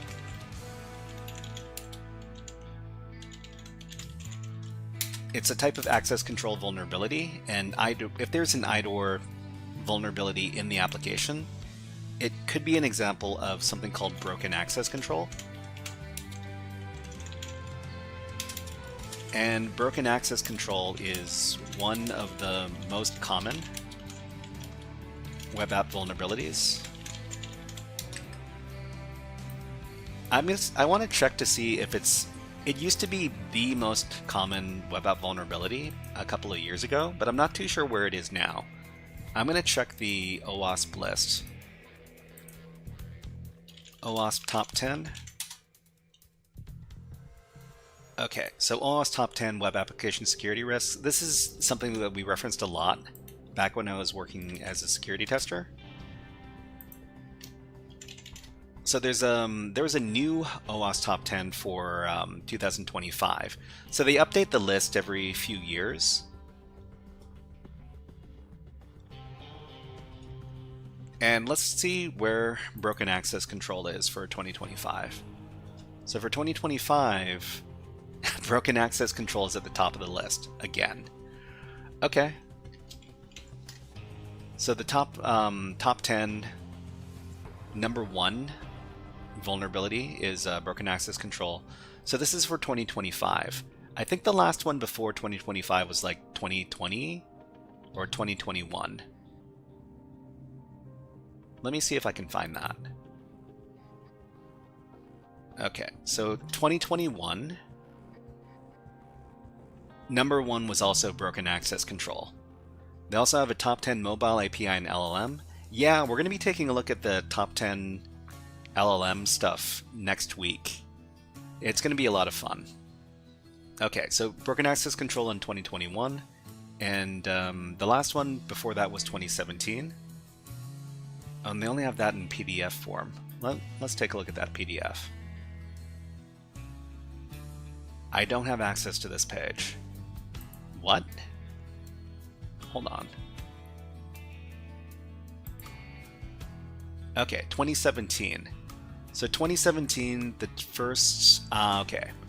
Broken authentication, broken access control is number 5. So in 2017, it was number 5. But in the more recent ones, it shot up to number 1. Anyways, let's go back. So we've got our attack box here. And what we need to do is we need to access the DVWA machine on this IP address. So we're just going to copy this. And then we're going to open up the Firefox browser in here.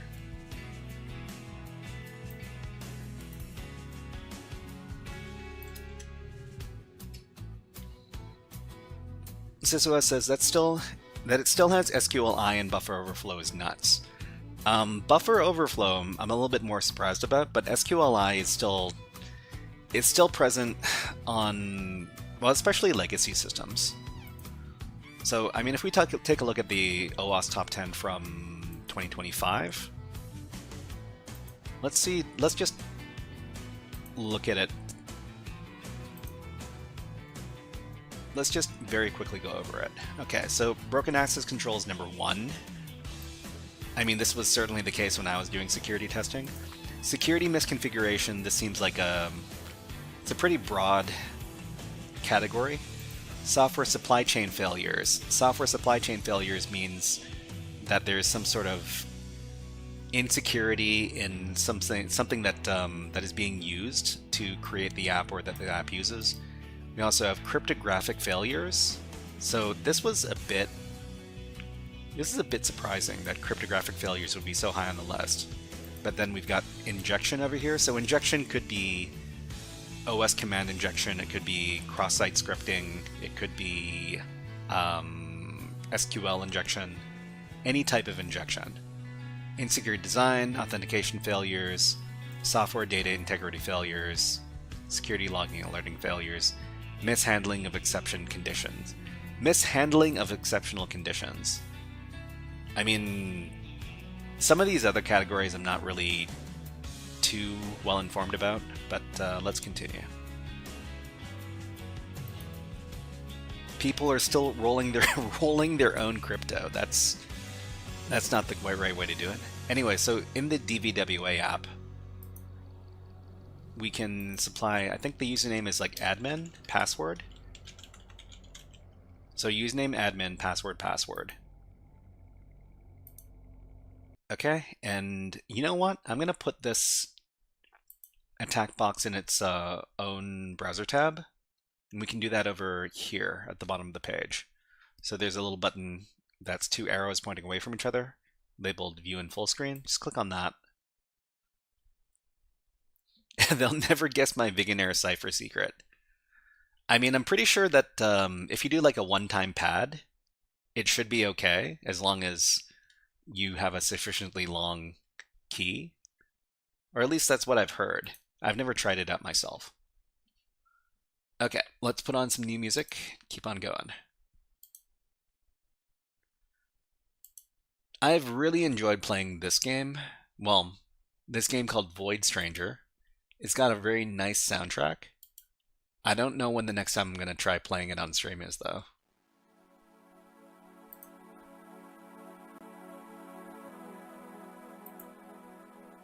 Okay, so what do we have here? So the first thing we want to do, one-time pad, if it's a true one-time pad without retakes, the hard part, that'll be extremely hard to break. That's what I've heard. So whenever we use the DVWA, we need to make sure that the level of security on the application is set to something that's not impossible, because it starts off at impossible. So go over to the sidebar, scroll down to DVWA security, and click on that, and look at the security level. So in the app, it starts off at impossible. We need to change this. So we'll just scroll down, and we'll go to the sidebar, or the drop down. Switch it from impossible to low, and then click on submit. Okay, let's not forget that not even the Germans were able to do this. You mean break the one-time pad? Okay, so security level is currently low. This is what we want, and let's take a look at the vulnerabilities that we can learn in the DVWA. So in the sidebar here, you can actually practice doing a bunch of different web app security attacks. So for example, brute force, command injection, CSRF, file inclusion, file upload, and secret captcha. It's a very, very good place to start learning about some web app securities, some security flaws. Okay, so file inclusion, insecure captcha. Huh, is there not an IDOR section?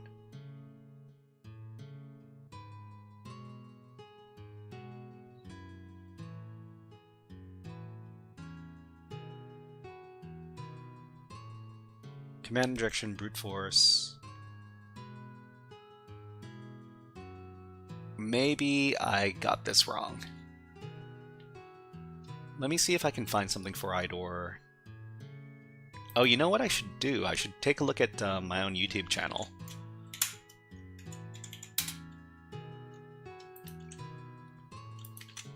Because I might have some IDOR exercises that I forgot about on my channel uploaded as videos. Okay.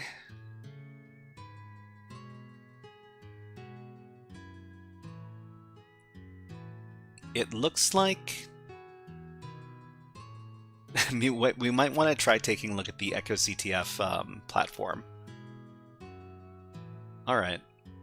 Or we could take a look at this this room from Advent of Cyber 2025 called IDOR, Santa's Little IDOR. Yeah, let's try taking a look at this. So this is more Try Hack Me stuff. Let's go over to Try Hack Me. And I guess we don't need our... Well, we still need the attack box. We'll go over and load up another room. So we'll load up the Advent of Cyber 2025.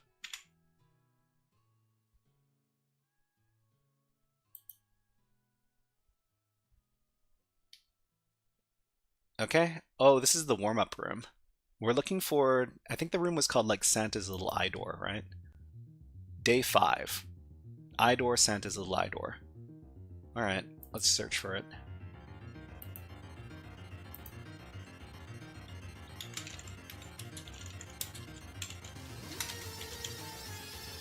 Here it is, Santa's Little IDOR. Okay, here's the link if you want to follow along.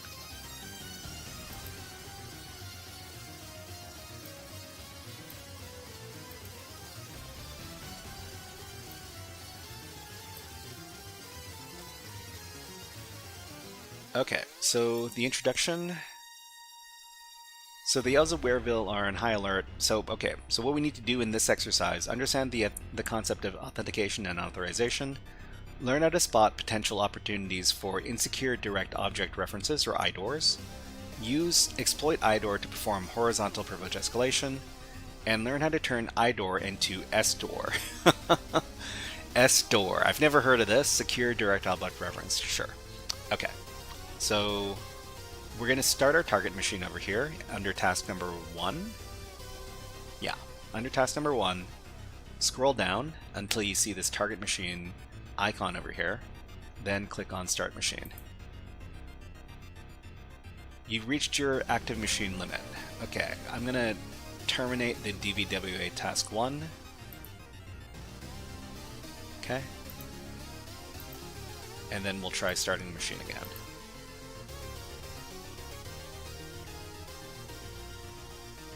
Okay, we just need to wait for about a minute for this thing to activate.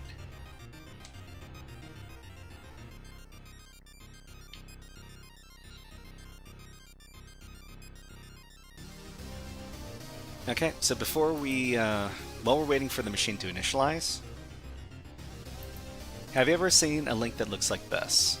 So they're talking about links with URL parameters that reference a direct number. So track package, packaged ID equals some number. When you saw a link like this, have you ever wondered what would happen if you simply changed the package ID to 11 or 12? In its simplest form, this can be a potential case for IDOR. IDOR stands for Insecure Direct Object Reference and is a type of access control vulnerability. So we got our IP address here. We're just going to copy this. Did we copy it? Okay, we're going to copy this and then we're going to go back to our attack box over here. Okay, just paste this in.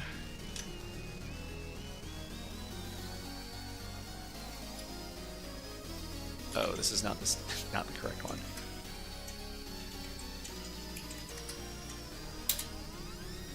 Okay.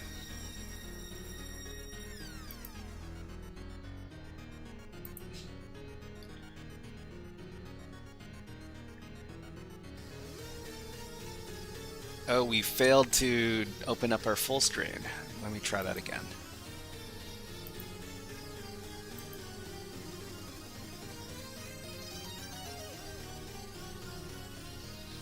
Failed to connect to server. Okay, fine. We'll just use this. All right, so try present me Santa's gift registry. All right, we've got login, we've got register. And I wonder if they give us credentials for this.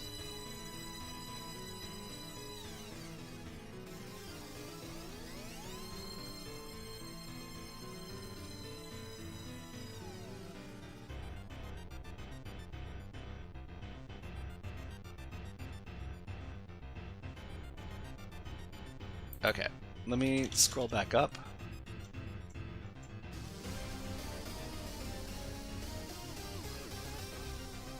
So the username is Niels and the password is tryhackme2025. Just copy this.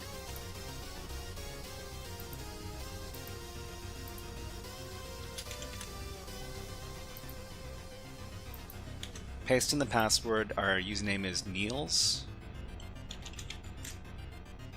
Log in.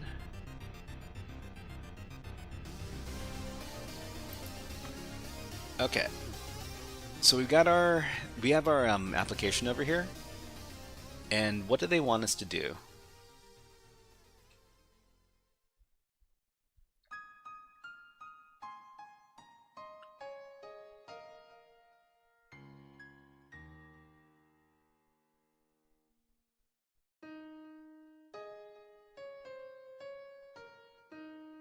Okay, so exploit the IDOR found in view accounts parameter. Exploit the IDOR found in the view accounts parameter. So we should probably find that parameter first. So click on, I guess we click on our own account over here. And I think this is a more complicated IDOR than some of the other challenges. Niels is in Niels Holgersen fame? I don't know. I don't know who that is. Let's make this a little bit smaller. So I think what we want to do is we want to start taking a look at this in Burp Suite. So to do that, we need to start up Burp Suite on the machine. So we can click on Burp Suite Community Edition over here. Niels Holgersen. Is that a soccer player or somebody else?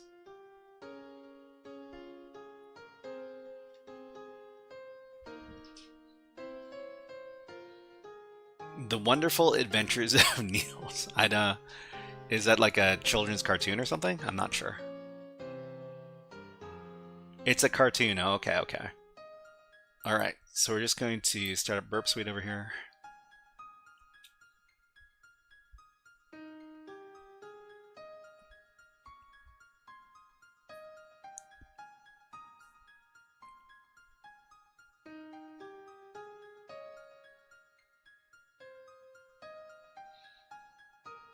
Okay, and on the attack box, the version of Burp Suite has intercept turned on. So one thing you need to be aware of when you're using Burp Suite is that you need to turn the intercept function off on Burp Suite, otherwise you're going to have a very rude surprise. So turn off intercept, and then we can start up the Burp Suite browser here. It's from 1980. Wonderful Adventures of Nils. Is it also dark mode on? Oh, we need to do Burp's browser without the sandbox. Okay, let me just set up those settings. Burp's browser, run without sandbox. Okay. And where is... I mean, we don't need to worry too much about dark mode in Burp Suite because we're not going to be looking at it too much. So open the browser here.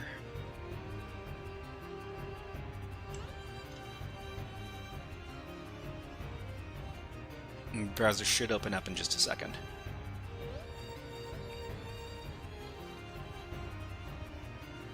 Okay, so the Burp Suite browser's on. We just need to access the web page. So it's 10.145.188.07. Okay, and we need to log in with those same credentials. Where are they?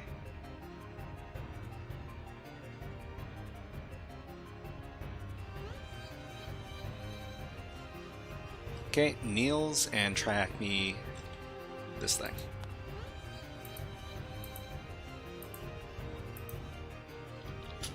Yeah, the attack box isn't super optimized, but if you have access to your own virtual machine, you should probably use your own virtual machine.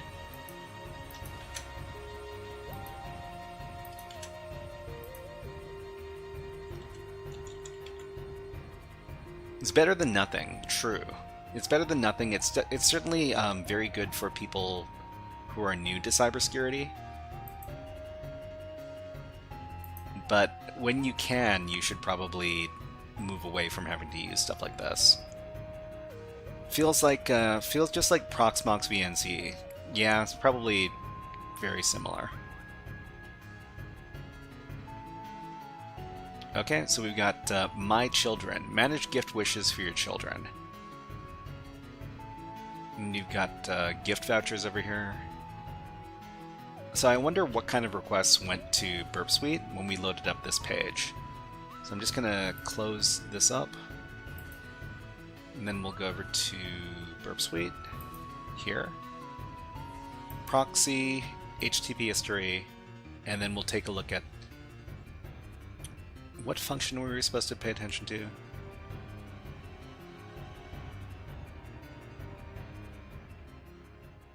View accounts parameter. So we need to, okay, so view accounts is over here. This is an API call. We'll just put this in our repeater. And does anybody know how to activate dark mode on Burp Suite? Actually, dark mode should probably be in the settings. It is. Okay.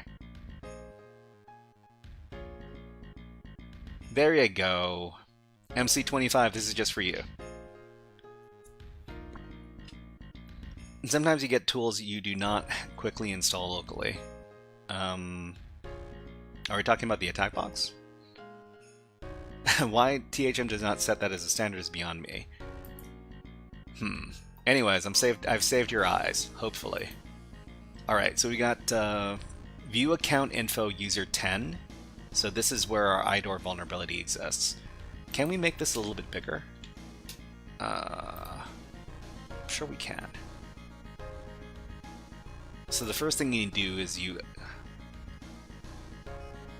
we change the font size. So we'll change it to like 16-point font. Okay. And then I think we can look up other font as well. So display message editor, we'll change this to 16-point font as well.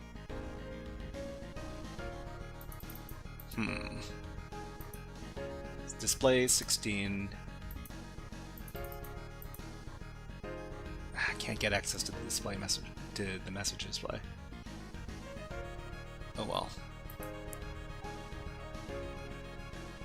This is still kind of small.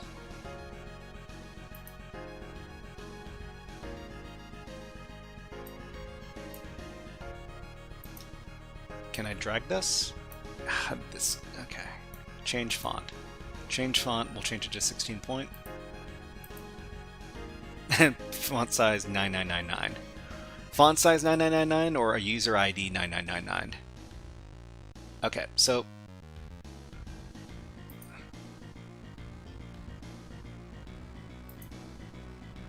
okay, now it's easier to see. Let's see if I can full screen this.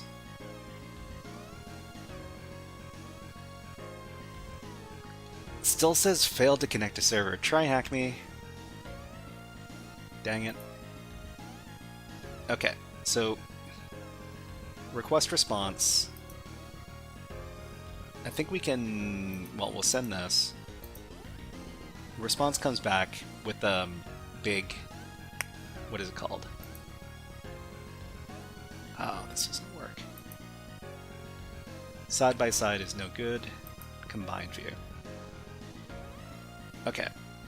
So we got here user ID 10, and of course we can go in here and change this from user ID 10 to whatever number we want. So we'll try user ID 0 and see if this gets us a different response. So 404 not found, so 0 doesn't work. We'll try number 1. Send that. Also not found. Okay, so we know that 10 works. What about 9? So this came back as 200 okay, so this is a different user. Username Tinnis1. Okay, and they don't have any children. We're supposed to be looking for people with 10 children. What is the user ID of the parent that has 10 children? So we'll go back here, we'll just work through this iteratively. So we'll go user 8. So this is Aaron. And this user also doesn't have children, it seems. So we'll go back, change this to number 7.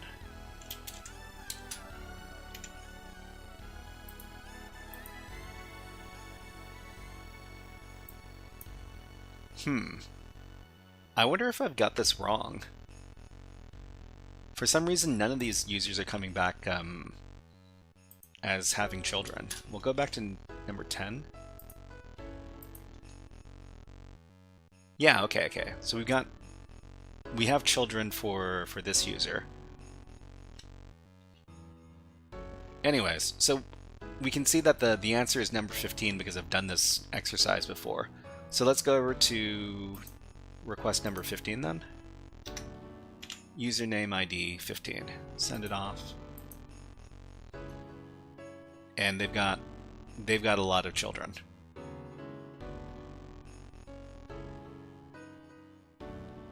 So funnily enough, the child ID goes over. Oh, okay. This isn't in the whole system. So the child ID is shared across the entire system. So I guess this is. Yeah. Okay. All right. So that was the IDOR in this particular application. So if you want to dive even deeper, and I actually don't want to dive even deeper. Okay. So we might finish a little bit early, and then we'll move on to the last challenge for the day. Okay. So let me terminate my machine. If you want to do this room yourself and give it a go, here's the link.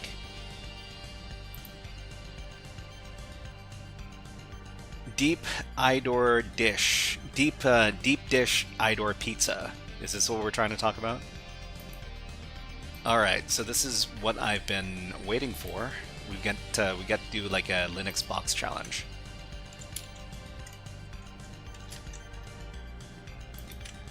Okay, let me change my settings. We're doing topic number 5. Finally, a sane OS. I mean, we've always been dealing with Linux stuff so far. Let's stop this. We'll put ourselves at like 2 hours. So we'll go for about 120 minutes.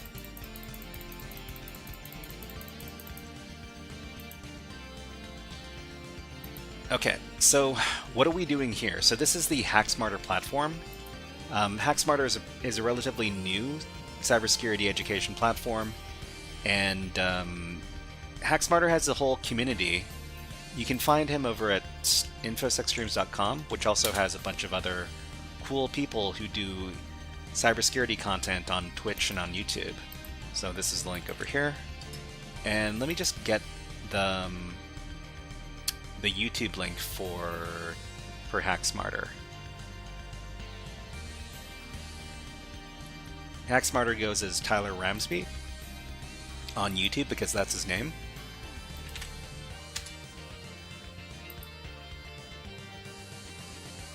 So if you want to check out his stuff, you can find it over there. But we're going to be using his platform to do this challenge. So the challenge is called Exception, and the first thing we want to do on any of these challenges is to figure out what our objectives are. Because, well, it's a very bad thing to go into a challenge without understanding what we're supposed to do. So in the challenge here, we've got an objective and a scope. As part of an internal penetration test, you have discovered a server handling sensitive corporate communications. Compromising this high-value target is key to demonstrating tangible risk to the client. Conduct a full-scope penetration test against the target IP to identify, exploit, and report any existing vulnerabilities. Initial access. You've been provided with VPN access to the internal environment, but no other information. So what we want to do is we want to download the VPN key and access the network, and then activate the challenge and do our hacking stuff. So the first thing we do is we launch the instance over here. And then it says after launching the machine, click on the Systems tab on the left to download the VPN for connectivity. So click on Systems, and then click on Download VPN Config. So this will download the VPN key file that we need to use to access the machine. So over here,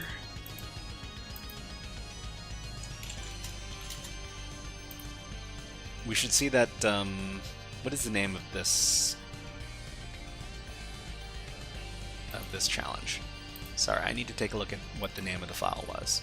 Challenge lab accept. Okay.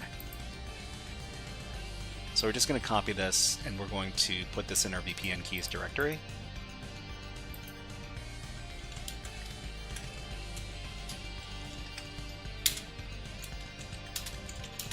So I try to keep my VPN keys organized as best I can. Of course, I'm not naturally a very organized person, but now that we've got the key, we can access the private network with the key and then access the machine.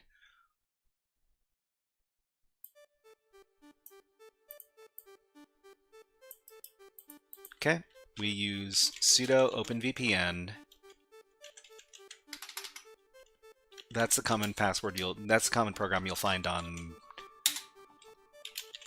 security distributions of Linux like Kali Linux, which is what I'm using over here.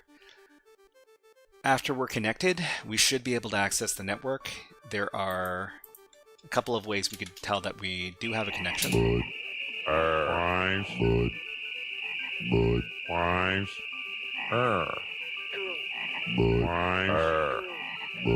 GX000, thank you very much for redeeming the Budweiser frogs. And I hope you're having a good day.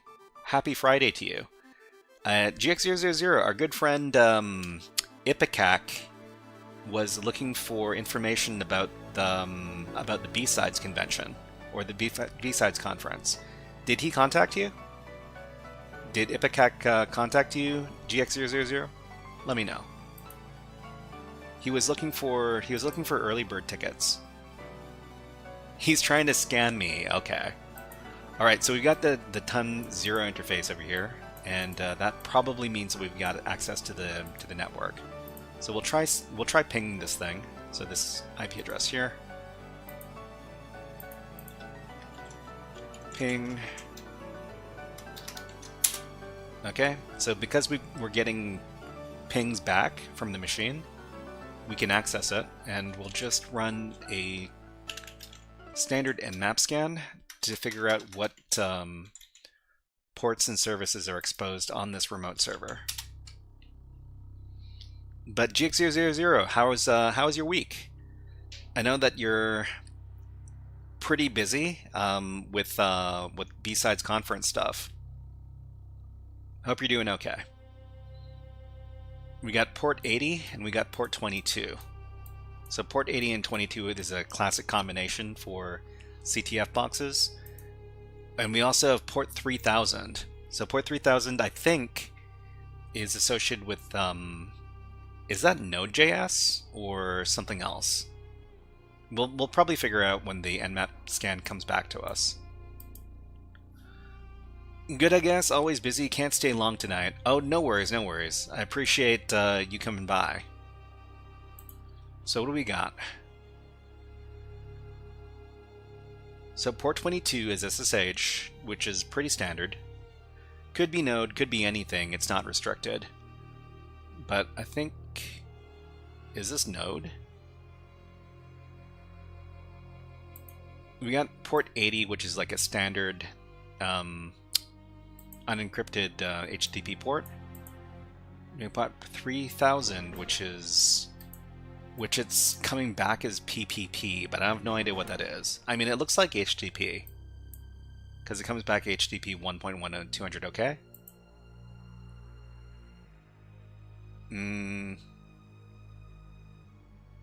We should probably try to check this out manually.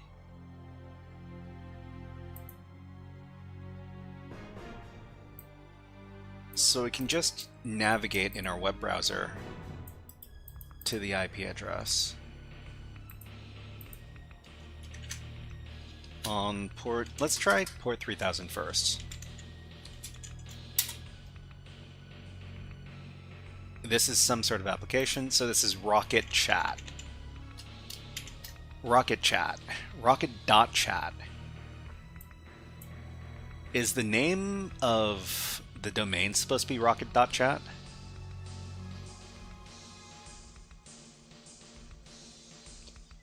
HTTPS rocket.chat. Is this a real website? It's a real website. It's a real application. That's Rocket Chat. It's a standard setup. Oh, okay, okay. So we need to take advantage of their implementation, their installation of Rocket Chat? Maybe? It's FOSS. Framework something something something. What does FOSS stand for again? It's like Mattermost or Slack. Oh, okay, okay, okay. So it's like it's a chat app. I mean, that kind of makes sense. Rocket.chat doesn't have default credentials. Rocket Chat default credentials. I'm not really expecting anything. Rocket Chat does not have hard-coded default credentials. Okay, so free open source software. Okay. Free and open source software. Thank you very much for the answers. Much appreciated. So we've got Rocket Chat over here, and I wonder if there's some sort of like standard file structure. There's a standard file structure for Rocket Chat, of course. I wonder if Rocket Chat has like a GitHub. Yeah, okay, okay. So there's a GitHub for Rocket Chat. We can probably see the file structure.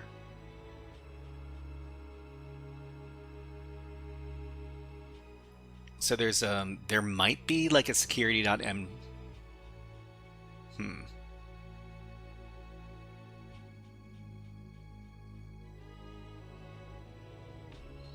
Okay, it used to be a Meteor app. Meteor. I've contributed to Rocket Chat in the past. Rocket chat. Features, README. I wonder if we're supposed to be looking in a specific place. It typically uses MongoDB. MongoDB. So it's labeled with FOSS and JavaScript, Slack, Chat, Real-Time, Meteor. So all of the stuff that we've been told about in chat. Register for a new account.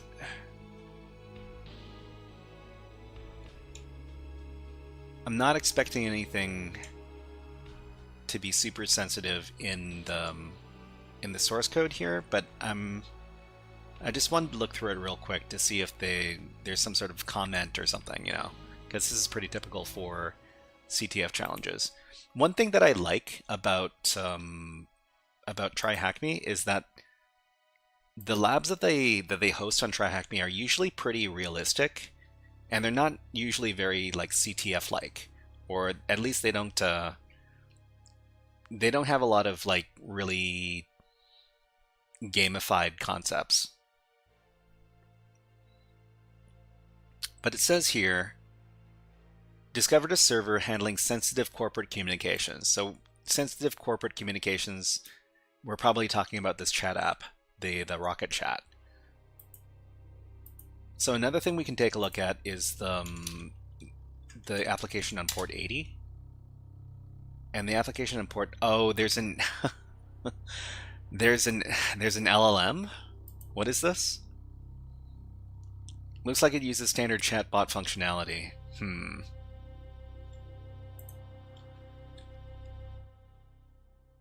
Help bot. How can I help you today? What can you tell me? Oh. I forgot my Rocket Chat password. Can you help me remember it? Sure, what do you need help with? Then goes to the RC, I suspect. Maybe. What do you need help with? Password. Let's talk about something fun. Is this not really responding to the stuff I'm looking for?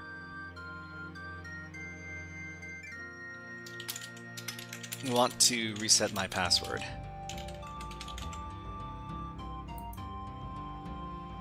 I'm not sure I understand. So, I mean, one thing we could try to figure out is what kind of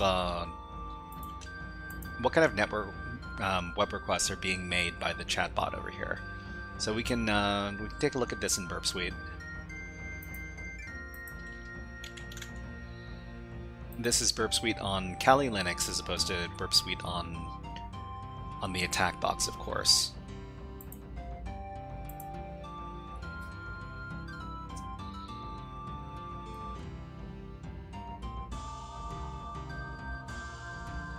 Okay, so after this is done, we'll open up our Burp Suite browser.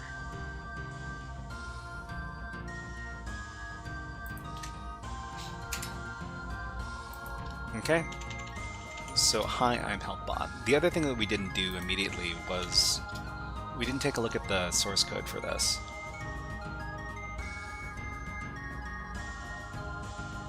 Oh, okay, there are keywords. So hi or hello, by, name, food. Okay. Time, joke, age, weather. So it's looking for these kind of words in the message.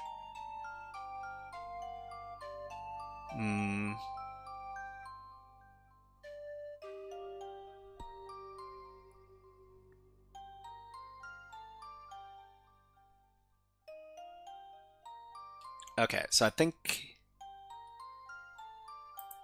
well, let's just try sending some sample messages. Weather, time. Okay, I wonder whose time this is. So 3:23 p.m. right now. So 3:23 p.m. right now. This looks like... Is this like Hawaii time? I'm not too sure which time zone this is. I'm missing a WebSocket. I'm missing a WebSocket. New date to local time string. To local. I mean, this isn't my local time. This is 3 hours behind me. Okay, joke.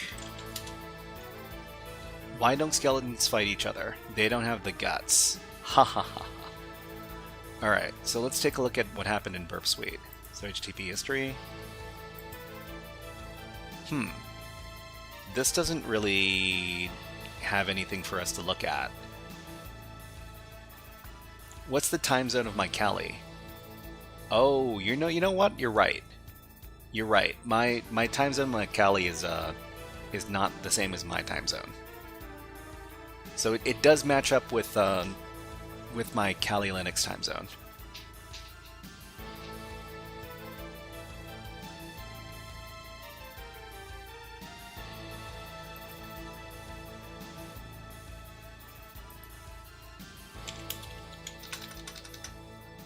Okay, so that's the chat bot. Another thing we can do is we can do some standard fuzzing. So we can try doing some directory busting on the chat app here. Maybe some GoBuster.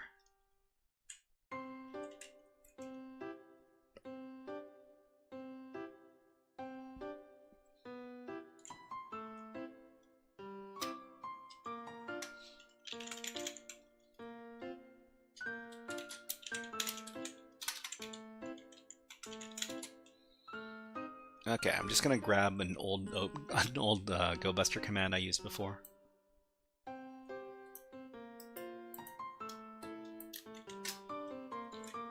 Except we're going to switch out the IP address.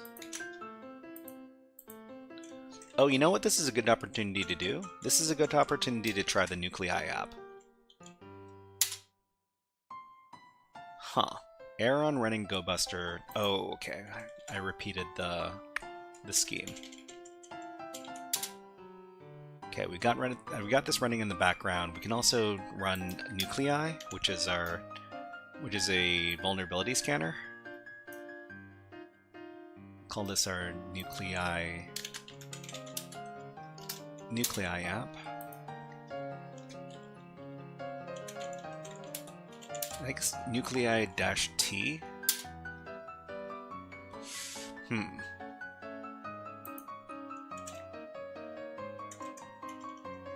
Is it not -T?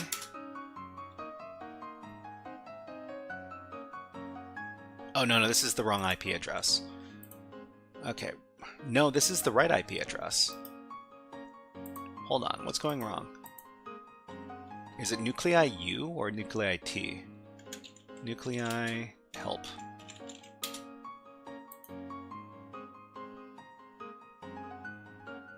So this is supposed to be Nuclei U target string. Okay, so Nuclei-U.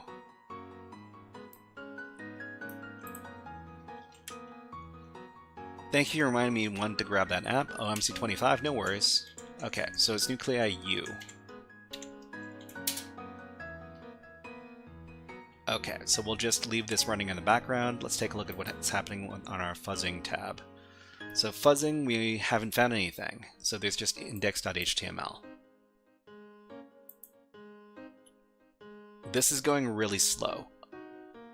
I got 10 threads.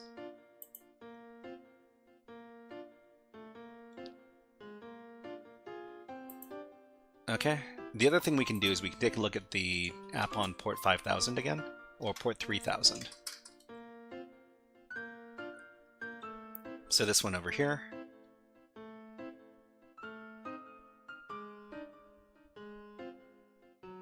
And what do we have here? So this is just like a login screen. Thank you very much for following on Twitch, Kiddo. Hi, Kiddo. What is up? You can register new users? Yeah, we can. New to CyberSec, if you haven't seen this, the Get into Cyber page, you might want to consider checking it out. Okay, so let's register a new account. So name, HackerFrogs,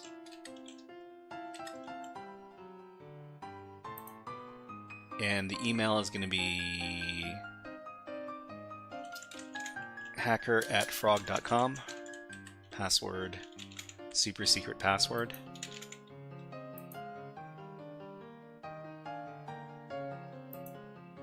Okay, the username is used to allow others to mention you in messages. Use this username, HackerFrogs. Sure. Okay. So I think what we need to do here is we need to find some way to find like leaked information. They've got a robots.txt. Okay, let's go back here.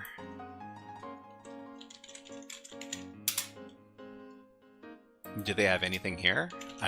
Doesn't look like it.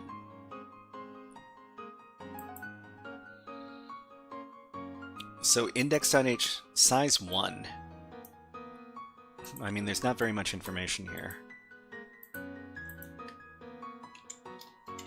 Yeah, there's basically nothing here in robots.txt. Log into Rocket Chat. Okay, let's do that.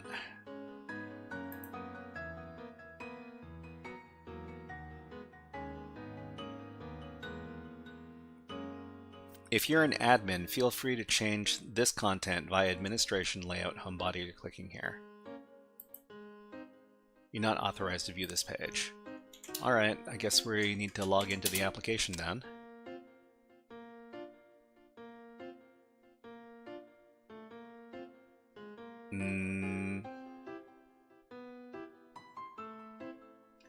It's standard Rocket Chat.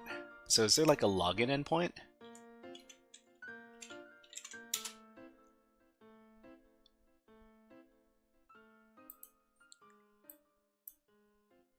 Because this seems to be not letting me progress.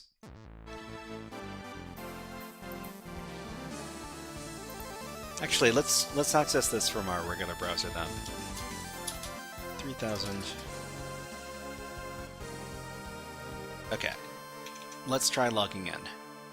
So HackerFrogs, and then our password. Okay. Alright, so we saw this before. Okay, we just needed to make the interface small enough so that we can get our sidebar. Oh, interesting. Hi, send me email, localhost at exception.local. Okay, we can record this.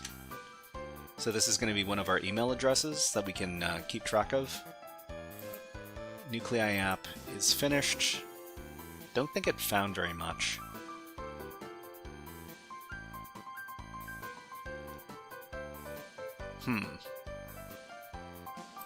But let's add this to our emails.txt. Echo something to emails.txt. Okay, so we've got we have like a domain name, so we should probably add this domain name to our etc host file. So we're just gonna copy this. Actually, exception.local, huh? Okay.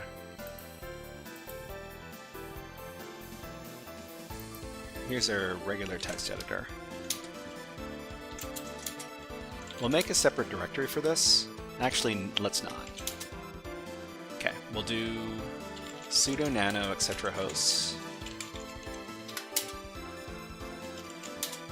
And we'll add exception.local to the list. And what's the IP address?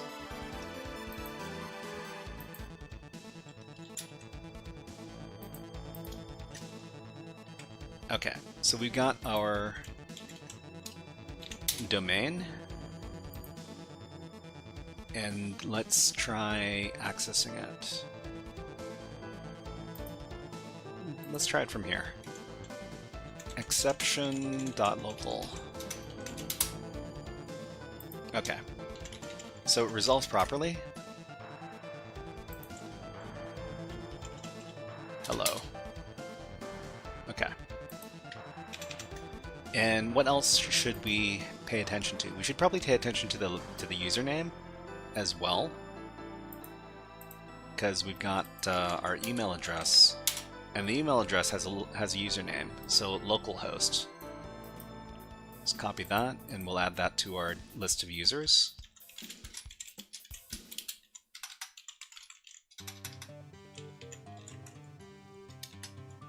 Okay, and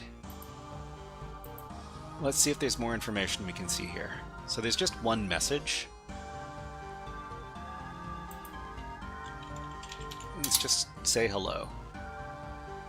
So send me email localhost exception.local. Is there like a function to send an email in this in the application? We got files, we got members. That's home, search. Okay, so there's at least one other user. So this other user named RocketCat. I'm not too sure if this is like a standard user on the system. You joined a direct message with RocketCat. Hello.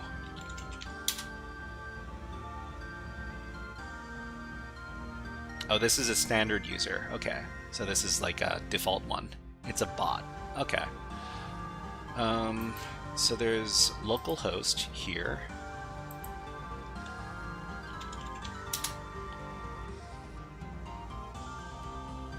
So these are threads, these are discussions.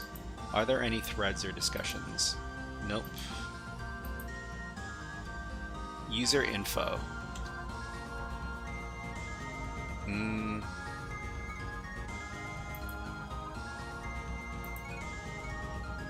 Okay, in the admin interface we could send email. Really? Okay.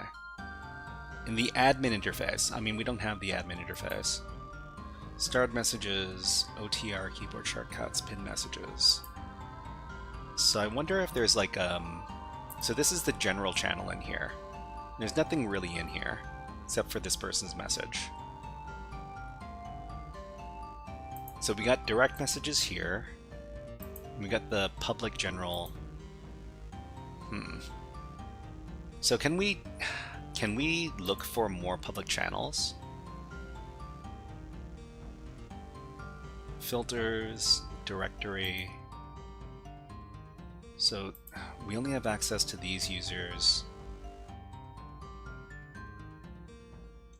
I mean, this user is also, they also have a different name called Chatty.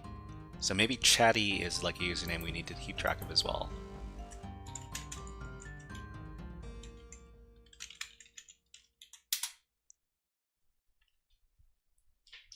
Ross AK, hello, nice to see you here. What is up? What is up?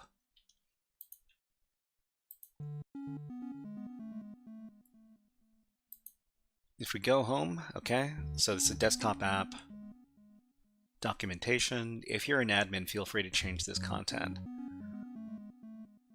Okay, so let's go back to the objective for the lab.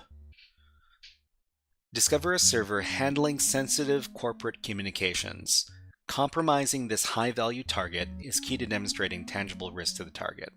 Conduct a full-scope pen test against the target IP. So we're looking for these sensitive corporate communications on the server.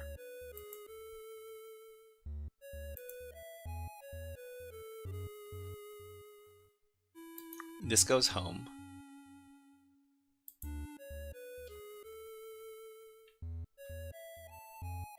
So send me email, localhost exception.local.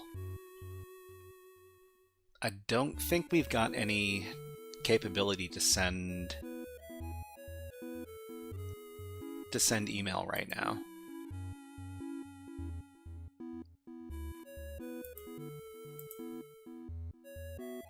Huh, why is this user listed twice?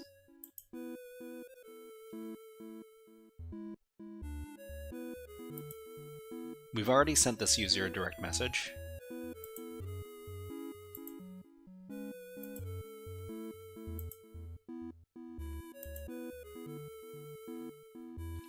Okay, so the other thing we could do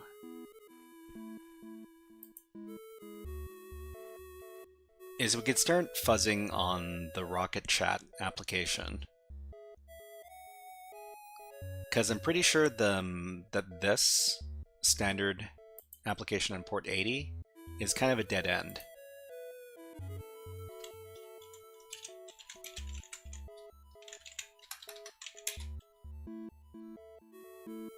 Yeah.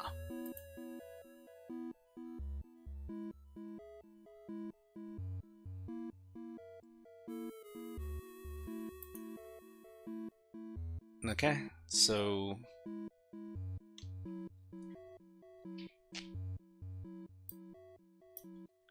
another big indicator of what might be the way we're supposed to compromise certain CTF challenges is in the name. So the name of this challenge is called exception. So we could be talking about trying to intentionally cause an error or something else. You've been provided with VPN access to their internal network, but no other information.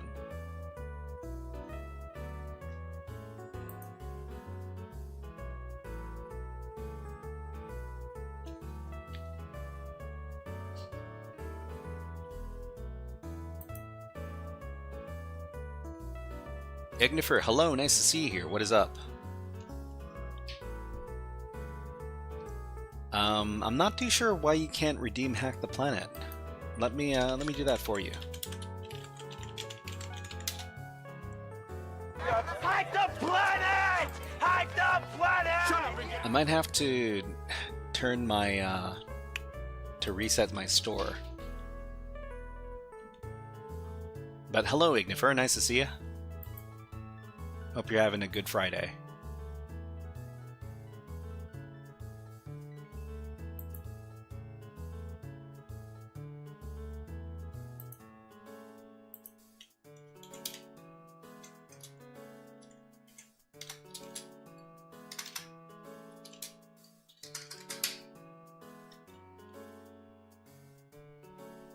Okay, Rocket Chat here. So forgot your password. Forgot password? I mean, that's probably not going to be insecure. We know the email of this user.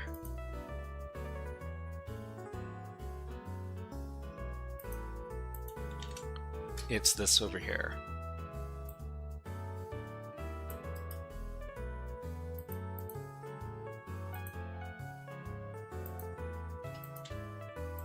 Reset password. If this email is registered, we'll send instructions on how to reset the password. If you do not receive an email shortly, please come back and try again. Okay.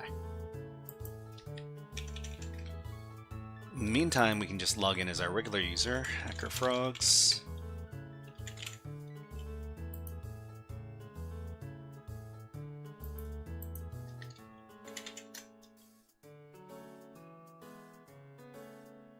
Create a new channel. So we can look at my account information here. So we got preferences, we've got security. Is there a dark mode? Let me know if there's a dark mode for Rocket Chat. My data, download my data. Okay, export the data, highlights. User presence, notifications. Kinda, but is it active? I'm not sure. I mean, we could try searching for it, right? Dark mode? Nope.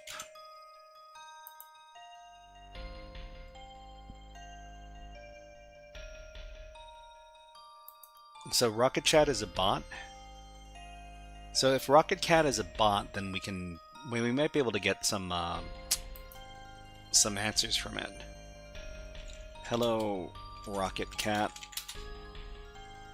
Okay, so Rocket Chat doesn't seem like it wants to answer us.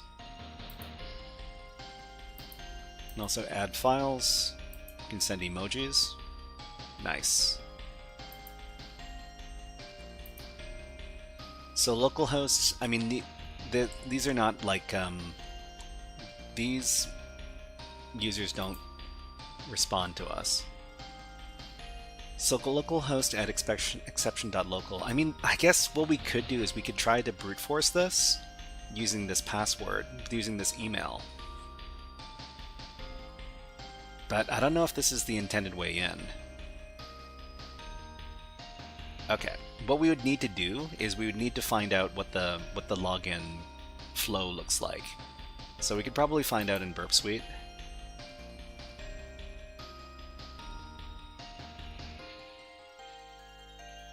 So did we make a post request to the login endpoint?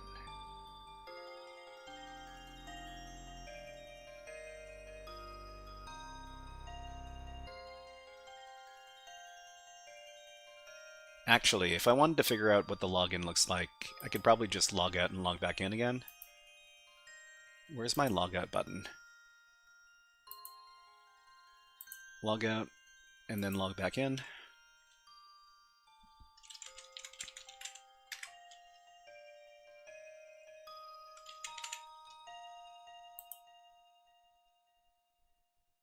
Okay, and then go back and see what the login requests look like.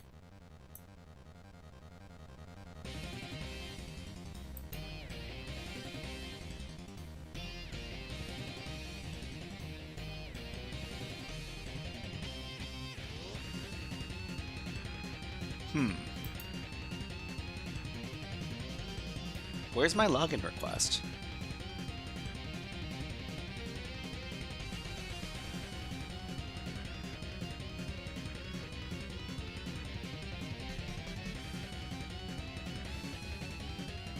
So I sent all of these API calls.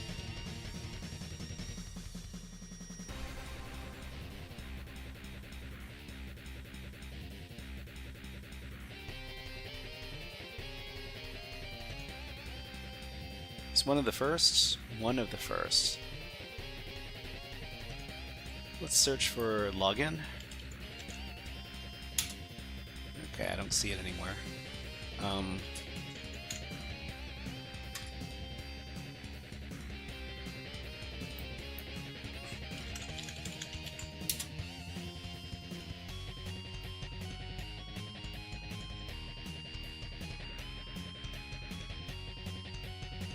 So is it going to be like an API call to log me in?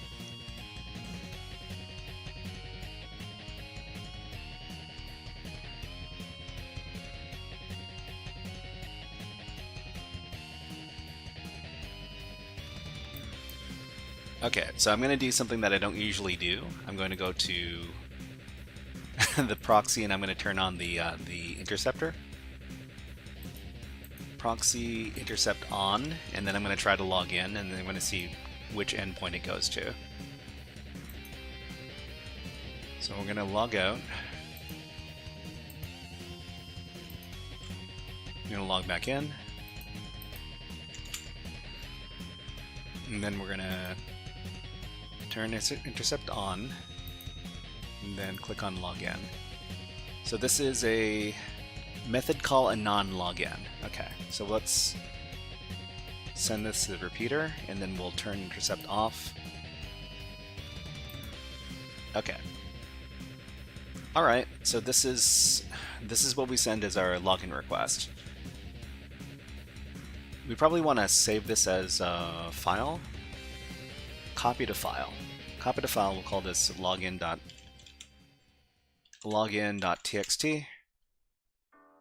API v1 login. Yeah, okay.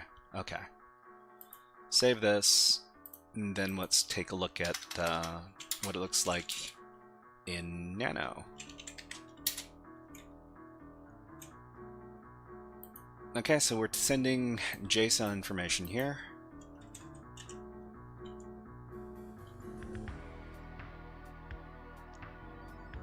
So here we're sending a username, but maybe if we want to brute force into the chat, into the application, we have to do it by.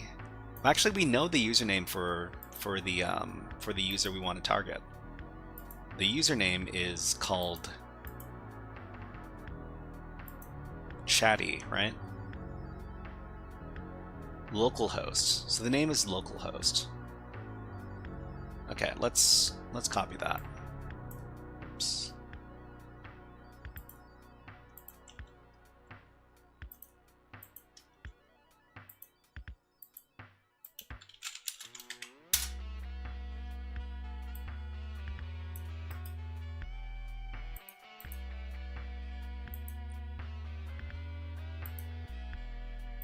And we'll just edit in here. So username,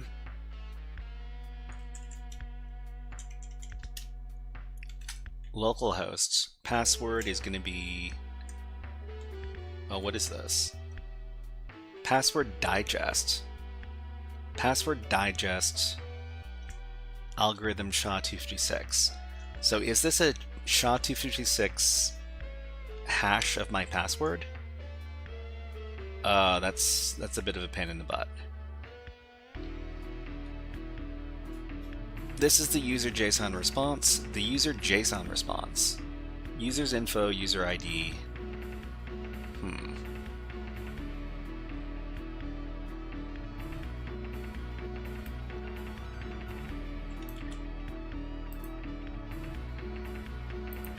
So, I mean, is that...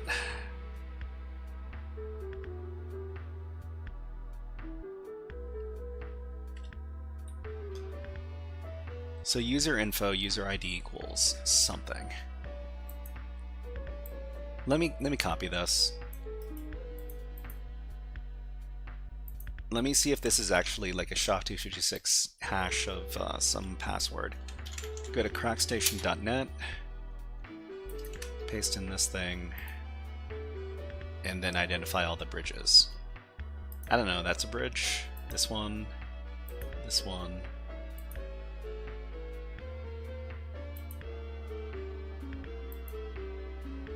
Okay, so this is a SHA-256 version of the hash. How do we SHA-256 hash when we do our brute force attack? Password digest. Jackson America, hello, nice to see you here. We're just doing a hacking exercise that we got from HackSmarter. You want to try this out yourself? Then you can do it from this link. You just need to have an account over at HackSmarter.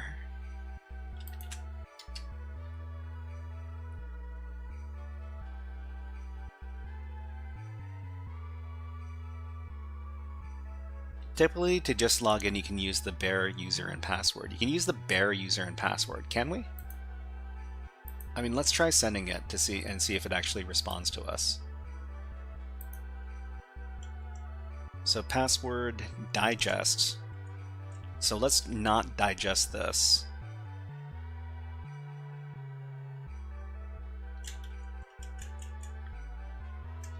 So do we have to send this as some sort of algorithm though?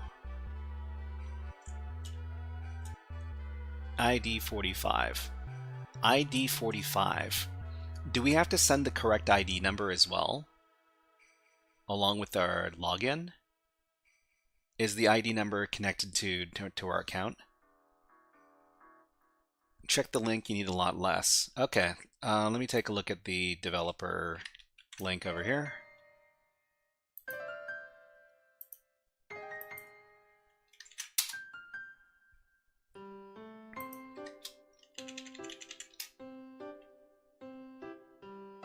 Okay, application JSON. Response. So this is the response here.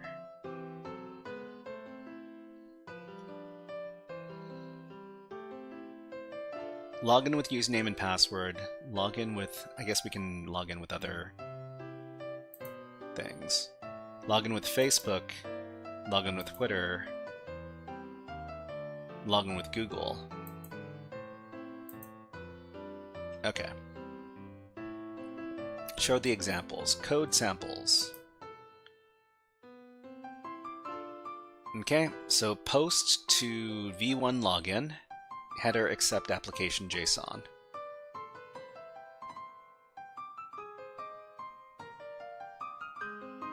AP1 v1 log API v1 login. Let's check. So this is v1 method call dot call-anon login. So this is a different thing. So I mean, I'm pretty sure it's going to be JSON information we're sending either way. That's missing something, is it?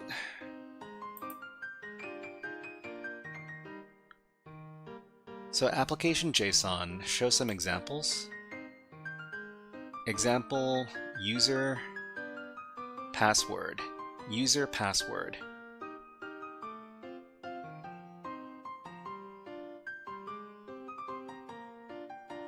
Okay, and then maybe some auth tokens. I mean, we don't need an auth token. That's the JSON needed. Oh, SysOS Master, is that the thing that you used right now? Okay, API Explorer. Oh, okay. I think I see it. Just that, you get a session back. So let's try sending this over in Burp Suite.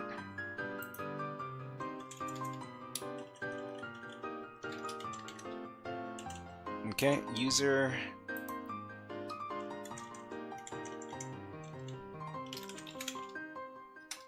What do we list as our password? As our email again? Was it like frog@hacker.com? Or hacker@frog.com?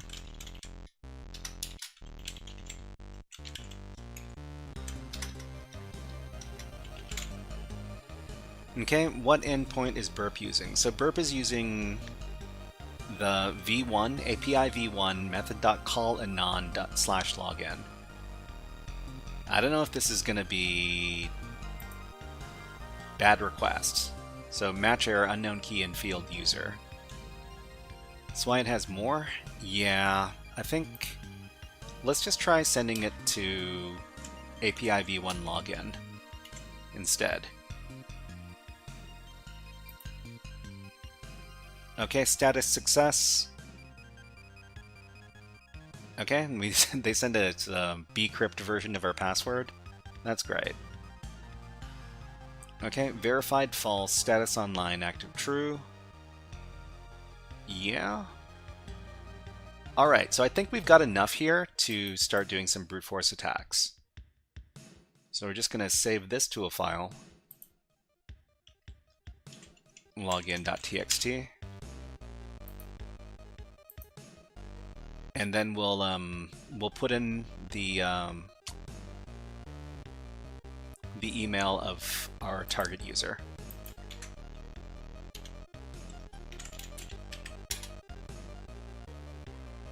Okay.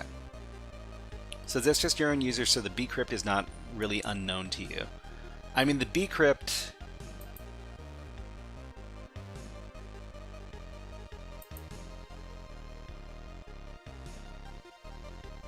They give us a bcrypt version of our password.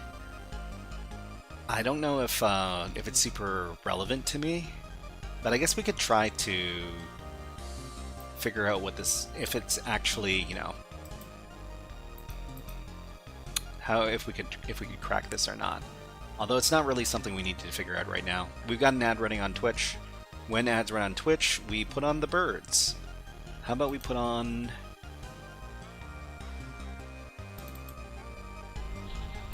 these birds? Okay, we'll be back in about 60 seconds.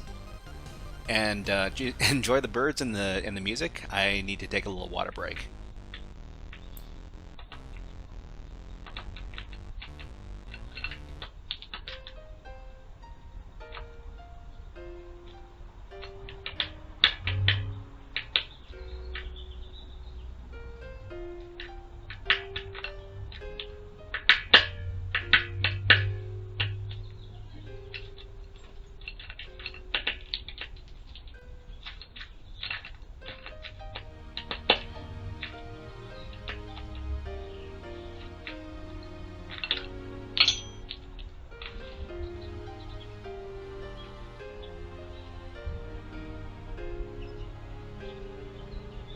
There are more woodpeckers in this clip.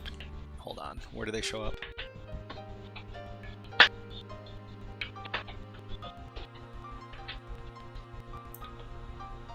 Here we go. There we go.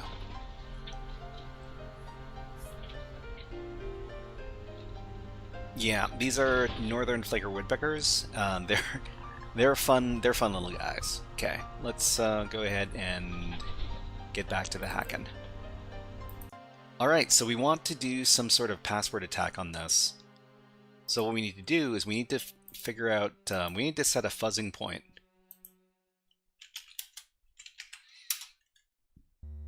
And the fuzzing point is going to be over here. So password equals fuzz. And as for the password, we're just going to grab the password that we got from the Rocket Chat app.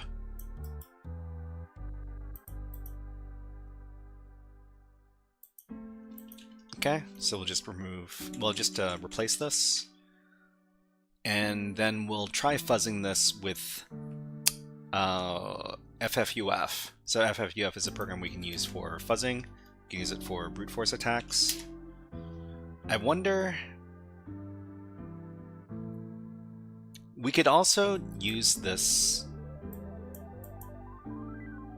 Let's use FFUF. Okay. So... I'm pretty sure we're not getting anything from this application on port 80, so I'm just going to stop this. So FFUF. I haven't used FFUF with the file in a while. How does that go? FFUF with input request file from Burp Suite. Okay, so use FFUF with the Burp Suite request file. Save the raw request as a text file. Replace the target value with the fuzz keyword, then FFUF request. Request. Okay, so it's dash request and then W word list.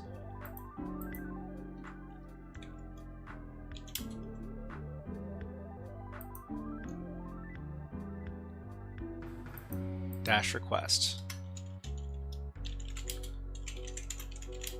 And then use the word list. API info yields version 3.12.1. 3.12.1. I wonder if that version is vulnerable to any sort of known hacks.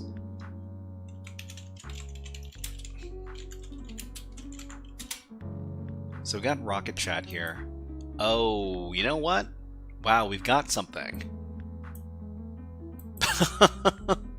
We do have something here. Okay, so we got NoSQL injection unauthenticated and NoSQL injection to RCE unauthenticated. I mean, we do like RCE, don't we? I mean, I can probably get the brute force attack off first and then try the exploit. User share word lists.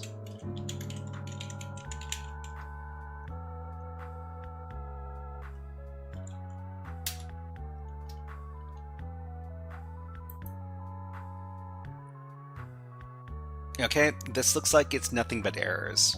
So there's something wrong here.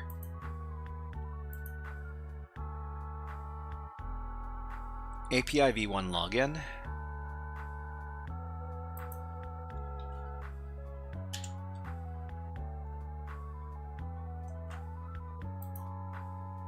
So the user is here, the fuzzing point is here.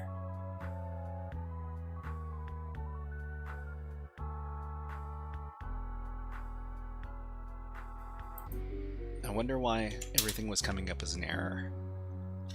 Actually, we do accept match all.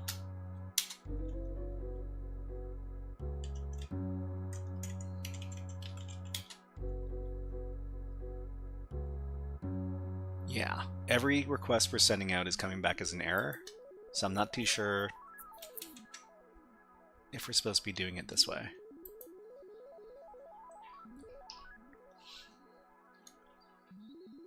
So the other thing we could check out is we could check out this NoSQL injection to RCE, and let's call this our research tab.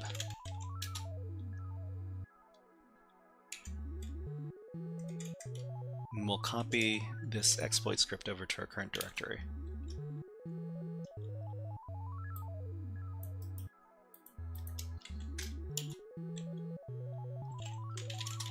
Okay, let's take a look at what's going on in the script.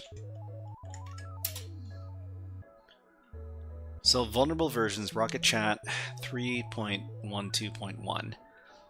So API info yields version 3.12.1. Let's just double check that.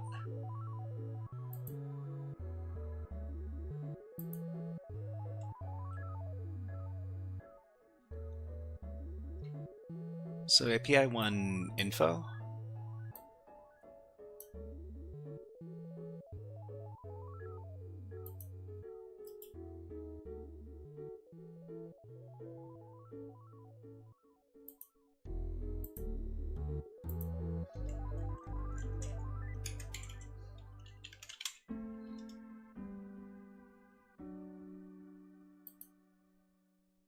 Okay, so it says version 3.12.1.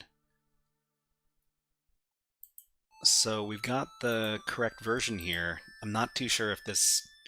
We can try this this exploit, see if it works. We just need to figure out how to use it. Okay, no module named Oath Tool. Alright, I guess we need to start up like a virtual environment and do some installation.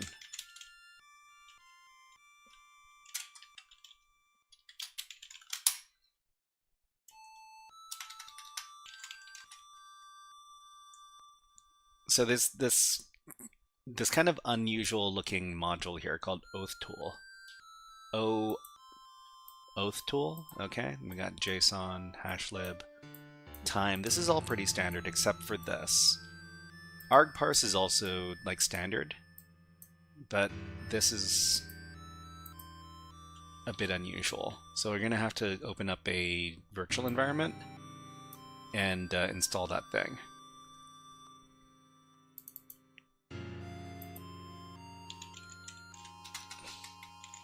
Start up our virtual environment, and then activate it.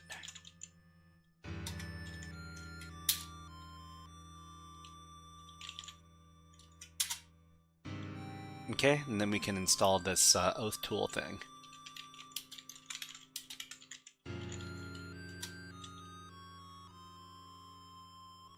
Okay, so it should be done, which means that we should be able to run the exploit script.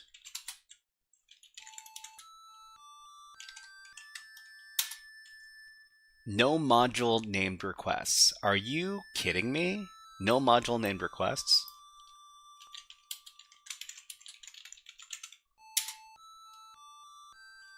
Does this virtual environment just have nothing installed?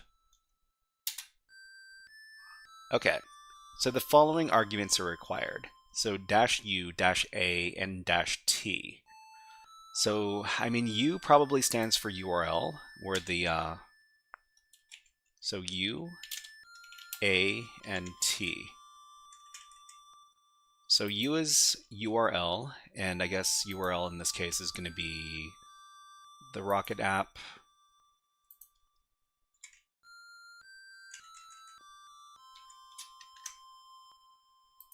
The Rocket app landing page over here. -A, I'm not too sure what A stands for. Let's look into it.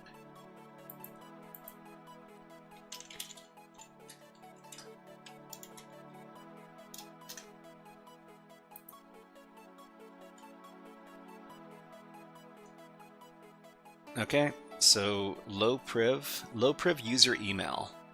No 2FA, required equals true. Administrator email, it required equals true. T for target. Okay, so T for target. RocketChat.local. For example, RocketChat.local. So in this case, it's going to be exception.local on port 3000. So we need 2 user emails. So the low priv user email and the administrator email. We've got both of those. Okay.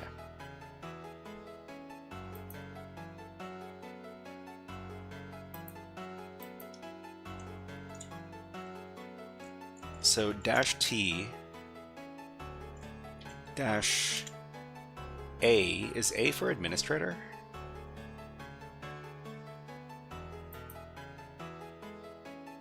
Okay, and then U is the low priv.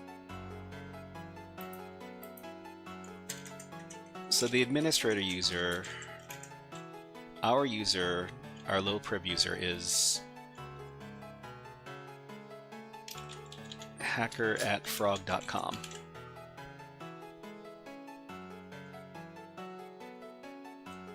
Is it hacker@frog.com or frog@hacker.com? Let me double check. Hacker@frog.com. Okay. And the administrator email is localhost@exception.local.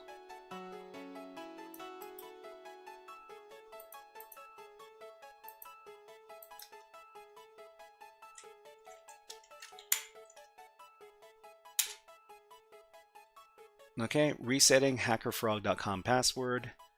Password reset email sent. And what else do we have here?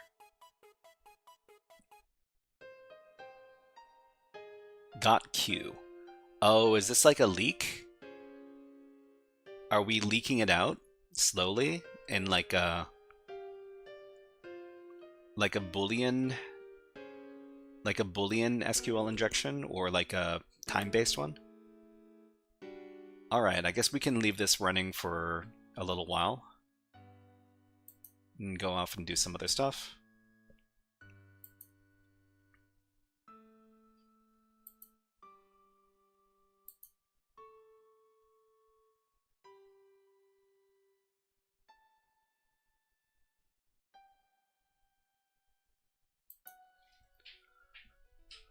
Okay, and then I guess in the end we do authenticating and triggering our CE.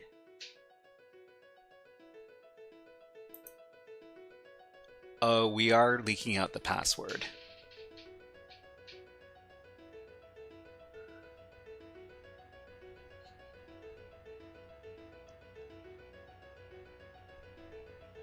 Okay, let's try to find this in the script to figure out what it's actually doing. So we need to look for the print string got.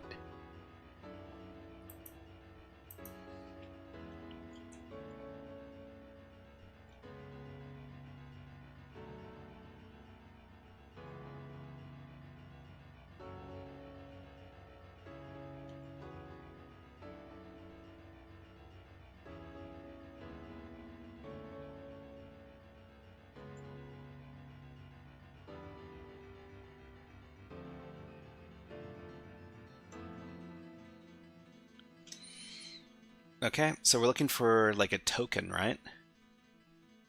So while length of the token is not equal to 43, for Boolean characters... okay. Meteor error not in our text. Token plus equals C. Got token. Got token, return the token afterwards. This is looks like a pretty involved exploit script. Let's just put this over here. So we're very slowly leaking out the value of this token for password reset. I'm assuming that what we're going to do is we're going to reset the administrator user's password and then use it to do some sort of remote code execution. But we have to wait for the script to do its thing. But while it's doing its thing, I guess we can start our write-up. So over here, walkthroughs for HackSmarter. Where did I put that?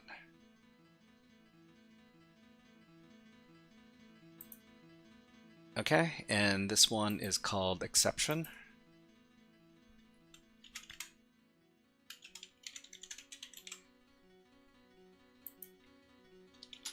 So we'll record a number of different things, the URL where we can find this challenge, the concept we need to understand to do the challenge, and the method of solving the challenge. Your password seems to be different from mine. Interesting. Is this the same endpoint? What does your system IP address? Because it might not be the same one.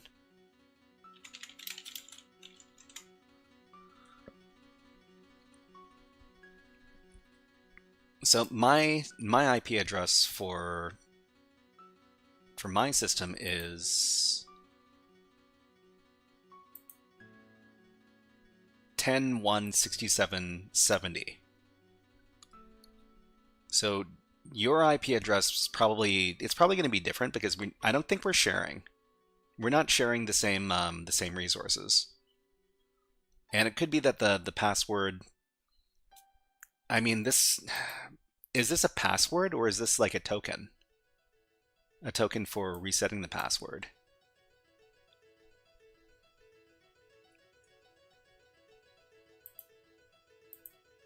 Okay, but anyways, let me start writing the write-up. So the URL for this course is over here. The concept.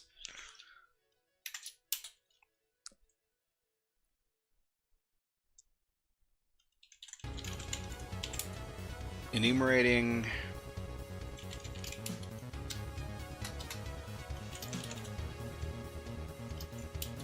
chat app groups/messages. Not sharing, but also the token is different, so different crypto or even a different password. It's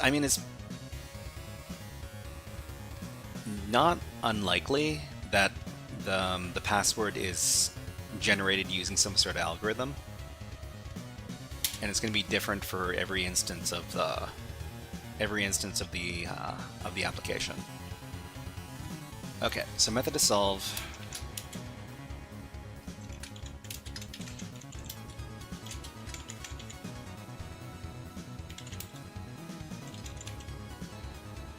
So the port scan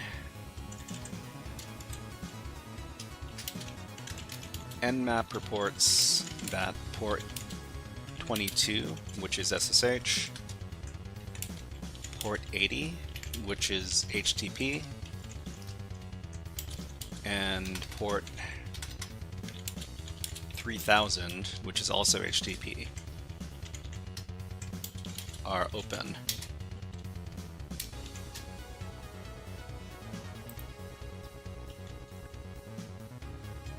The app on port 80 seems to be a very generic chatbot app. The app on port 3000 is Rocket Chat.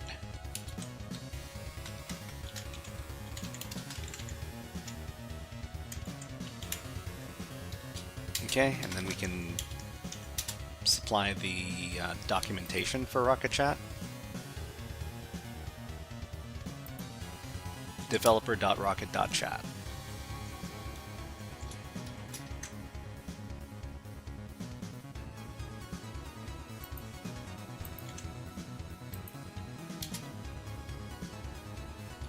Okay, we can register a user,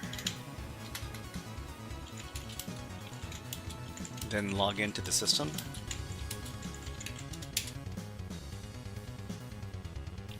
In the general channel of the app, you see what we assume to be an admin user. And what is their name? localhost.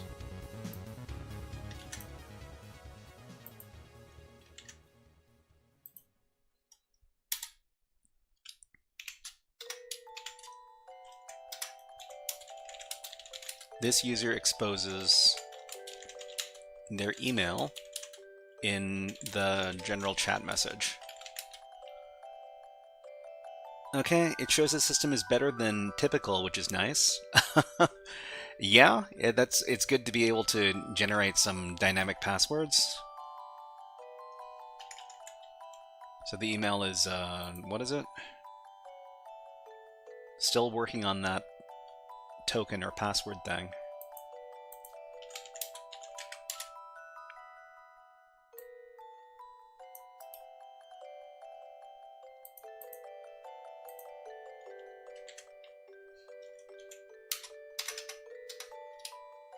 Okay, the API also returns the version of the app when we send a GET request to the API v1 info endpoint.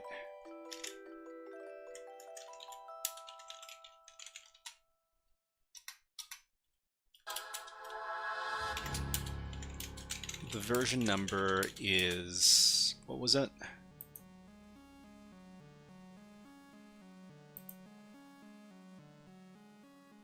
.3.1.2.1.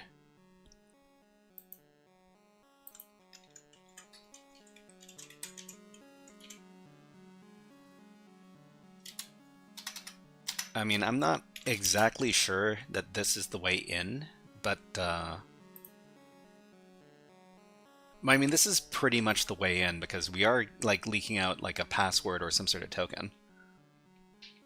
Like watching this is interesting. Rex, Silent, hello, nice to see you here. Hope you're having a good day, and happy Friday to you. If it's still Friday where you are. If it's not, then happy Saturday. Okay, so we're just using the script. It's leaking out the password. And let's just talk about... There is a known exploit for this version of Rocket Chat.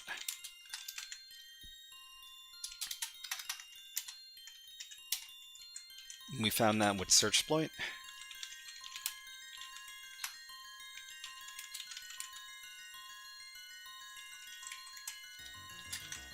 Let me just double check that.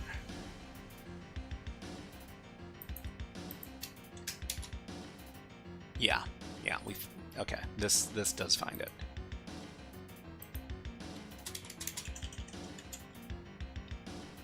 Okay, we ran SearchSploit to find the script. This RCE script requires 3 arguments.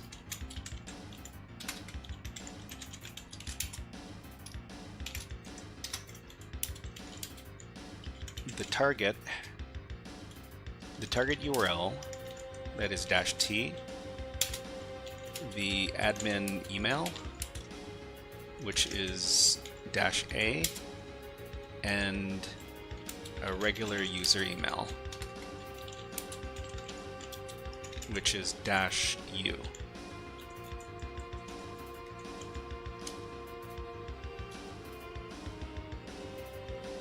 Okay, so this is where we are right now because we're currently waiting on the script to come back to us. There's a dash? Huh, that's funny that there's a dash in this token or password. But sure, why not? How many characters do we have so far? So I know that the...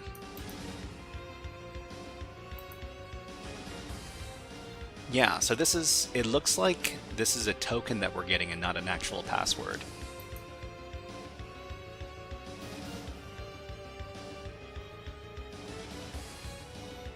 Password reset email sent. So this is part of the reset token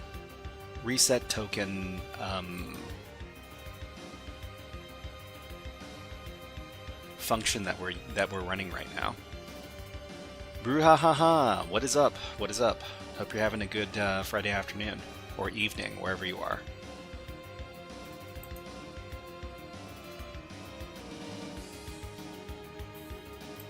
Okay, while length of token. So let's see. We do reset token. Where's reset token used in the script?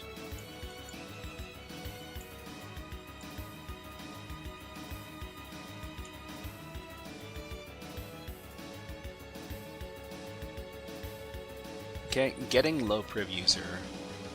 Getting reset token through blind NoSQL injection. Okay, so we get the token, and then we change the password, target token, and then we escalate privileges to administration, get the secret for 2FA. Secret equals 2-factor target low priv mail. Sending reset email, resetting admin email password, and then getting admin reset token through NoSQL injection authenticated. I mean, this could take a really long time because the leaking out our own token is taking so long. Resetting password, changing admin password, and then we do authentication and triggering RCE. I mean, what I guess what we should be doing right now is just setting up for what to do next. So what we should do next is, we'll call this script inspection. This is not our token, it's the admin's token. I mean, that makes sense because our own token we wouldn't have to leak out our own token.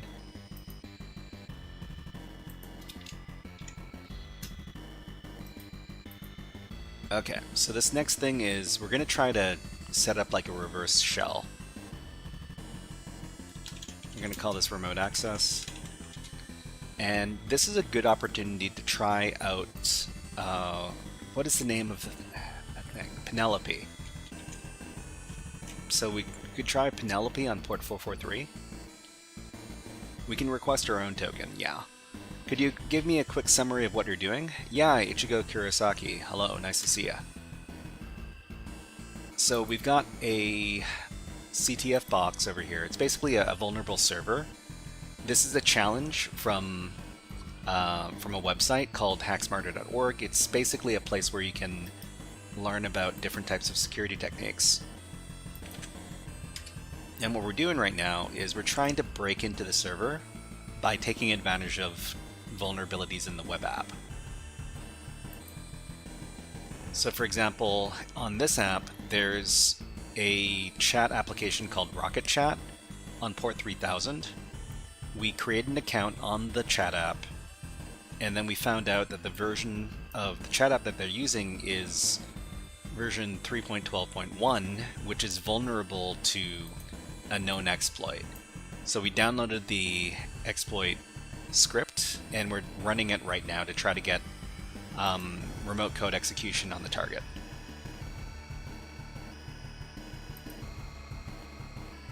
I hope that helped, Ichigo Kurosaki. If you need more information, let me know. Okay, we're trying to leak out the password, or the token right here.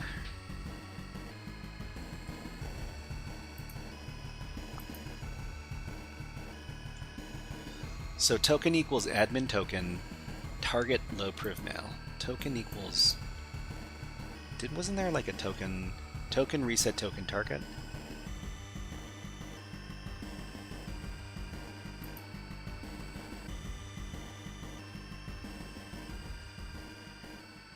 If this isn't actually the way in, then it's going to be very disappointing.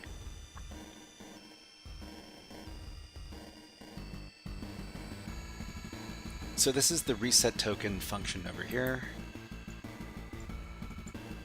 So there's only one reset token function. Changing password, 2-factor admin token.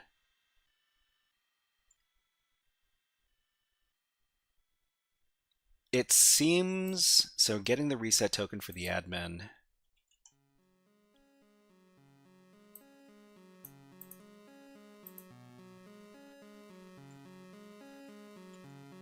It seems like the token for the admin is very easily gotten. Kind of weird.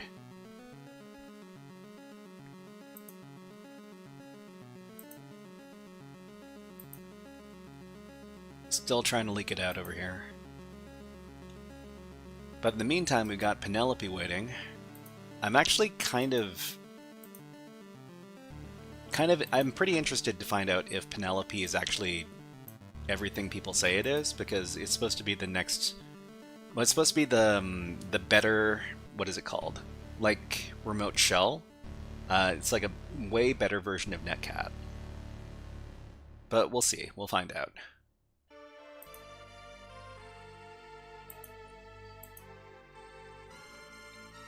Okay, there's some hype behind it. Have you tried it, Brouhahaha? Let me know.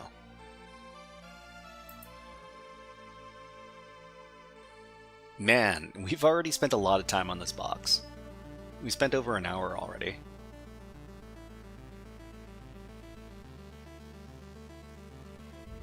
Okay, the Nuclei app didn't really get us very much. Disappointing. Looks like we don't need to do any brute force attacks, which is nice.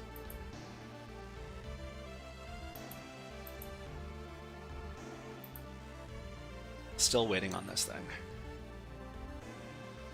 How long is this thing? So the maximum length of this token is supposed to be 43 characters. I think we're getting pretty close to there.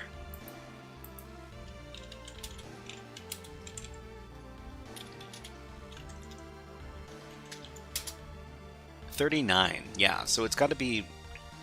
We're going to be getting the whole token within the next, like, 4 characters.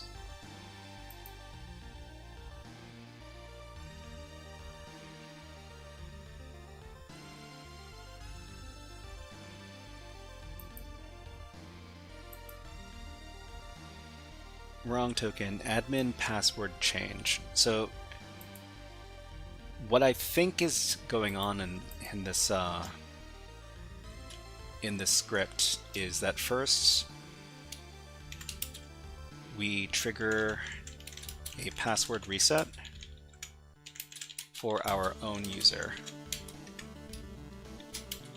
We get the password reset token for our user,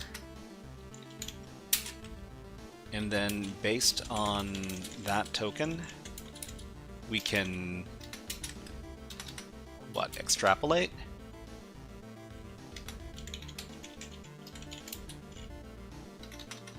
Extrapolate the reset token for the admin?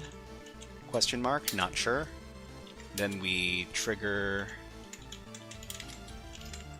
password reset for the admin user. Use the extrapolated reset token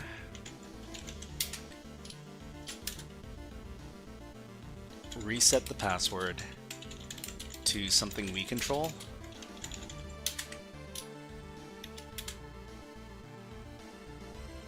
log in as the admin, use the admin functionality to run arbitrary OS commands. So I think this is what this is what is happening here.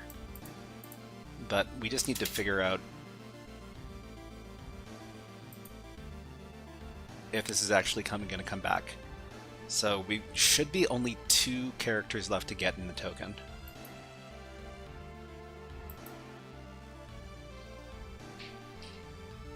But everybody, what's up on your end? What are you doing right now? Are you working on some other stuff? Are you chilling out with a snack and a beverage? Let me know what you're up to.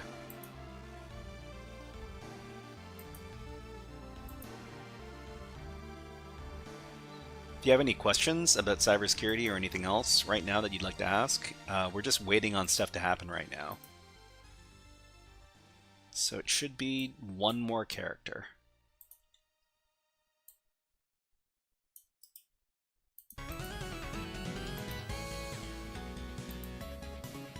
Watching a frog go hacking the same box I am. Did you manage to... Is the script almost done for you, SysOS Master? Because this is slow as molasses.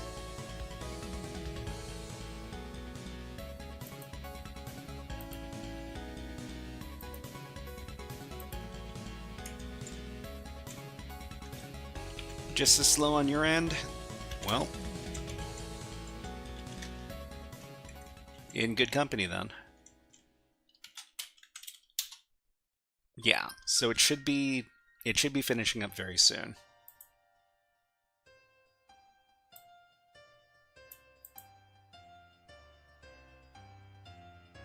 Oh man, such dramatic music.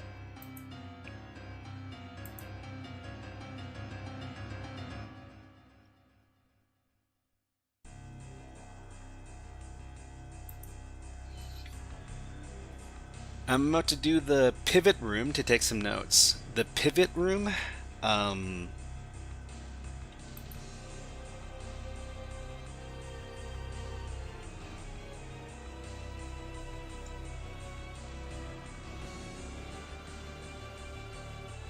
got token plus token. Okay. Small length of the code. For CN characters, got token. 43. Oh, PivotSmarter, I think it is. Okay, it's also on HackSmarter. So we're all doing HackSmarter stuff. Fun.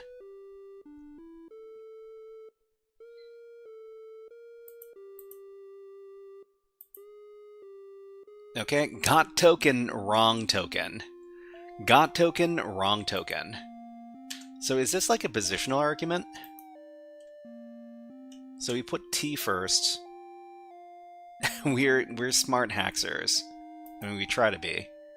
So we got a token, and then it didn't work. It says it was the wrong token. SysOS Master, when the script finishes for you, let me know if you got the wrong token response as well.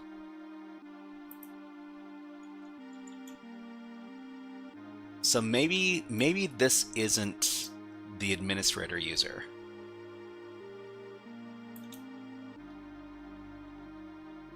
Is the script broken, or is there 2FA in any way? I'm not sure. If we go back to the application, I can check up on my own user settings. Security. Two-factor authentication. Two-factor authentication by TOTP.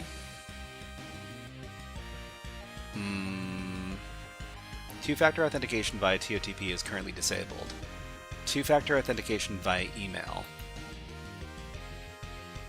for the other user. Script broken? I mean, it might be broken. It might not be the correct way in. So what was the other script?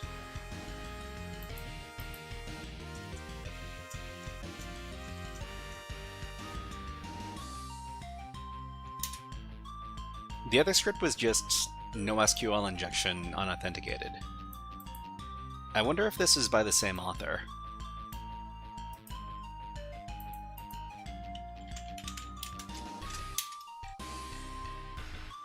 Let's take a look at this thing as well.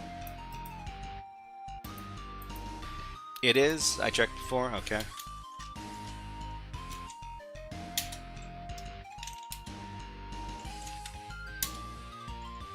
Yeah, it looks like the same stuff. I mean, it looks like it's doing the exact same thing.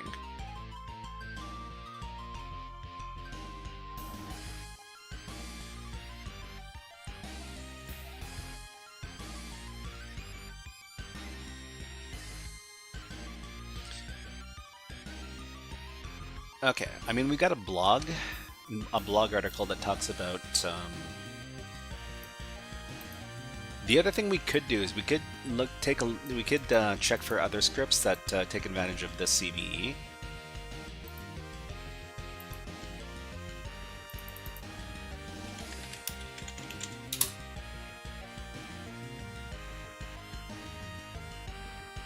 Okay, so exploit for CVE 2021, this number in Rust. In Rust? Well, I mean, we sure do love Rust. Okay. So a Rust proof of concept for the CVE used as part of Try Hack Me Room Rocket, a CTF boot to root. Okay, so this has been explored on other platforms too. So this was Try Hack Me.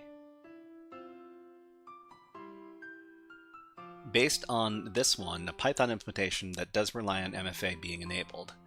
That does rely and doesn't work as is for this version of Rocket Chat. Huh. Found an old article. I think so the script actually references that blog article. So blog.sonarsource.com. Or is that a different endpoint? Because we've got this one here.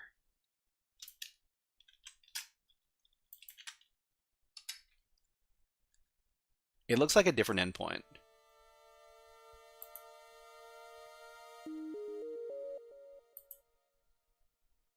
Okay, so based on this, which is a Python implementation, this is probably the exact script we've been looking at.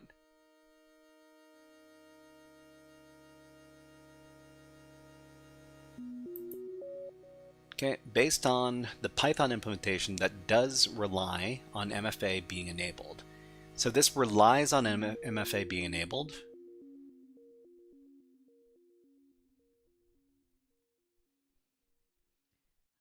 So whose MFA has to be enabled?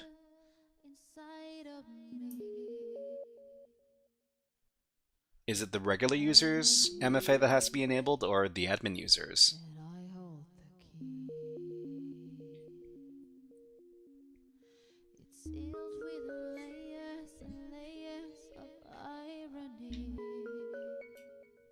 Okay, and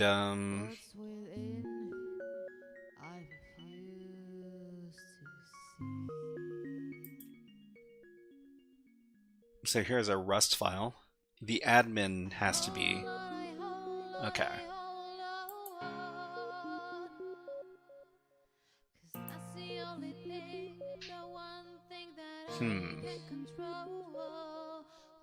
So we got infosec writeups.com. So I think this is for the Try Hack Me room.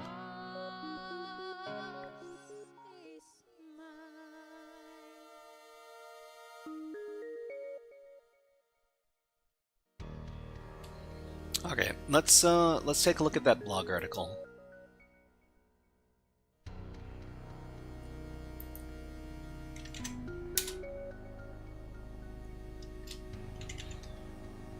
NoSQL injections in rocket.chat, how a small leak grounds a rocket.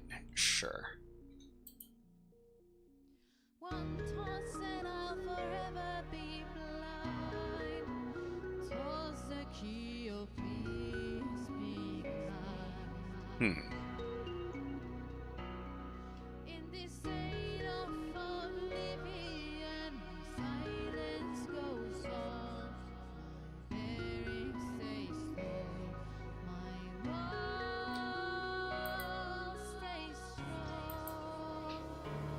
So low priv user, no 2FA. Okay, administrator email required true. I mean, is there another administrator user? The administrator email. So the administrator email, what could it be? What could it be if it's not this guy? Localhost at exception.local.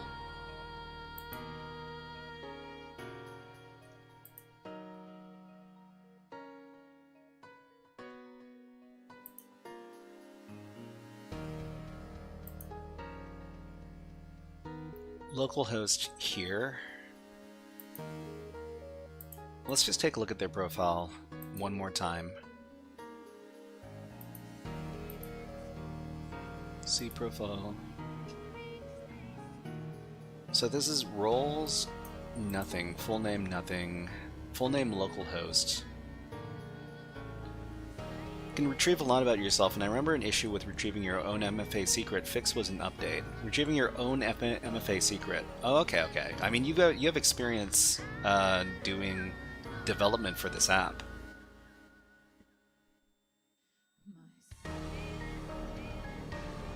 So I wonder if you can see other users' information. I mean, if it's a properly coded app, you shouldn't be able to.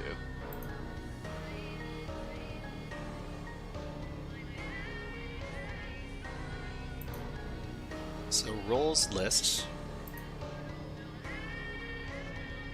ID admin, description admin, name admin, scope moderator, leader, owner, user, bot, app, guest, anonymous. So this is just a list of the different roles, but it doesn't say who's a member of these roles. Just limited based on your permission. Okay, commands list, get roles.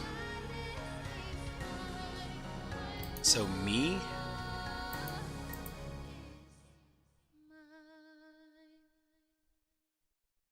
Okay, let's try taking a look at this in the repeater. API v1 me endpoint.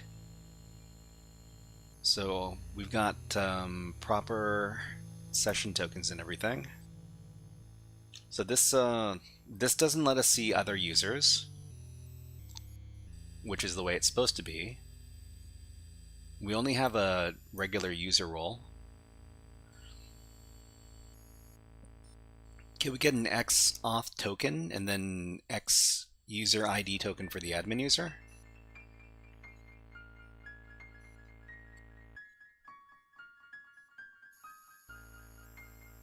So where would we get the X? Okay, so we have an X auth token here. This is the /me endpoint. This is only the current user. So only the current user. I mean, that makes sense. That's the way you're supposed to do it.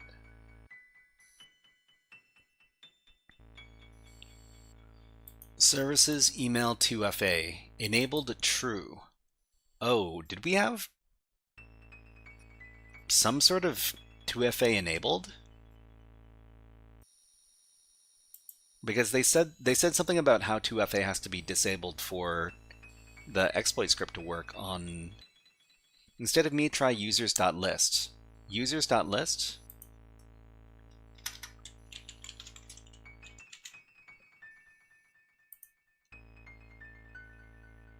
Okay. Well, I mean, it looks like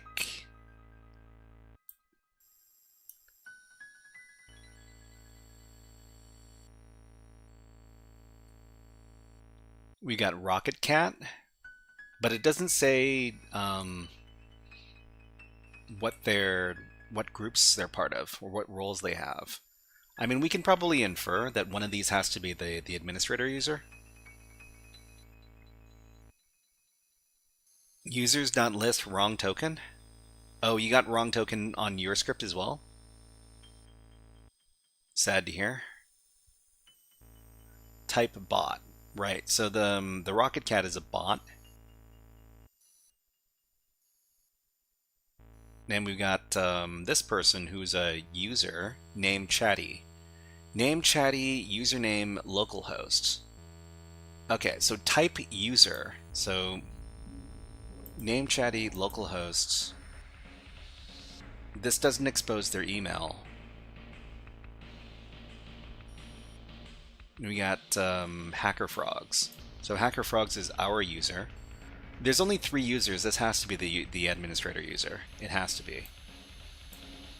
Otherwise, there's no administrator user.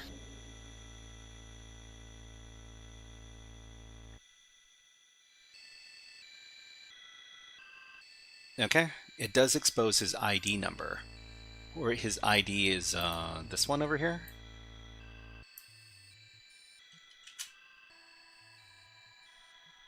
I mean, how do we use it though?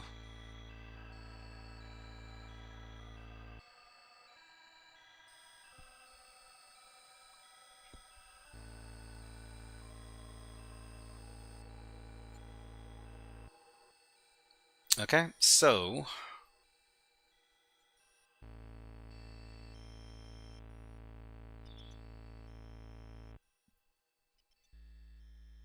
let me check to see if my user has some sort of 2FA enabled. I don't think they do, because they don't ask for any 2FA when we log in. So my account, security, two-factor authentication. So we've got two-factor authentication via email. We're going to disable this because this might be what was getting in the way. Okay, so after this is done, we'll run the script again. And by running the script again, that means we need to sit around for like 20 minutes while the script runs. But I mean, that's the way the cookie crumbles.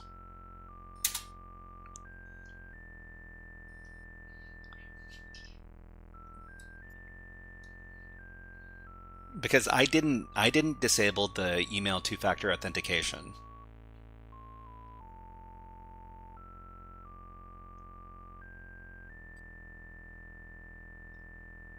Okay, so this is what we're going to do. We've got about 18 minutes left. It's going to take a long time for that script to run because it took like, I don't know, 20 minutes, 25 minutes to run last time.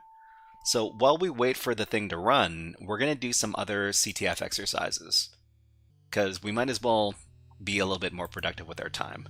I really want to look at more stuff over at HackerProgs, this French website with CTF stuff.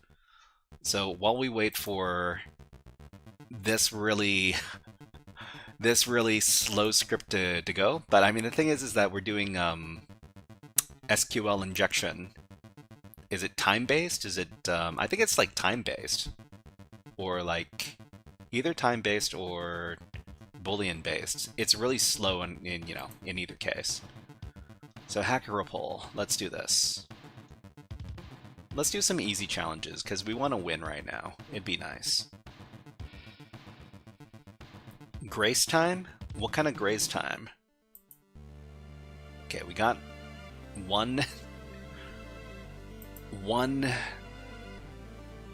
character. So challenges, let's just do some miscellaneous challenges. Or we can do like a web one, like an easy web one. This should be easy. It's called header. Okay, for this challenge you need to, what? Look at an essential feature of the HTTP protocol.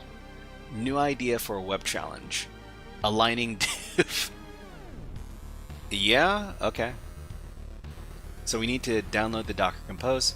Everybody, if you want to do this challenge along with us, please check out this link over here. Okay.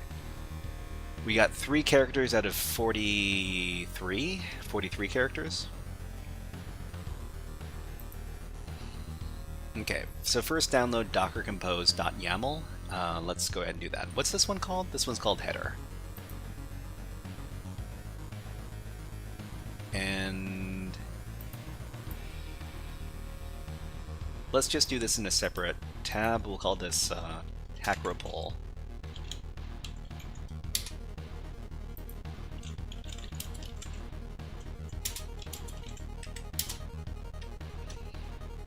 Okay, so what do they want us to do? They want us to download this YAML file and then run Docker Compose up.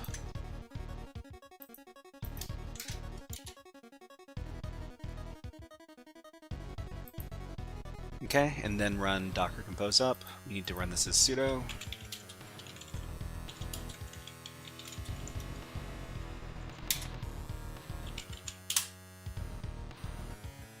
Okay, we're pulling our Docker container, and then we can access the challenge. Access the challenge at localhost 8000. Alright. Is it running? Container baby container HackerPol baby force removed. Container HackerPol header 1 created. Attaching to header. Okay, so I think this should be up. So let's go ahead and check it out. Localhost 8000. Okay. So no flag for you. Want a meme instead? Thank you. So the name of the challenge is header, so we should probably be paying attention to the headers in this challenge. So we could probably take a look at this in curl.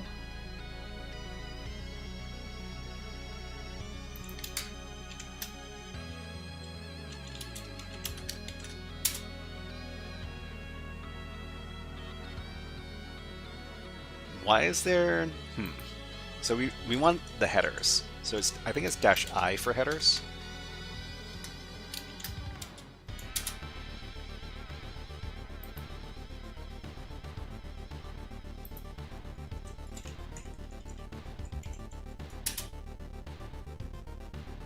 So this is powered by Express. Content like 1985.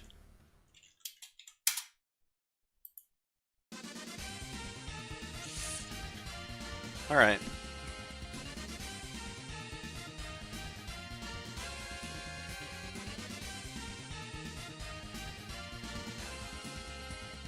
I don't see anything here. Oh, maybe what we need to take a look at is the HTTP headers or the HTML headers.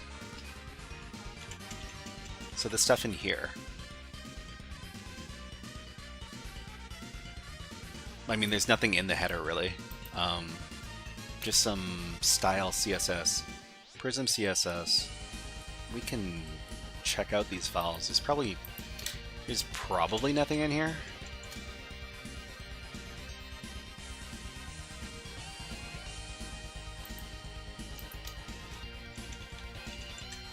I don't see it.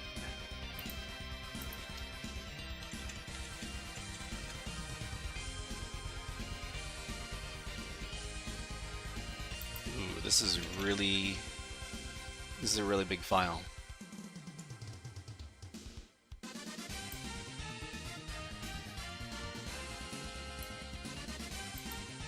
Okay, so what are we dealing with?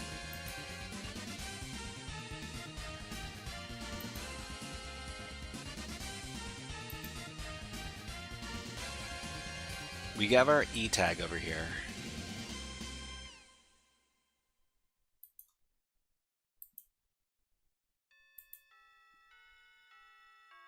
For this challenge, you need to look at an essential feature of the HTTP protocol.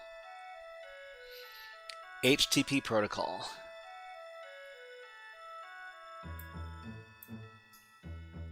So the HTTP protocol, are we talking about the headers, the response headers, or the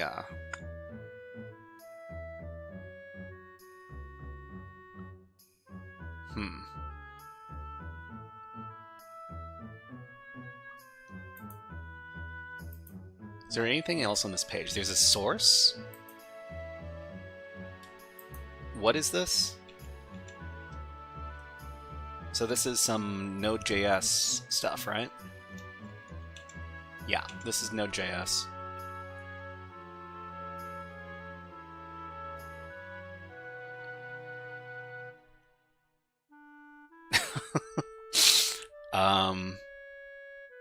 What? Require header XFCSC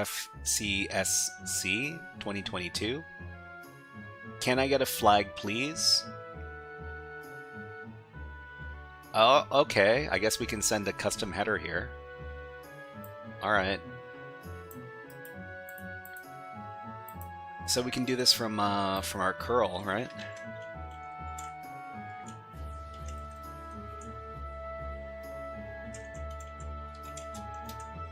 So it's like -H.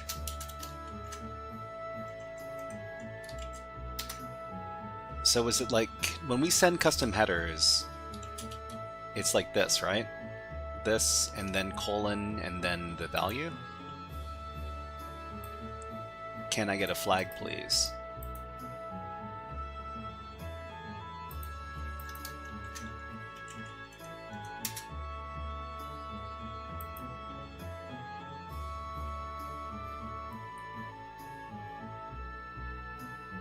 And what do they send back? Here it is. Okay, so we get. Okay, let's go ahead and try to do this in the browser. You've been streaming 6 hours straight. Aren't you tired? Yeah, kind of tired, but I mean, I want to see if this this script works now that we've made our adjustments, and I kind of want to get at least initial access before I finish up. So I think we've solved this challenge. So let's go ahead and send.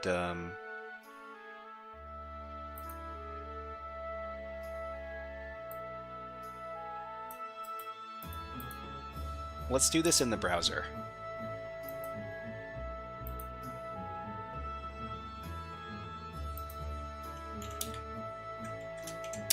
Good thing they've got that source code there, otherwise I wouldn't have been able to figure it out. No flag for you, want our meme instead? Anyways, we'll go over to More Tools, Web Developer Tools, and we'll go over to the Network tab, reload this thing, and we can manually include the GET request to the landing page. Okay, James, hello, nice to see you here. Hey, Mr. Hat. Hey, Shin, haven't seen you in a while. Welcome back to the stream. Okay, edit and resend, and we're just going to include a new header. This is going to be our, whatever, our flag thing. And the value is supposed to be, can I get a flag, please? Question mark. Real cybersecurity professional. Well, I mean, you know, I'd like to make some progress. If I don't make some progress, then it feels bad. Send. Okay, in the response, we get, here it is, and this is the flag. Okay, good, great. Been doing some wild things, found some bugs on NASA. You were able to find a bug on the NASA website? You know what? I should join the bug bounty program for NASA, and then I can put in my title "Hacking NASA," and then I'll get a lot of people watching the stream. Anyways, I'm doing okay. Shin, nice to see you here. And yeah, did you manage to get paid by NASA? Let me know. Okay, so the flag, we've got it. Let's submit this. Then we get into the ISS and turn the lights on and off. Oh man, if only. Okay, so flag is correct. Nice play. Awesome, awesome. No worries, no worries. Okay, so let's do the write-up for this. This was kind of fun. We're just write-up junkies over here.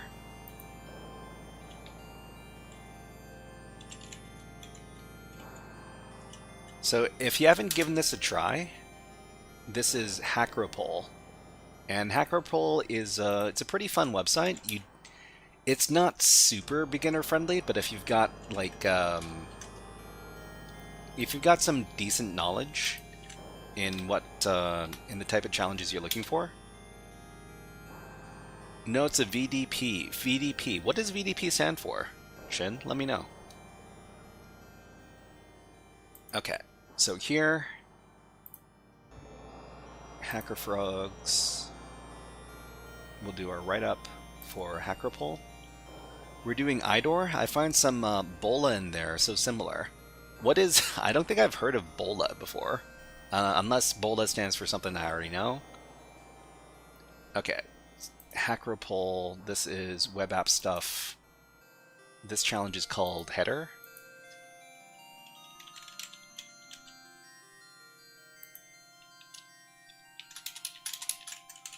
Okay, we'll do the URL of the challenge, the concept, and so I guess the concept in this challenge is source code analysis, and in this case it's JS. Actually, we'll call it Node.js. and the method of solve for this. So source code analysis and also sending custom headers. Vulnerability disclosure program. They don't provide bounty, but certificate of appreciation. Oh, okay. I mean, it probably gives you like kudos, and maybe if you do enough of these, they'll give you some better opportunities. Bola is similar to IDOR, just a tiny bit of difference. What would you say is the difference between Bola and IDOR? Okay, let me grab that challenge. Here it is.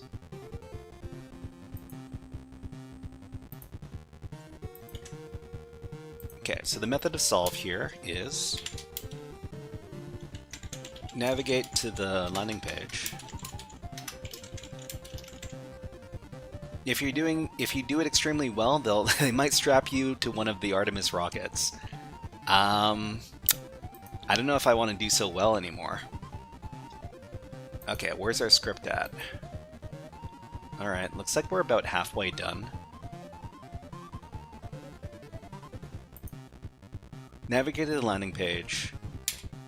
Note that there is a button on the page with a tab labeled Source. Click on that tab, and we see there is Node.js code, which we assume is the app's code. I mean, we can include the code here as well, might as well.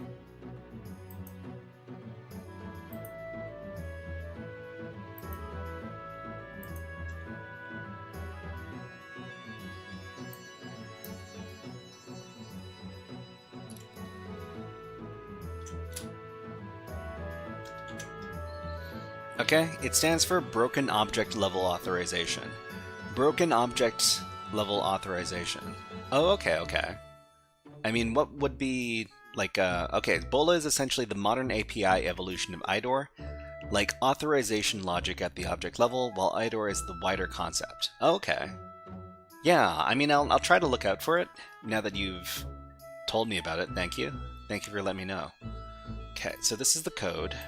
So this is, we'll call this JS, or JavaScript.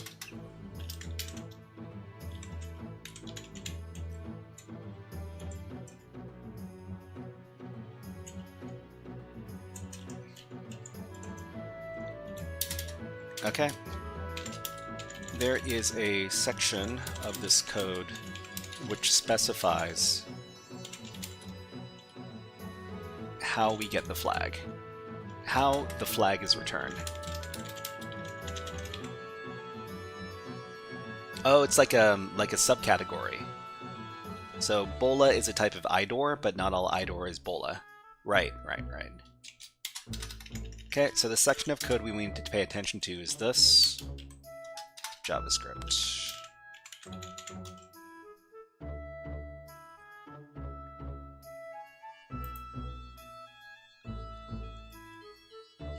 Okay. This stuff right here.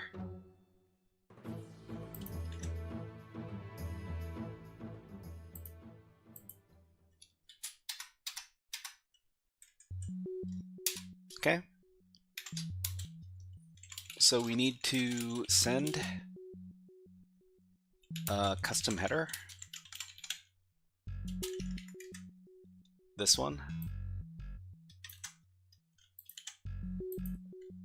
With the value. Can I get a flag, please? Okay, so I'll just include the curl command we used to do that. Looking in the API documentation is probably the best choice. It relates to the app. It relates to the API. So, ShinBDR, are you having a lot of fun doing bug bounty? You've been at bug bounty for like a year? Has it been over a year already? I remember you were saying that you were like you're like you've been doing it for a while. Yeah. Okay. So this is the command right here. Copy, copy. Paste in the curl command, and we're done. All right, so I think we can stick around for another 20 minutes or so, because it's still a little bit early for me. So I'll just put on another 20 minutes onto the time limit.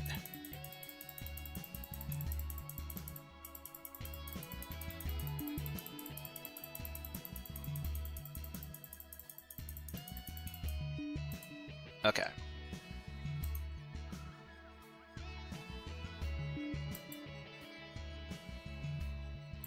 And I think we can do another CTF challenge in the meantime. Which Linux do you prefer? Which Linux do I prefer? I mean, I'm using Debian Linux, Kali Linux all the time. I don't have very much experience with other types of Linux. So, I mean, I guess my answer would be Debian Linux. Okay, let's do another challenge. So header's done.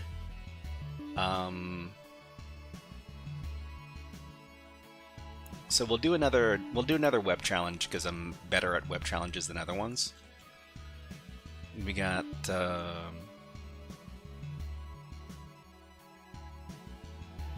let's do this one called Scully. Been super fun. You were one of the first persons I learned from. Haha, launching all your lives was the best. No worries. I mean, you know, if you learned a little bit from this live stream, I'm happy for you. Our web developer is not very good at security. Could you show him that he needs to get better by reading the flag? Note, brute force is not required. Okay. So a variant of this challenge is located here. So I'm looking at this challenge here.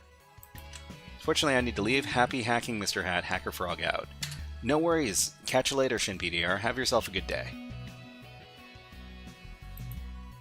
Okay, so we've got our Docker Compose file that we need to download. Let's do that.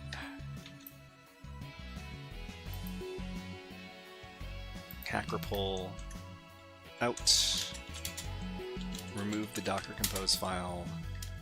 Curl down the new one.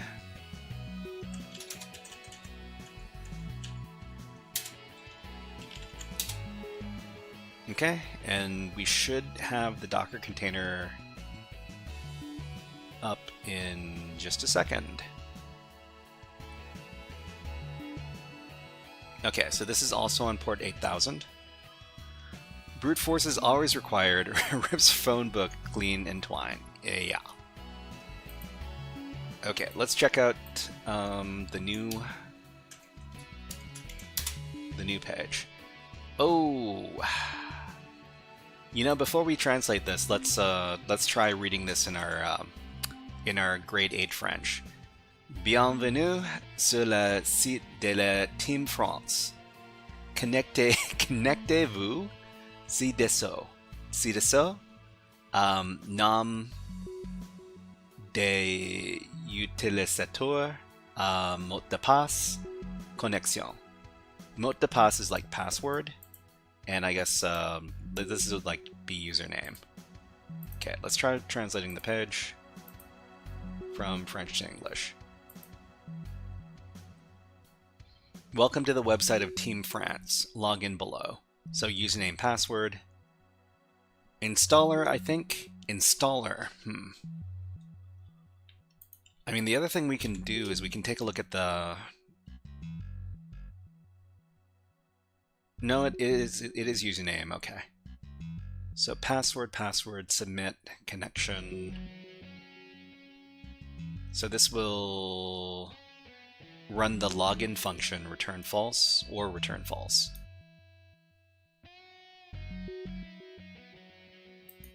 Okay, and we've got some JavaScript in here. There's a login function. The login function might be in script.js.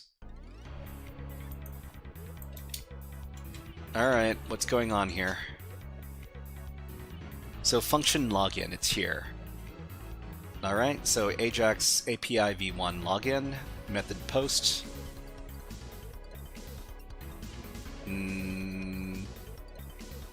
Successful login, here's your flag. If response status equals success, then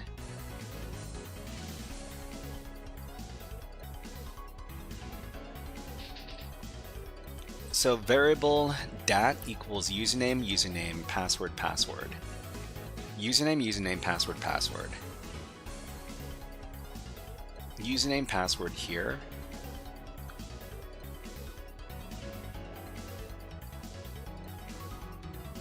So what determines whether or not we actually log in here?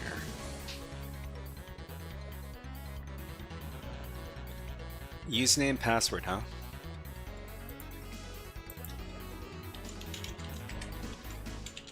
This is very unlikely. Login failed. Okay, sure.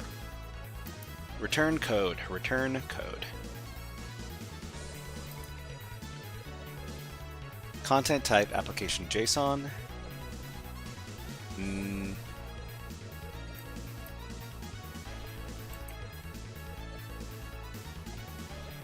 Are we supposed to do some SQL injection?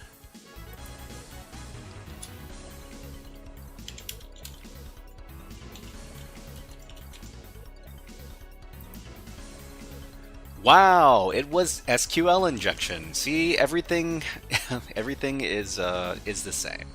Everything is the same. All right, successful login. Here's your flag. Great. No BF. BF? Anyways, we can submit this flag. Brute force. No brute force. Right, we didn't brute force. Challenge flag is incorrect. Hold on. Wait. Here's your flag.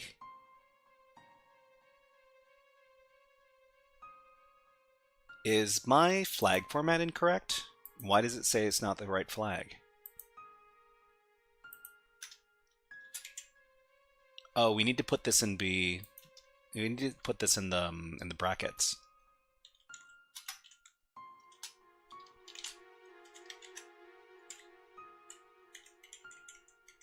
Like this. That is the correct flag. Okay, great, great, great. I'm not going crazy. All right. So where's our script? How many characters is this?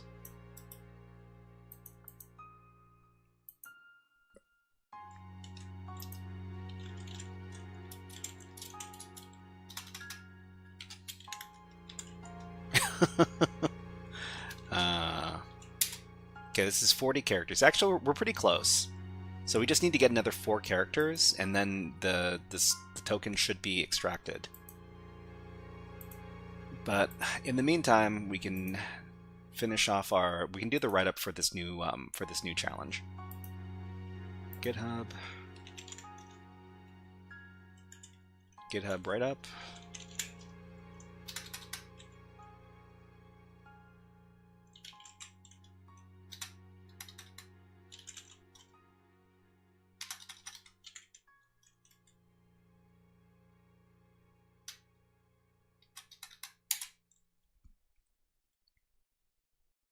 Okay, it's a walkthrough for... Why is this music so upbeat? HackerPoll. Web app. This one's called Scully. Scully 1.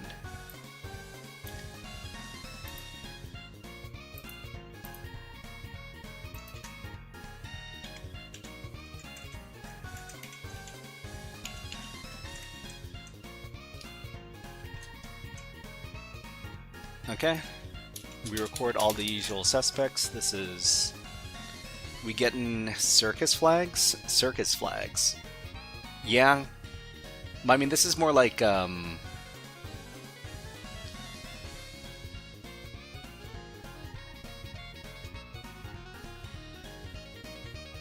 This is more like I don't know how you describe this music.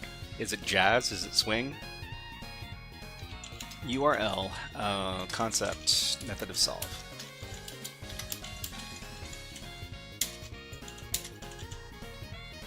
Elevator music? I mean, you wouldn't usually have music like this in the elevator.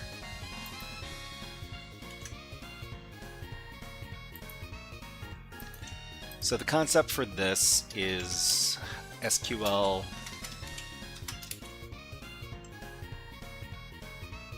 login bypass.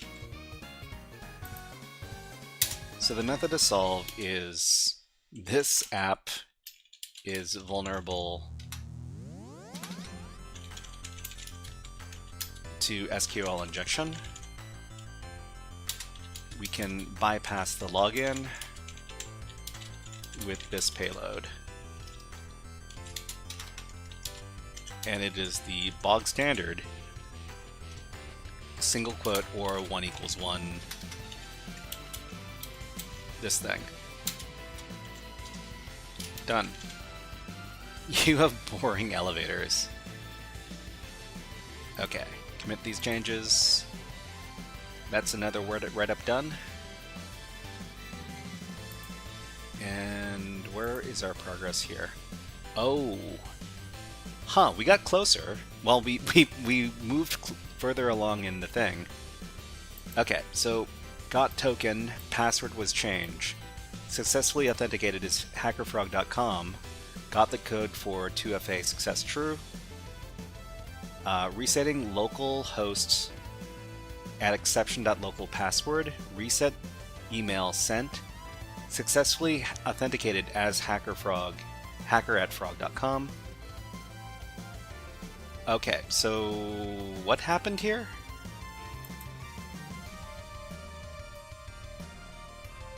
B32 decode. Music reminds me about old games. Cyber, yeah, this is from a game called Void Stranger. And it's probably one of my favorite games. Maybe a hard-coded admin that is in the way. A hard-coded admin that's in the way. So I mean, I'm not too sure what this problem is. Non-base 32 digit found. Non-base 32 digit found in the Python script. Maybe there's a hard-coded admin that's in the way in the Python script. Let's take a look at this Python script again. I mean, I'm pretty sure they would use whatever admin user we provide to them, right? As in user not found.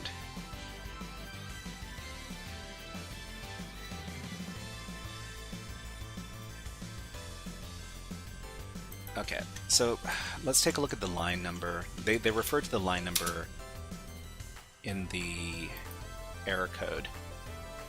So this is line 188 in the module. Line 188. Code oath generate OTP secret. So this is where it falls apart. So we're running oath tool generate OTP secret. Look for admin.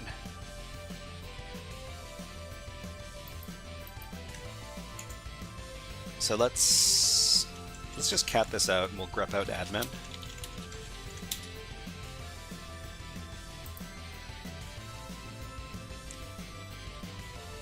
Okay, admin email, admin token, change admin, username. Oh.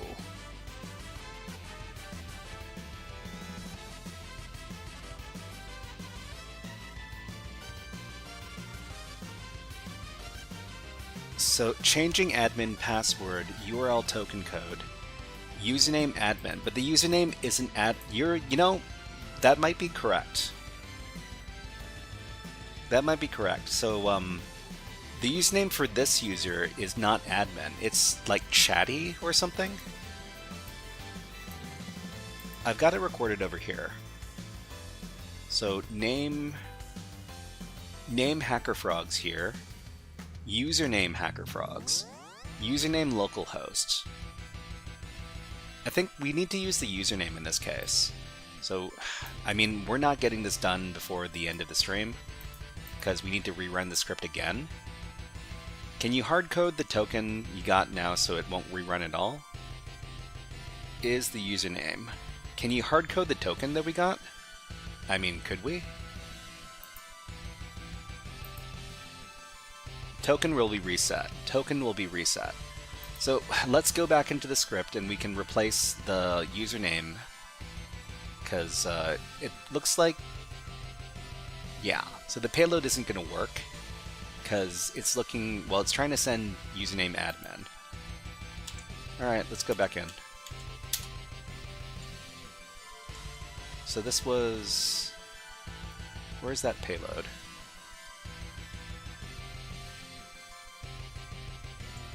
Changing admin password.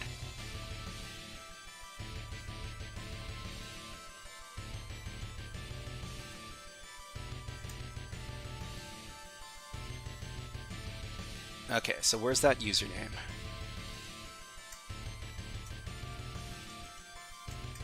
Changing admin password.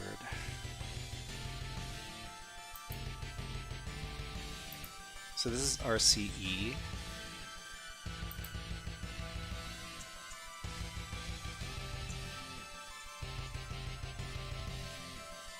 Admin token.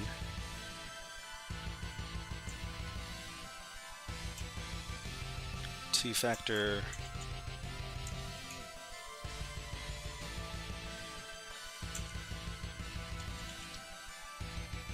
Okay.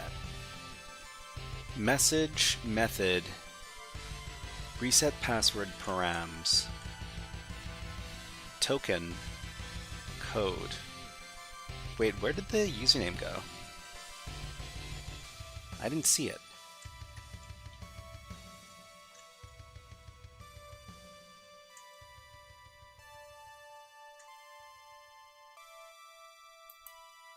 Onyx or Hexnix. Not too sure how to pronounce that name.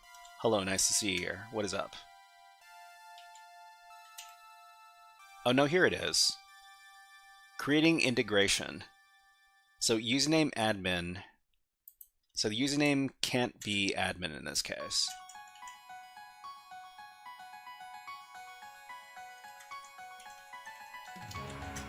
Okay, and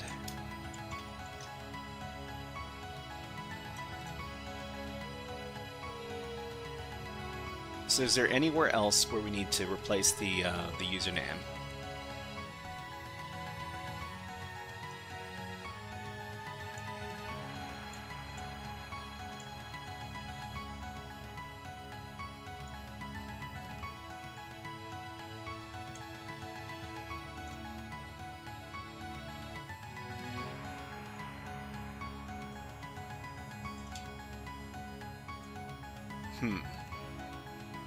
What line was that on?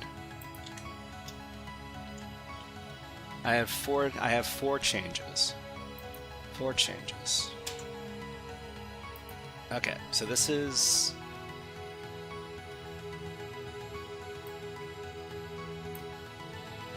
password digest SHA-256 pass.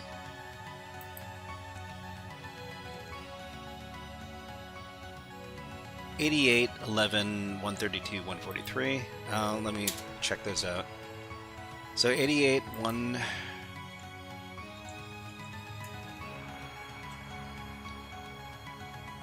Okay. API users list query where this username admin. Ah, admin. Okay, so admin is not admin, it's localhost. And then we've got line 111. So here we also need to replace the admin name. And we got line 132.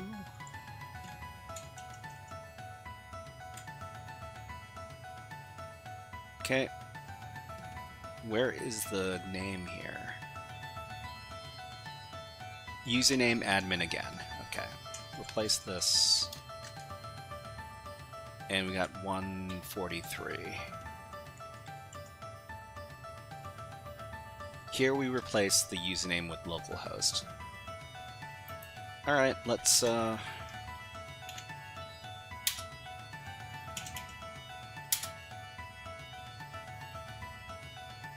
think we're okay now. Of course, I can't I can't finish this running the script before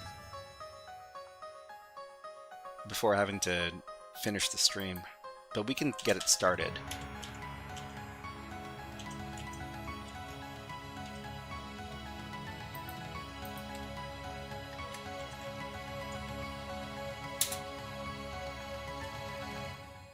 Okay. Alright, everybody.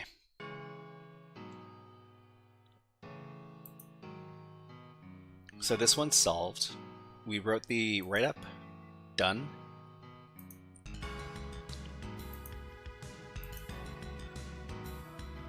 You just changed the MFA state of the user, right? Yeah, I mean over here. In the app. Where am I logged into the app? Here, right? No, I'm not logged into the app anywhere. Alright, let's do that. Hacker@frog.com.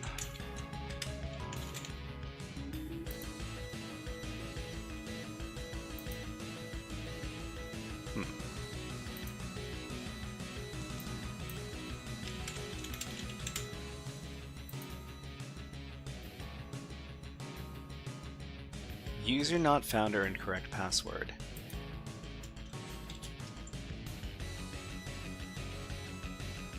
Let's see, what is the ideal time that we have to spend to learn the SOC? Spend to learn the SOC? That's the only difference between your attempt and my attempt. I changed the MFA state of the user. Yeah, I changed the MFA state of the user to disable email MFA. The script might have changed the password. Okay.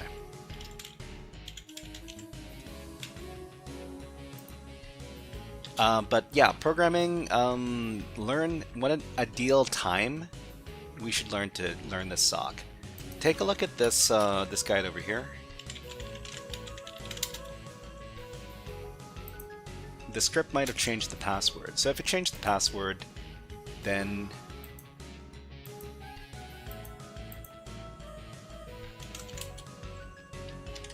let's get that password. So the password they're using is this one. So password 1234, this one. Let's try submitting this. Yeah, so that was it. So the big change I made was I went over to my own account. So my account and then security, and then I disabled two-factor authentication via email. So password, yeah, password exclamation point 1234. So this was the change I made to make it further into the script, because they say that they say in the documentation for the exploit that the regular user's 2FA has to be disabled.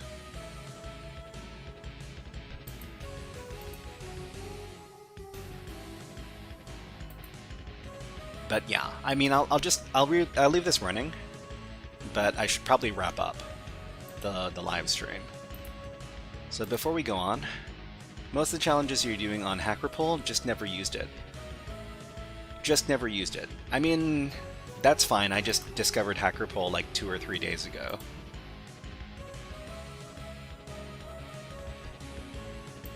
I can give you the link.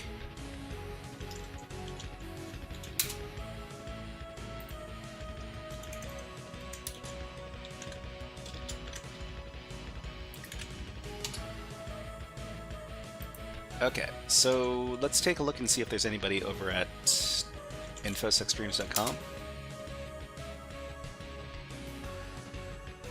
I'm the only one on infosecstreams.com. Okay, let's see if there's anybody else cool who is on Twitch. It looks like...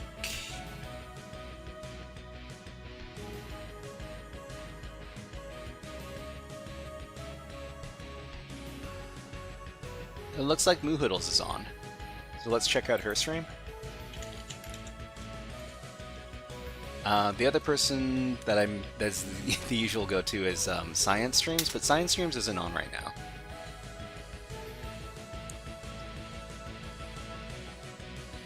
Okay, what's she up to? She's probably doing space stuff, NASA stuff.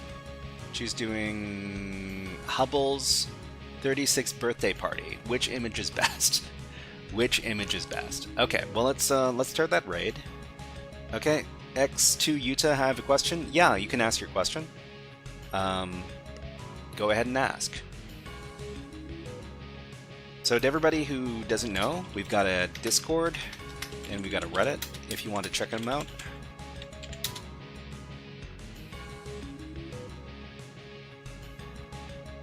So before we go, I guess we can talk about what we're doing next week. So we publish our schedule over at the HackerFrogs subreddit every week, and next week is week number 18. So if you want to take a look at it yourself, here it is. What are we going to be doing next week? We're going to be learning more about AI stuff. We're going to be doing some general demos for the PicoCTF 2026 event. So PicoCTF was a big CTF event last month, and we finished a lot of the challenges over there. We're going to be doing demos of those. We're going to be doing our last web app basics workshop. This is going to be session number 8. We're going to be learning how to use Burp Suite. So stay tuned for that. We're going to be doing some Sherlock challenges over at Hack the Box. It's been a long time since I've done any challenges over at Hack the Box, but I really enjoy their stuff. It's just that not much of it can be streamed on live streamed for free.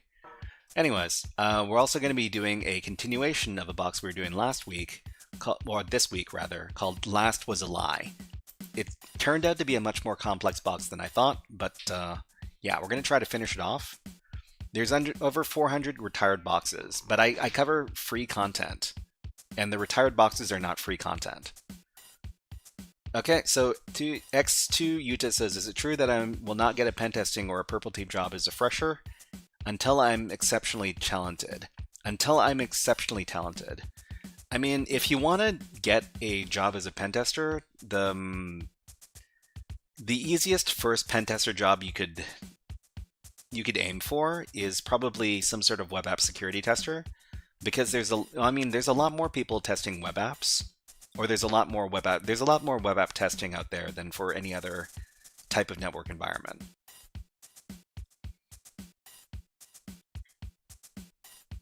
But I mean, it might be easier to get into the cybersecurity field from another tech job, so something like help desk, or as a developer, or some sort of system administrator.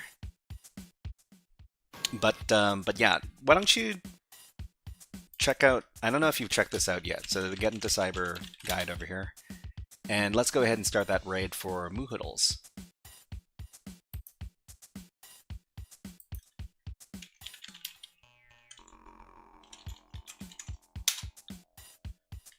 Okay, everybody, remember, the raid message is hip hop hack, just like what SysOS Master has over here. If you have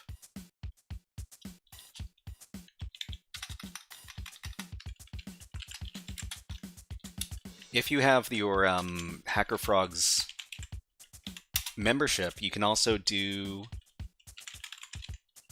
the Shy31 flag instead of OSFrog. Like this.